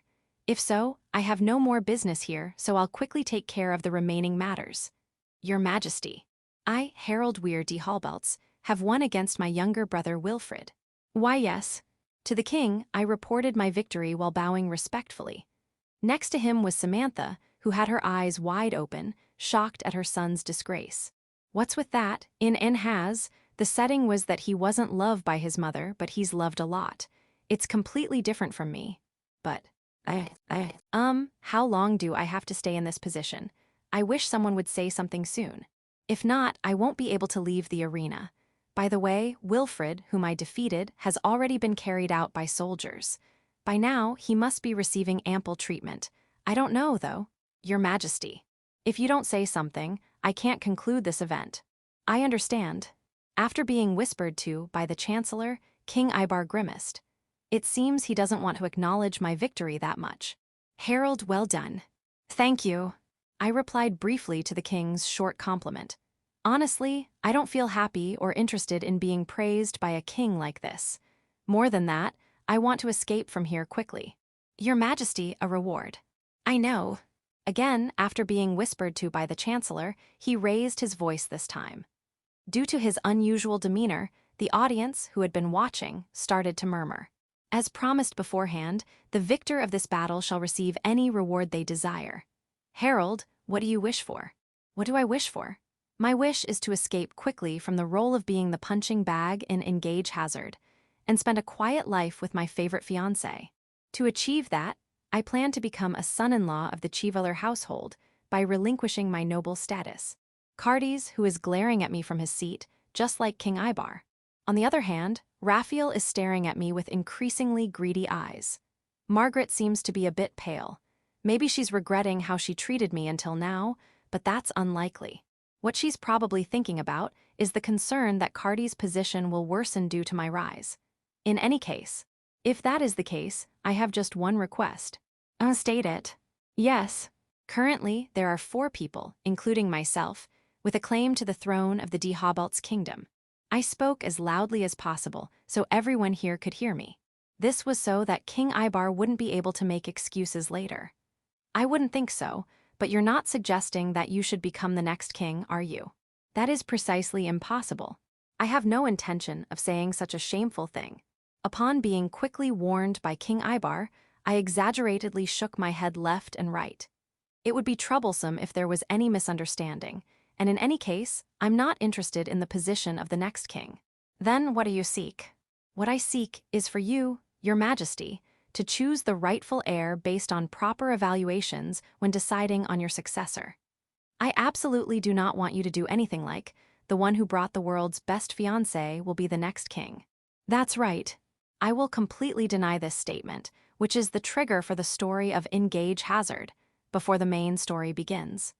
This convenient statement was only prepared to make Wilfred, the protagonist, a king. Ahaha, I bet no one expected to hear such a wish. King Ibar, having his inner thoughts read, wore an incredibly stern expression. Meanwhile, the audience is dumbfounded, not understanding why I would wish for such a thing. However, in 1 year and 3 months from now, everyone will come to know. Hopefully, the memory of the incompetent bratty prince will only remain as a foolish wish made by me. Your Majesty. I understand. I shall grant Harold's wish. Thank you very much. Of course, there's no guarantee that this verbal promise will be kept. For Wilfred, it's certainly possible that King Ibar might break this promise to kickstart the story of Engage Hazard. However, everyone here has heard the current exchange. If he were to do such a thing, at least King Ibar would lose his influence, and he wouldn't gain trust for the next king chosen under such conditions. Well, but Haru-sama, somehow my favorite fiancé, who has moved from the audience seats and is smiling while waiting at the entrance of the stage, is certainly the world's best fiancé. So, ahaha, Xandra. Fufu Haru-sama. I lifted the little Xandra with both hands and spun around on the stage. In celebration of overturning the predetermined story where a mere punching bag like me defeats the protagonist. Together with my most beloved fiancé in this world. Chapter 125, King Who Rules the World. Wilfred Weir, Dehobalt's perspective. Damn it. I suppressed the pain in my body inflicted by that man, the incompetent bratty Prince Harold, and kicked the table nearby. Marion watched this with eyes filled with anxiety and fear, which only irritated me more. Yikes, Your Highness. First of all, it's because you're useless that this has happened. Even though I gave you that War Axe Sky Drive. Please forgive me. Grabbing Marion's wine-red hair, I slammed her against the wall. That's right, it's all this woman's fault.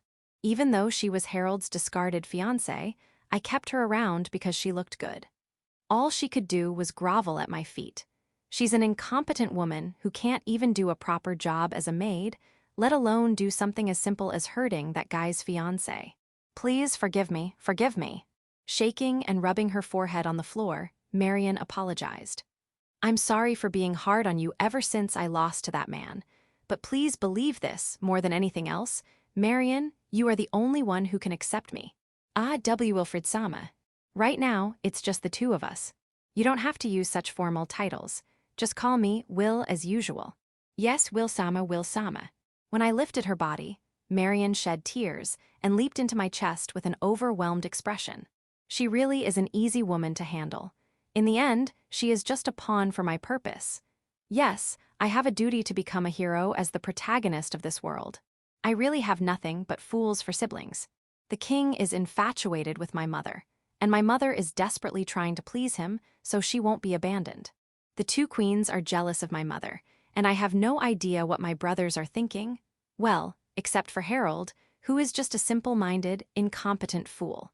Having turned 10 years old, I was mocking Harold, who was desperately trying to flatter the first queen with the answers to the questions given by our tutor today. Even though he performed slightly better than usual, it's impossible for him to receive any praise. Well, whatever. The more he's a simpleton, the more I stand out. Right now, I'm called the Tainted Prince, looked down upon by everyone, but once I grow up, that position will surely reverse. Rather, by that time, I need to use Harold to portray how unfortunate my circumstances are. Until now, I've been committing misdeeds in the palace, blaming them all on Harold. Thanks to that, Harold's reputation is now at rock bottom. No one treats him seriously anymore. By the way, when I locked up some no-name noble lady in a room, that was a masterpiece. The sound of a woman crying and screaming in a deserted room at the edge of the palace was very pleasant. I don't know if that noble lady was rescued safely or if she's still starving to death in that room. Well, I blamed it all on Harold, so he's probably responsible for it all. Still, I don't think that shabby woman belonged to a notable household. My turning point came in the summer when I turned 12. Hey, you must be Wilfred, right? Summoned by my father, King Ibar, I found myself in the audience chamber before a man who looked to be 3 or 4 years older than me. He introduced himself as Ulisses and greeted me with a smile. I'm Ulisses. Is it true that Wilfred will succeed you and become the king who rules this world? That is correct. It's not that I doubt you, but I find it hard to believe. Instead of me, a slothful king lost in lust, and this mysterious man were speaking freely. However, King Ibar certainly said it, that I, of all people, would become the king who rules the world. That's what I'm saying, so Ibar, you should follow my instructions, okay? Otherwise, your wish won't be fulfilled. Phew, that's right. With a wry smile, the man named Ulysses took a deep breath and nodded at King Ibar. So, Wilfred, you need to follow my instructions properly, all right. You want to be a king, don't you? Can I really become a king? Of course, as long as you follow my words. I shouldn't say this, but this man, Ulysses, seems to be of the same kind as me. He trusts no one, doubts his own abilities not at all, and simply manipulates everything as he pleases, without understanding the unnecessary things like kindness or compassion. However, that's why I can trust this man. It's because I, as a person, never compromise or deceive when it comes to my interests. I am just loyal to my desires. Understood, I will follow you. Ah, just like that, we're two of a kind. It's quick to talk, which is helpful. I think it's because you're Ibar's son. Ulysses beamed at me and shook my hand. This was the beginning of the path to dominance for me and Ulysses. Will Sama, what's wrong? In the deep of night, indulging in my desires with Marion, she hadn't fallen asleep yet and nestled her cheek against my chest, peeking into my face. Usually, Marion has little change in expression, but at that moment, she showed a spoiled look. I have no interest in her, though. No, I was just reminded of something from the past. I see. After I shook my head, Marion lowered her gaze and smiled. She probably feels lonely knowing she's not part of my memories. Now then, I'm about to enter the Royal Academy. I lost in the duel with Harold the other day, but that disgrace should be washed away once I enter the academy. To call it disgraceful. Calm down. Everyone who was there saw me lose to him, even if Harold was acting despicably. Indeed, it's widely spread throughout the kingdom that there was foul play on Harold's side during that duel. I can't fool the eyes of the spectators, but many of the common people who weren't there will likely believe that foul play really occurred. With that, along with the reputation of the incompetent bratty prince, many people believe in me as a hero. Moreover, it seems that from Samantha becoming the third queen and King Ibar's attitude this time, the king wishes to make me the next king, and now several nobles from the Cardis and Raphael factions are trying to get close to me. My position won't be shaken by losing just once. Marion, even though you're older, I will have you attend the academy as a fellow new student. Yes, I, Marion Shearer, will surely be of service to you at the academy.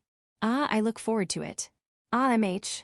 Pulling Marion close, I exchanged kisses with her. Now, at last, my story is about to begin. According to Ulysses, the main event is said to be just a little over a year away, but I think I'll make sure to let that incompetent bratty prince taste despair before then. Chapter 126, Moment of Reaching God. Ibar Weir Dehobalt's perspective. Really, truly, and useless guy. I ordered the chamberlains and everyone else to stand down, and I stood alone in the audience chamber, clutching my temples and shaking my head. The cause of this headache is the useless Wilfred, who was defeated by the third Prince Harold. Moreover, even though I gave him 5 legendary weapons from the mythological era. On the other hand, Harold, for some reason, only has a shabby shield that seems to be everywhere. However, that shield demonstrated the ability to completely absorb the attacks from the legendary weapons, and it didn't even receive a scratch. I have never heard from that man, Ulisses, that such a shield existed in this world. But this changes things. Of course, there is no way I would doubt Ulisses. The reason I reign as the king of Dehobalt is entirely thanks to that man. The first encounter with Ulisses was on the battlefield of the Capeshan kingdom, when the 6 of us brothers were competing for the throne, including myself. At that time, I was in a delicate position as the 4th prince, while the 1st, 2nd, and 3rd princes were secretly battling for the position of the next king, and I, who had no power at all, was always feeling restless. At the very least, it was clear that I was superior to the other 5 brothers. It was just that, what I lacked was someone willing to support me. Sadly, unlike the 1st queen, who was of foreign royal descent, and the 2nd queen, who belonged to the martial household, a noble family next to the Chevalier household, my mother, the 3rd queen, was merely the daughter of a lowly Viscount household, who only became queen out of pity. My mother always fawned over the 1st and 2nd queens with excessive subservience, desperately trying to secure a place for herself in the royal court. Perhaps because of that, the attitude of the palace staff toward me was harsh, and it was I who was rather expelled from my place. However, in those gloomy days, a turning point arrived. In a battle against the Capeshan kingdom, the number of times I fought became uncountable, and at the age of 15, I was appointed as a commander and went to the battlefield. The 1st, 2nd, and 3rd princes were still embroiled in the struggle for succession and could not leave the royal palace, so none of them participated in the war. Looking back now, I can only be grateful that those fools made such choices, for it is why I am here now. And then, I will surely lead you to victory and make you the king of Dehobalt. A boy of about my age said this with an innocent smile, carrying weapons I had never seen before in the kingdom, and gave them to me. After that, I achieved victory after victory on the battlefield. Of course, the weapons brought to me by Ulisses were legendary weapons appearing in myths. However, war cannot be won by individual strength alone. Even if I alone achieve victory, it would be meaningless if others are defeated. Moreover, the Capeshan kingdom had a prince who was cunning, who succeeded the throne after the king fell ill, Salomon Lambert Salomon de Capeshan. He deliberately avoided my troops, attacking the other troops with a mixture of solid and crafty tactics, continuously achieving victories. In such a case, to drag on the war would be the work of the incompetent. I unilaterally concluded a truce with the prince, no, with Salomon, who ascended the throne, and hurried back to Dehobalt. I informed the soldiers that this defeat was caused by the useless king and the good-for-nothing princes who were preoccupied with power struggles. And then I buried the king and the royal family in darkness. My real mother, my brothers, everyone. It was quite easy. After all, I possessed the legendary weapon given to me by Ulisses, the underworld great cauldron Dagsa. I only needed to use this to send all unnecessary individuals straight to the underworld. Ha ha ha, that was easy, wasn't it? I must have had a hideous face at that time. However, it was undoubtedly better than the devilish smile of Ulisses. Please don't say that. I was also surprised by Harold Kun, you know. Suddenly, as Ulisses appeared in front of me, I sent him a glare. That guy must have been watching my state somewhere, including the murmur I let slip earlier. Truly, I suppose, Ulisses is what you would call an unfathomable guy. After all, this man hasn't changed at all since that day 20 years ago. So, will you really achieve your goal in a year? Leave it to me. All preparations are already complete for that purpose. Ahem. The secret pact I made with Ulisses. By raising Wilfred to be the king who rules this world, I would receive my reward. That is, phew-ha-ha, I am looking forward to the time when we reach God. I looked up at the ceiling, at the heavens, and smirked. End of Volume 2.